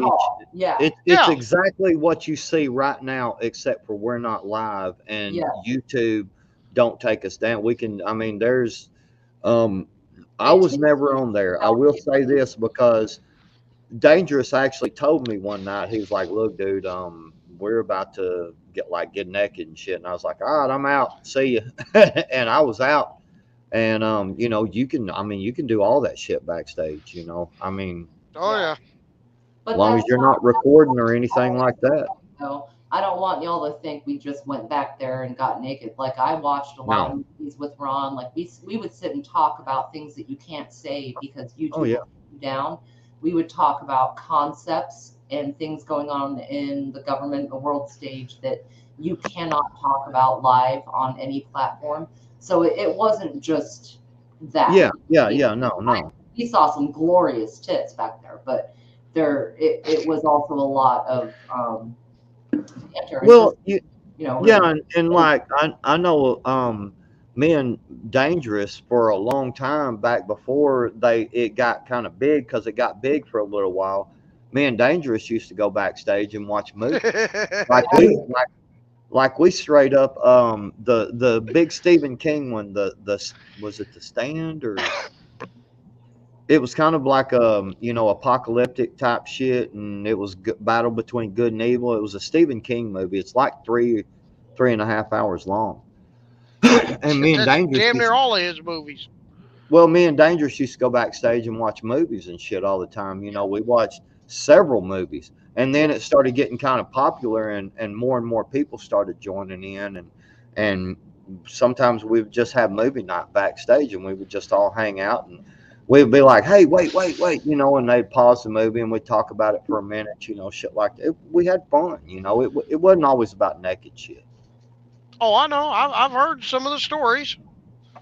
I heard stories. I only caught a few. Maybe a handful of his lives, and he had awesome lives. But like some of them were just, other people I've met on here and shoot the shit with that were over there all the time, and just they told me, there were times like you said, you guys do movie night or y'all sit there and talk about things that backstage that you couldn't talk about on the live because, the minute the wrong person on reported it or heard it, it was gone. Yeah. So I mean, I heard, and I also heard that he was always asking to see 12 titties. hours, one way or another. Oh, Dangerous wasn't shy a bit about asking to see some titties. No, hell Yeah. no. Right. Yeah. He didn't blush a bit. Not at all. No, he wasn't fucked up about it. He would It's like asking you to We'll go pass the backstage. potato. You show them to me right now. Go backstage. Come on. That was like Oh, that. yeah. That was like asking your cousin to pass the rolls at a dinner table. It was just like normal. That was like, hey, show me your Can I see tits. your titties? Okay. Miss Yeah. Prep and Plumber, my whiskey sister, what's up? Mrs. Miss Prep Prep. and Plumber, welcome back. Miss Prep and Plumber, did you fall down and get a boo-boo, or are you still drinking? Just saying. I think she took a nap and recharged her batteries. I think she fell down. I think we're pretty much all Gen X. I'm looking forward to seeing the plumbers at the rendezvous. I think she tripped, slipped, and fell on a Mr. Plumber. Ooh. And now she's back. She done put his old ass to sleep. Got to be careful where you stick that pipe. Right. You know what happens when the pipe breaks? Just saying. Oh, we had some Cherokee. We had some very interesting conversations with Bug Out Bushido. Oh man, that human flesh eating cannibal motherfucker. Boy, especially when we went backstage. Now y'all don't know Bug Out. If y'all have not been backstage or y'all don't have his phone number, because Bug Out and I we text quite a bit and stuff, quite often actually. Yeah, Bug Out is I definitely want him on my side. I'm just gonna put it that Oh yeah. Oh yeah. Oh fuck yeah. And for those of y'all that like to dog on Bug Out, that is a very smart individual. Yep. No, Bug Out is not smart. He is intelligent. Yeah, that's what I said. He is. Yeah. He is like on the I'm- next I'm- level of intelligence, man. Yeah. Bug Very, Out. I'm with very you smart. too. If shit goes down, I want to be next to him. Because if I don't know what to do, I know he's going to tell me exactly what I need to be doing. Yeah. I wonder if Bug Out's working. I don't think so. Probably. I can't text because I'm on I can't. StreamYard. I'm gonna text his ass and tell him that we're over here talking a whole bunch. I dare you. No. Stellic Prepper Steading's Nope. over here talking Look, shit. you see that lit up? I'm texting him right now. Yeah. Text him. Tell him Prepper Steading's over here running his fucking mouth talking shit about bug out. You give that a whirl. Tell him Virginia said hello. And One of these days, I'm gonna get a hair up my ass. I'm gonna drive down there and go play airsoft with him. I know I'm gonna get my ass kicked, but fuck it, at least I can say, you know, I did But it. at least it's only a hair you're shoving up your ass. yeah. Yeah. Is that all you can fit nowadays? Really? Well, I you don't know, I ran out of D-cell batteries. Ooh, no. TMI. That's the line right there. my Kickstarter's broke. I could see it. Or like a pull chain for a chainsaw. Or lawnmower. Yeah, like, yeah. Naughty heathen. Naughty heathen. Bug out Bushido is a cool cat. Oh yeah, he come up with some fucked up shit to talk about. What did he What'd say? he say? He hadn't said nothing. I just texted him. Y'all know I'm not that fast, so give me a fucking break. You're old. Slow ass motherfucker. Well, So type it in Morse code. Would y'all shut the fuck up? I Yes, said, go ahead. no, I You said, gonna talk yet or what? I know, right? He's so slow. I said, man, we are talking mad shit about you on Ghost Live Stream. We have decided your job has to do with cross-dressing and Hinduism. What did you tell him who it was? That's even funnier. Oh shit. That's one way to make sure this video gets a view tomorrow when he wakes up. Yeah, right. A view, a comment. Nah, actually, I sent him the link before we even started. Like, I know that dude. He's brilliant. Yeah, I've got his number. We've shot the shit a few times. Mm-hmm. All right, TT, what's going on, TT? I'm working on a design in my head, TT1, for you. I'm just gonna tell you right now, it's got something to do with a doppy, and it might be floppy. Just saying. Oh, Does it kind of look like the state of Florida? I can't wait. It's got something to do with a doppy, and it might be floppy. I'm just Is saying. it circumcised? You can interject and kind of help me on the design because it'll be your shirt. Obviously, you're gonna make money on it. But yeah, Well, because the whole floppy doppy thing took off like gangbusters. You need to capitalize on that. I still want to know about Snuffleupagus. I remember that cartoon. That was the elephant, right? Mr. Snuffleupagus from fucking Sesame Street. Sesame Street, Big Bird's buddy. Yeah, Ghost, that's what we're talking about. You catch up. You remember that shit, Virginia? You sent me that. I sat on the couch and laughed like hell till I fell asleep the other night. I kept just laughing. You sent me that video recording. I was like, oh shit, I remember that, man, when I was talking about Snuffleupagus. I called it Snuffleupagus. All right, so I didn't watch. All right. So I haven't watched any of Ron's streams since he died. When he died, I didn't go back and watch a bunch of shit. I watched the last one, and that was it. And then that was it. It's just too painful, legit, right? Well, they keep popping in my feed. They kept popping in my feed around the new year and all this stuff. And the other day, I finally clicked on a few of them and kind of ran through and looked at some of us that were there. And I came across Backwoods' birthday from 2021. And Ron and me and Kay and someone else was there, and we sang "Happy Birthday" to Backwoods, and then Backwoods told a story about a woman with a rose. You want me to tell it? And Snuffleupagus. Do you want me to tell it, Virginia? Absolutely. Virginia's like, absolutely. So. This is what's funny is this is a real story. So I dated this chick, right? And her sister, her so her butthole fell out, man. I mean, just like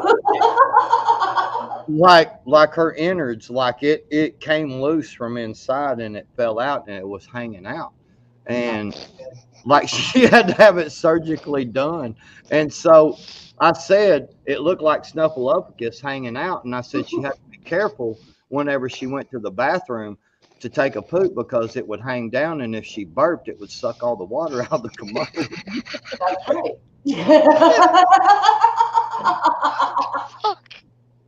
Motherfucker, you ain't even right. It's random 1 minute on DF, and I recorded it and texted it to Backwood. Oh, it went even further. You know that she would drop her drawers real quick, man, and fart, and it would be like brrr, you know, like an elephant and shit. Oh yeah, man, it was hilarious, dude. Hey, I'm gonna tell you, I dated one chick. Check it out, like real talk. Her brother-in-law, you know, her sister's husband, had gotten a motorcycle crash, and he was like paralyzed from the waist down. Like real talk, man. You know, he got fucked up, and me and him used to get into it all the time. He was a prick, man, and he was a prick before he had the accident. I knew him before he had the accident, and then after he had the accident, and he was just a prick the whole time. But so we were really into it one year, and you know, of course, my girlfriend, and she's like, you know, we got to go to the Christmas deal, you know, with my sister and her husband, and I'm like, he's a fucking prick, you know, and she's like, well, we got to go. So what I did, my girlfriend didn't know it.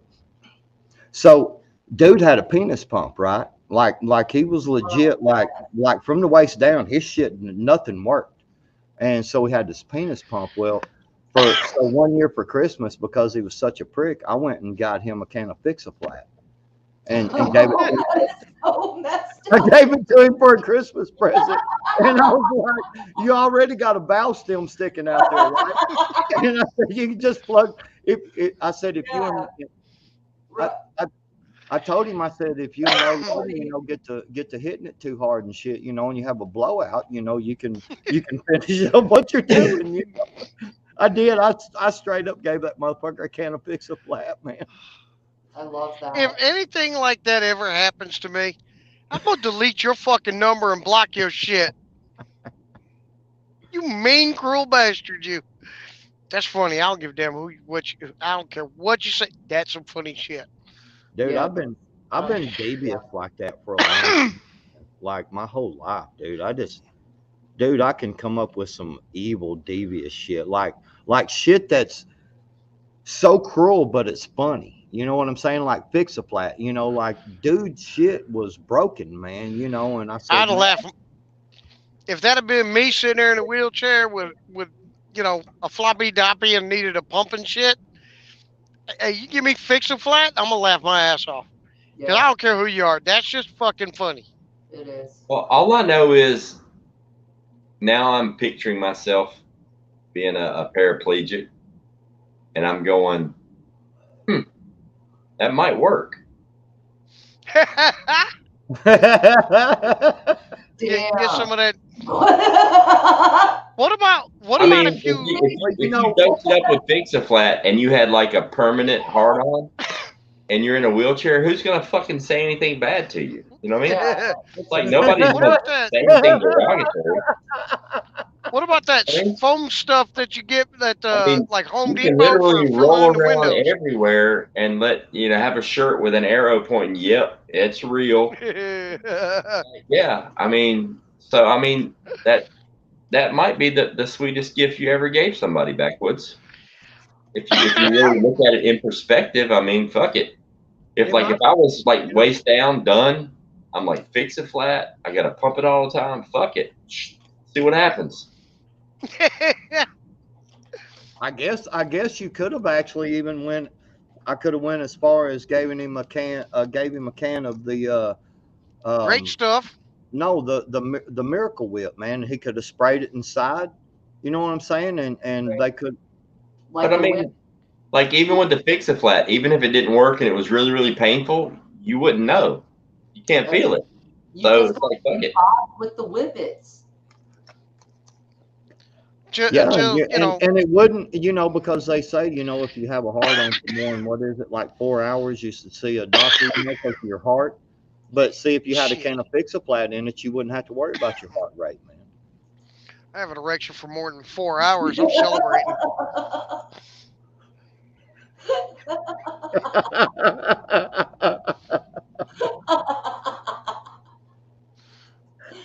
For real. Oh shit. Wow. And just know, I want y'all to all know, it's all her fault. She brought it up. Naturally. Yeah, of course. It's always Virginia's fault. Yeah. It was like a really super family friendly show. It was. We were baking cookies and Right. folding clothes and, designing, stuff. And Virginia had to take it the Snuffle Up route. I did. Yeah. I Oh don't know what it is shit. about Arby's. I just can't stand it. God damn. Hey man, Now she want to talk telling about you. Arby's. It's the same topic. Catch I'm telling y'all, every time y'all fucking bring up Arby's, I have to drive. Like today, Saturday, I will drive to Arby's and get me a roast beef sandwich now. That is disrespectful. That I can't even believe that. Oh. Like I will. To me is I'm gonna get videos in my feed about labiaplasty. Like I look at that roast beef sandwich and I'm like this. I'm like,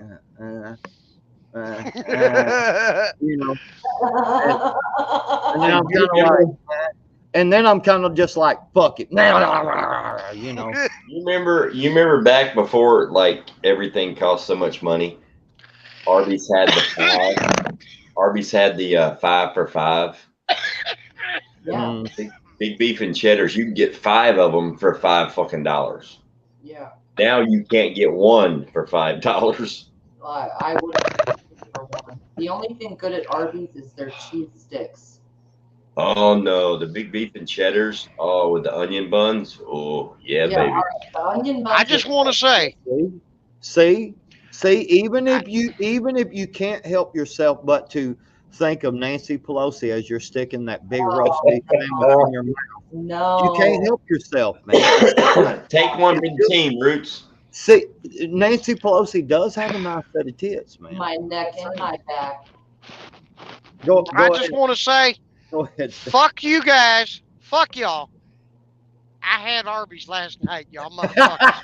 I'm sorry, dirty, stinking ass motherfuckers. Oh, Maybe we should rename Arby's Nancy's. Like Arby's should do like a rename all the restaurants Nancy. I'll never eat there again now. I said that breaking news. What was that one night, Virginia? I said breaking news. Arby's having a new sandwich. It's called the Nancy Pelosi Special. yeah. Yep, on Mad Chat. Yeah. Yep. Absolutely. Oh, Jesus Christ, you fuckers ain't even right. Stall 7 and There's something wrong with y'all, man.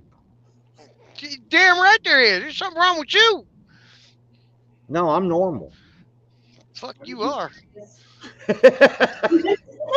Normally fucked up. Are you serious right now? Whatever. Yeah. I'm normal, ain't it? Yeah. If I'm normal, you're normal. Ish. I mean, things are going to get crazy, man. I mean, ain't that going to be normal? What the fuck? While Nick is spraying on her tulips.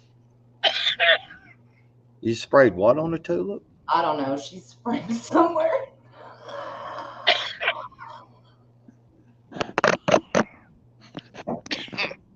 I'd smash Pelosi for Pelosi money. Which Pelosi are we talking about here? I don't think Naughty Heathen cares.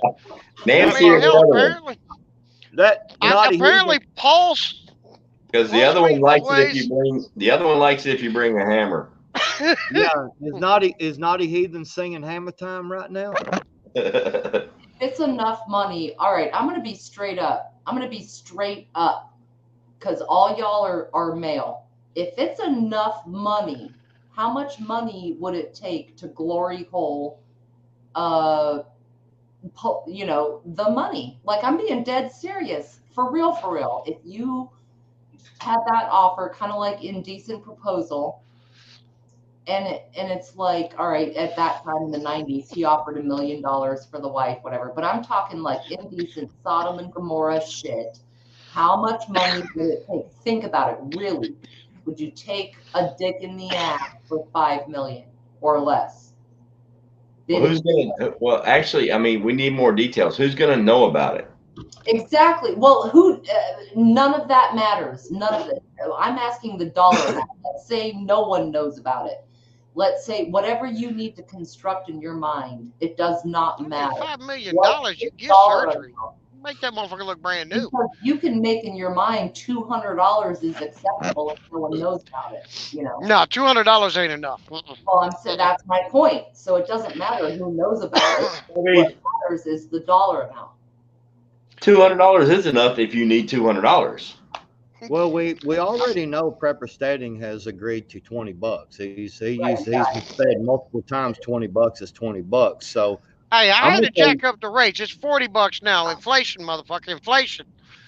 I'm gonna tell you right now, like, I really and truly, honestly, I don't care about money, Virginia. Like, All right. I want enough to go on this trip, you know.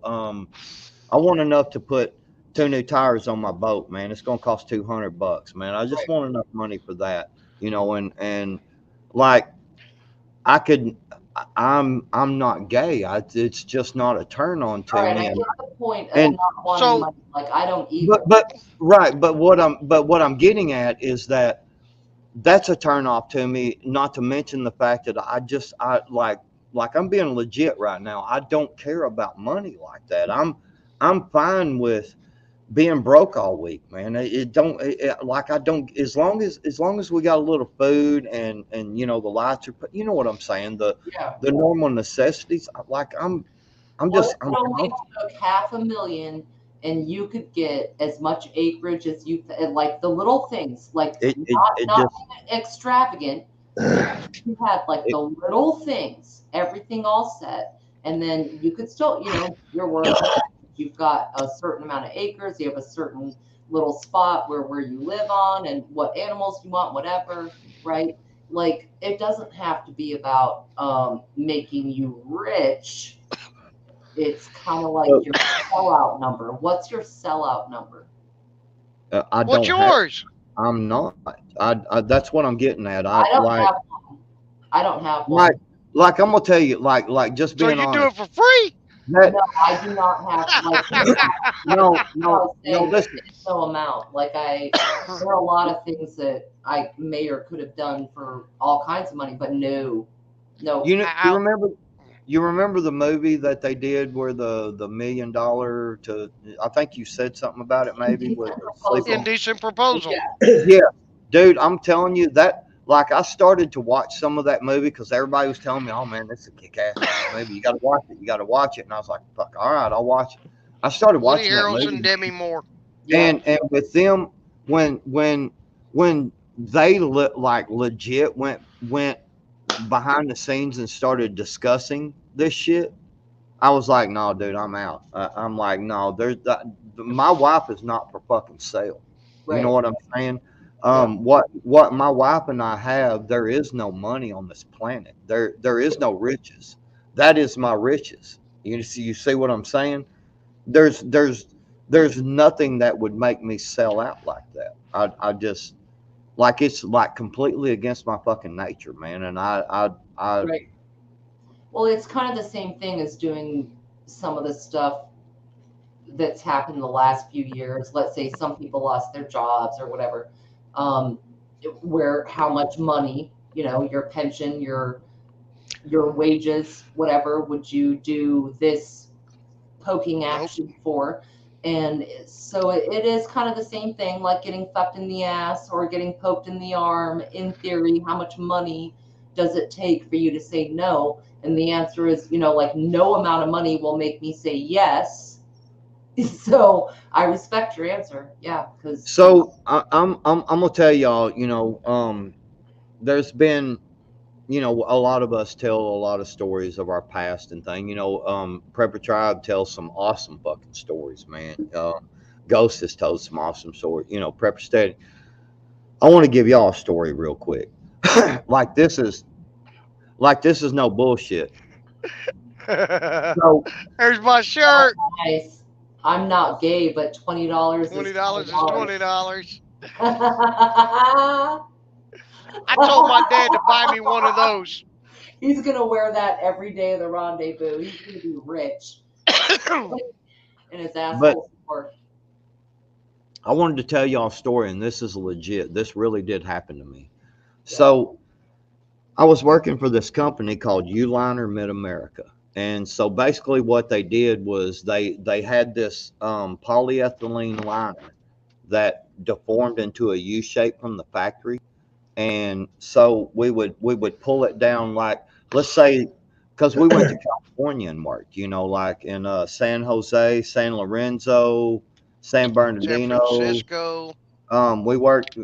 We actually went to San Francisco while we was there. But what I'm Yep. saying is that when I worked there, we went to Oklahoma a lot. And what we would do is pull that liner down like a city block, you know, in like where big intersection, big cities traffic, and they had sewer lines and stuff that run down. We would pull this liner inside and like squeeze each end of it off, and we would inject pressure and steam in there and get that pipe real hot and pliable, that polyethylene, and it would expand and form to the pipe, and then we would cool it down real fast, and it would stay in that position, so we didn't have to dig up the street and shut down that major intersection. See what I'm saying? I've seen those. So yeah, I ran the camera and shit. Like I was in the camera truck, you know. But so anyway, we went to Oklahoma and worked a lot. And I went into Oklahoma, and there was this chick that come in there, and she was cool as fuck, man. I'm gonna tell you, she was cool as fuck. She was from Texas, and her daddy owned big time oil rig. Like this chick had a brand new fucking Corvette sitting outside, and she was legit. She latched on to me, and I'm just gonna tell you, the bitch was ugly as fuck, man. I'm just being straight up. She was ugly as fuck to me, but she was cool as shit. So I wasn't judging her. You know what I'm saying? Shit, you want to hang out, man? I'll fucking hang out with you all night, girl. You know, shit, we can be best friends. I'm cool, you know. And we hung out. She legit gave me her daddy's business card and gave me her business card and said, if you will come and live with me, you will be taken care of for the rest of your life. Just be my man. And I was like, wait, what? And she goes, I don't even want you to answer now. She said, I want you to take time and think about it. And here's my card, and call me if you're serious, you know, if you want to, like, she said, you know, because we hung out for several days, you know, because I worked a whole bunch in Oklahoma City. And she was there because of they were big time cattle brokers too. You know, they had lots of cattle. And I mean, this chick was like legit fucking filthy rich, man. Oil wells and shit. Like, I hung out with her, but I called her and I told her, I said, I'm sorry. That's just not the way I want my lifestyle to go right now. You know what I'm saying? I want to do shit on my own. Because she was, because we had talked, you know, and was talking about bass boats and, you know, or, you know, how I like to fish, because I've been fishing tournaments my whole life, you know, since I was old enough to fish them. And, you know, hunting and things like that. She was like, shit, we got a ranch out there. You can hunt all you want. She said, there's deer everywhere. She said, you just go out there and hunt. She said, you'll never have to work again. She like was telling me all this. And when I called her, she goes, well, what do you think? You know, she said, you know, she said, you know, she went through this big spiel, you know, when I talked to her on the phone. This was like, I don't know, man, it's probably a couple of weeks later. You know, I thought about it, and I actually legit turned that down because I was not attracted to this chick. You know what I'm saying? She was cool, you know, we hung out, we were friends, but I couldn't see it going any further. And I legit like turned down, you know, being with her. Sorry. Can I get that business card? Right. Well, man, I was like 23, 24 years old, you know, back then. Naughty heathen. I'm drinking Turkey 101 too. Actually, I take that back. At Naughty Heathen, I'm not drinking 101. I'm drinking Wild Turkey. It is the 86, or I don't know, whatever the proof is on the Wild Turkey, but that's what I'm drinking tonight, Wild Turkey. But no, I mean, I'm just saying, like, I'm just not that way. That's why when people ask me them questions, you know, like Virginia, you know, you asking me the question of you know, would I do that stuff for amount of money? There's I'm not. That's just not me. I'm just not that way. Shit, party in the dark room. Ghost is getting paid. What's up? Well, go for it, bro. More power to you. Well, y'all, Uh, I'm gonna run. Thanks for having me. I really appreciate it, Ghost. yeah, I'm fixing to shut her down here shortly. I'm getting a little tired. Where you running to? Me too. Bud? I got some canning to do tomorrow. No, I'm talking about Prepper Stadium. He's about to run across the parking lot and make things up. Shit, I'm about to run over to that pillow right there and crash the fuck out. Got to go untie that girl in the back. Yeah, time to kick her ass out. Got to get me a new one tomorrow. She's starting to stink now. Yeah, you know. Yeah. I'll let her take a shower tomorrow. Well, you got to feed them and you got to give them water, or they go stiff. You know, after a while. Oh man. They stop moving after about 2 days if you don't give them water. Shit, that's where I've been fucking up. Okay, check. Get more water. Got it. All right, guys, ladies. I will catch up with y'all later. Backwoods, Right, Virginia, Ghost. Been awesome Appreciate seeing it. y'all. Thanks for hanging Later, out. brother. Man. See ya. Thanks for having me, man. Appreciate it.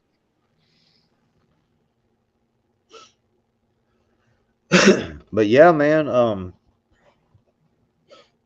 don't know, just smile and be happy, everybody. Fuck, you know, it is what it is. Things Yep. that we talked about earlier in the stream, you know, did you see Virginia's private chat? She put another one up. Hang on. At 110, it's showing 111 here. But anyway, you know, it's whatever happens, man. These folks are fucking nuts, man. Why, you know, over there lobbing nukes around and shit and acting stupid, and it's like, what the fuck's wrong with y'all, man? Why can't we just all just live and get along? And everybody wants to rule the fucking world. That's the problem, you know. 90% of the people on the planet, maybe 95% of the people on the planet, feel exactly the same way we do about this. Live and let live. Leave me the fuck alone. I'll leave you alone. You know, we can trade, we can barter, we can be friends, you know, whatever. But it's that top 1% that just want everything. And yeah, move us around on the chessboard like a bunch of pawns, and they spit this disinformation. They spin a narrative and make the population believe shit, you know. And it's like, I'm fucking over it. I don't even turn the TV on, bro. Like literally, the TV hanging on my wall. I bought it brand new when I moved here 2 years ago, and it was on. I think I've literally got maybe 6 hours out of this fucking thing. Man, well. All I'm going to tell you is there was a rally in Moscow tonight, and they were all chanting "Nuke Washington." Yep. That just came across. I believe it. Yeah. I believe it. I mean, they're getting here's the thing, though. They're getting the narrative that Putin is putting out. We're getting the narrative that whoever's telling Joe Biden what to do is putting out.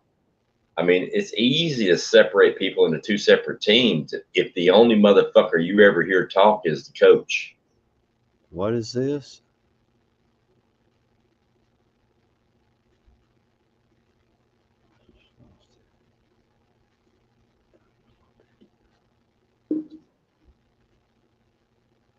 What is that? Bridge out. Experts sounding the what bridge? Trying to find it.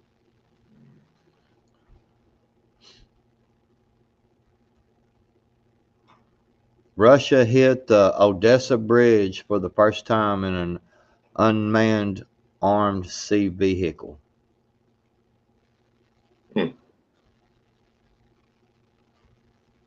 Why the hell is Russia taking out bridges? They need the bridges. That bridge may be some key location to keep supplies from being resupplied to Ukraine. You said it right the first time. To NATO. Yeah. Yeah. Let's see.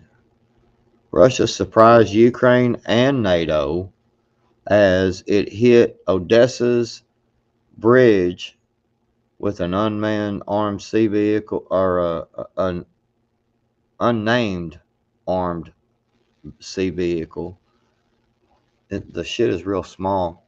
It's the first time that Russia has used such a weapon in Ukraine war, and more importantly, no one in NATO knew that that Russia had the unmanned deal.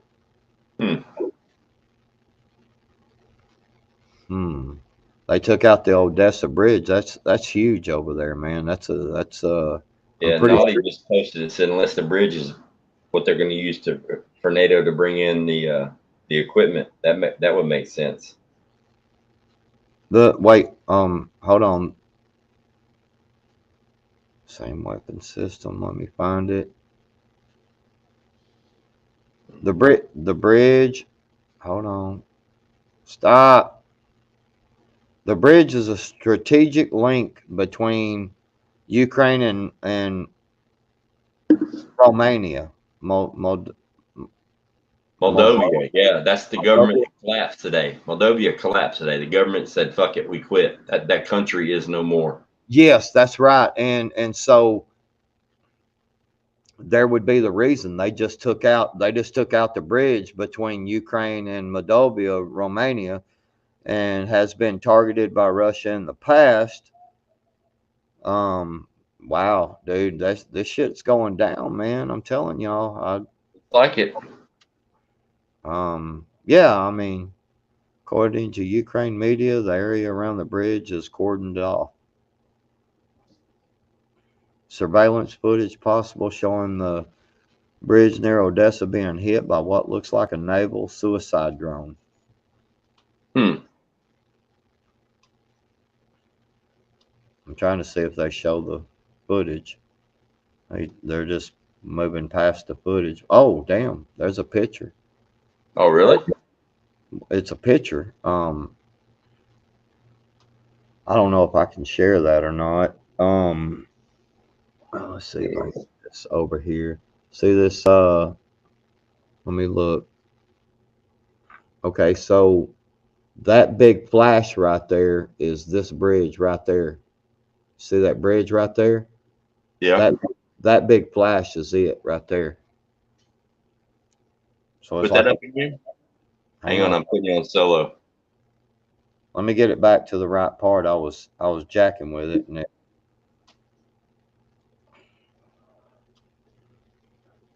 my damn camera goes blurry. So okay. Yeah, that bridge over here is that's the explosion on it right there. Wow. So, and there's between the land right there, and they're showing where it happened at. Things could get interesting. Very interesting over the next couple of days. You know what I'm saying? If these motherfuckers fuck up the rendezvous, I'm gonna be pissed. It's a good possibility. I know. Pisses me off. I'm just saying, it's not.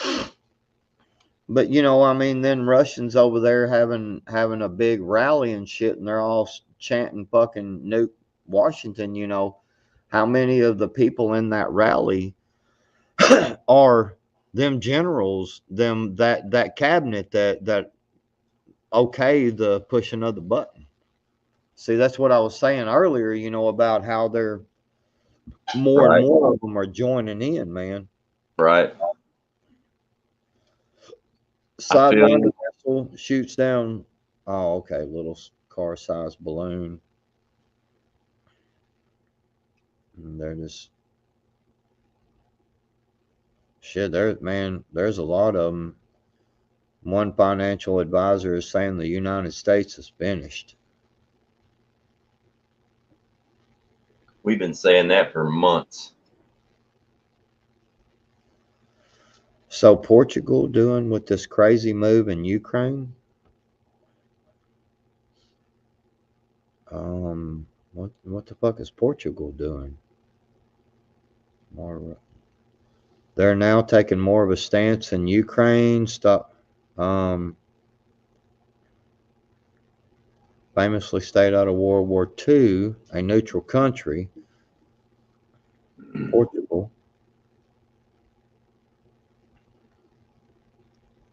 They're just talking about they fought hard to stay out of NATO, but the U.S. and the U.K. threatened Portugal, so they were more or less joining NATO to look. Now look, I'm just trying to read through the bullshit. You know what I'm saying? Yeah. So basically, they did because of bigger the powers were breathing down their neck. It's not a very big country.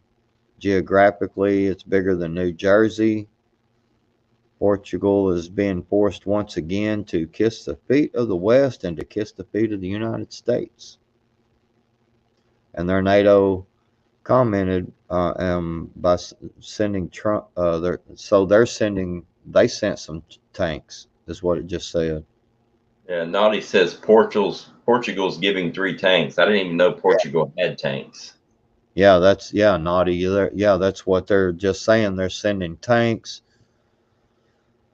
So they're joining in, man. I mean, dude, you can't. I mean, you're not going to stand there and be like, look, dude, I'm not in war with you, but hey, the dude over here that is fighting you, I'm about to supply him with a bunch of weapons. I'm gonna be Right. looking at you like, what? Wait, what? Okay, you're my enemy too, bro. You're supplying my enemy with weapons, man. Yep.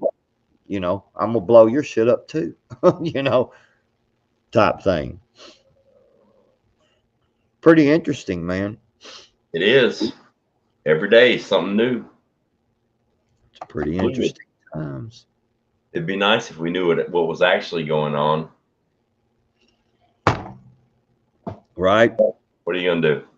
Small strip of land. Well, brother, I think I'm going to get off here and relax for a little while. Yeah, I think I'm going to hang out here and look over. 4 hours and 17 minutes. Yeah. I think I'm going to hang out here and look over a little information and maybe watch a couple of funny videos. Me too. I probably will too. I keep some funny videos on stock, you know, saved up, and I might go in there and eat some of that deer burger helper. I hear you. And then Hey, man, I'll talk to you probably tomorrow. Peace out, everybody. 35 watching. Thank y'all so much for being here. We appreciate it. Definitely appreciate the support, guys. And I may go live tomorrow, may or may not. I want to do a little bit of canning. We'll see what happens. I've got Sunday night. I'm gonna set the deal up here in just a little bit. Sunday night around 6:30, Sunday evening, I'm doing an interview. I'm actually interviewing someone on. I'm gonna do a live stream on my channel. Oh, cool. Sunday night, and I'm gonna interview a guy called Mad Outdoorsman, and he's from over there, the Beaver Range, you know, over there, Prepper Nation. Okay. I've been watching his channel a lot. I'm gonna put his link in the reminder when I put it out here in just a little bit. Yeah. And because I gotta go capture his picture and make some art and all that shit. And I'm gonna be interviewing him Sunday night on my channel live stream, and I've got some questions for him and everything. So I'm about to put out that reminder Sunday night, y'all. All right. I'll share it out as soon as I see it. Cool. All right, man. I'll talk to you tomorrow. Peace. Bye, everybody. Thanks for hanging out. I appreciate it. We'll see y'all later.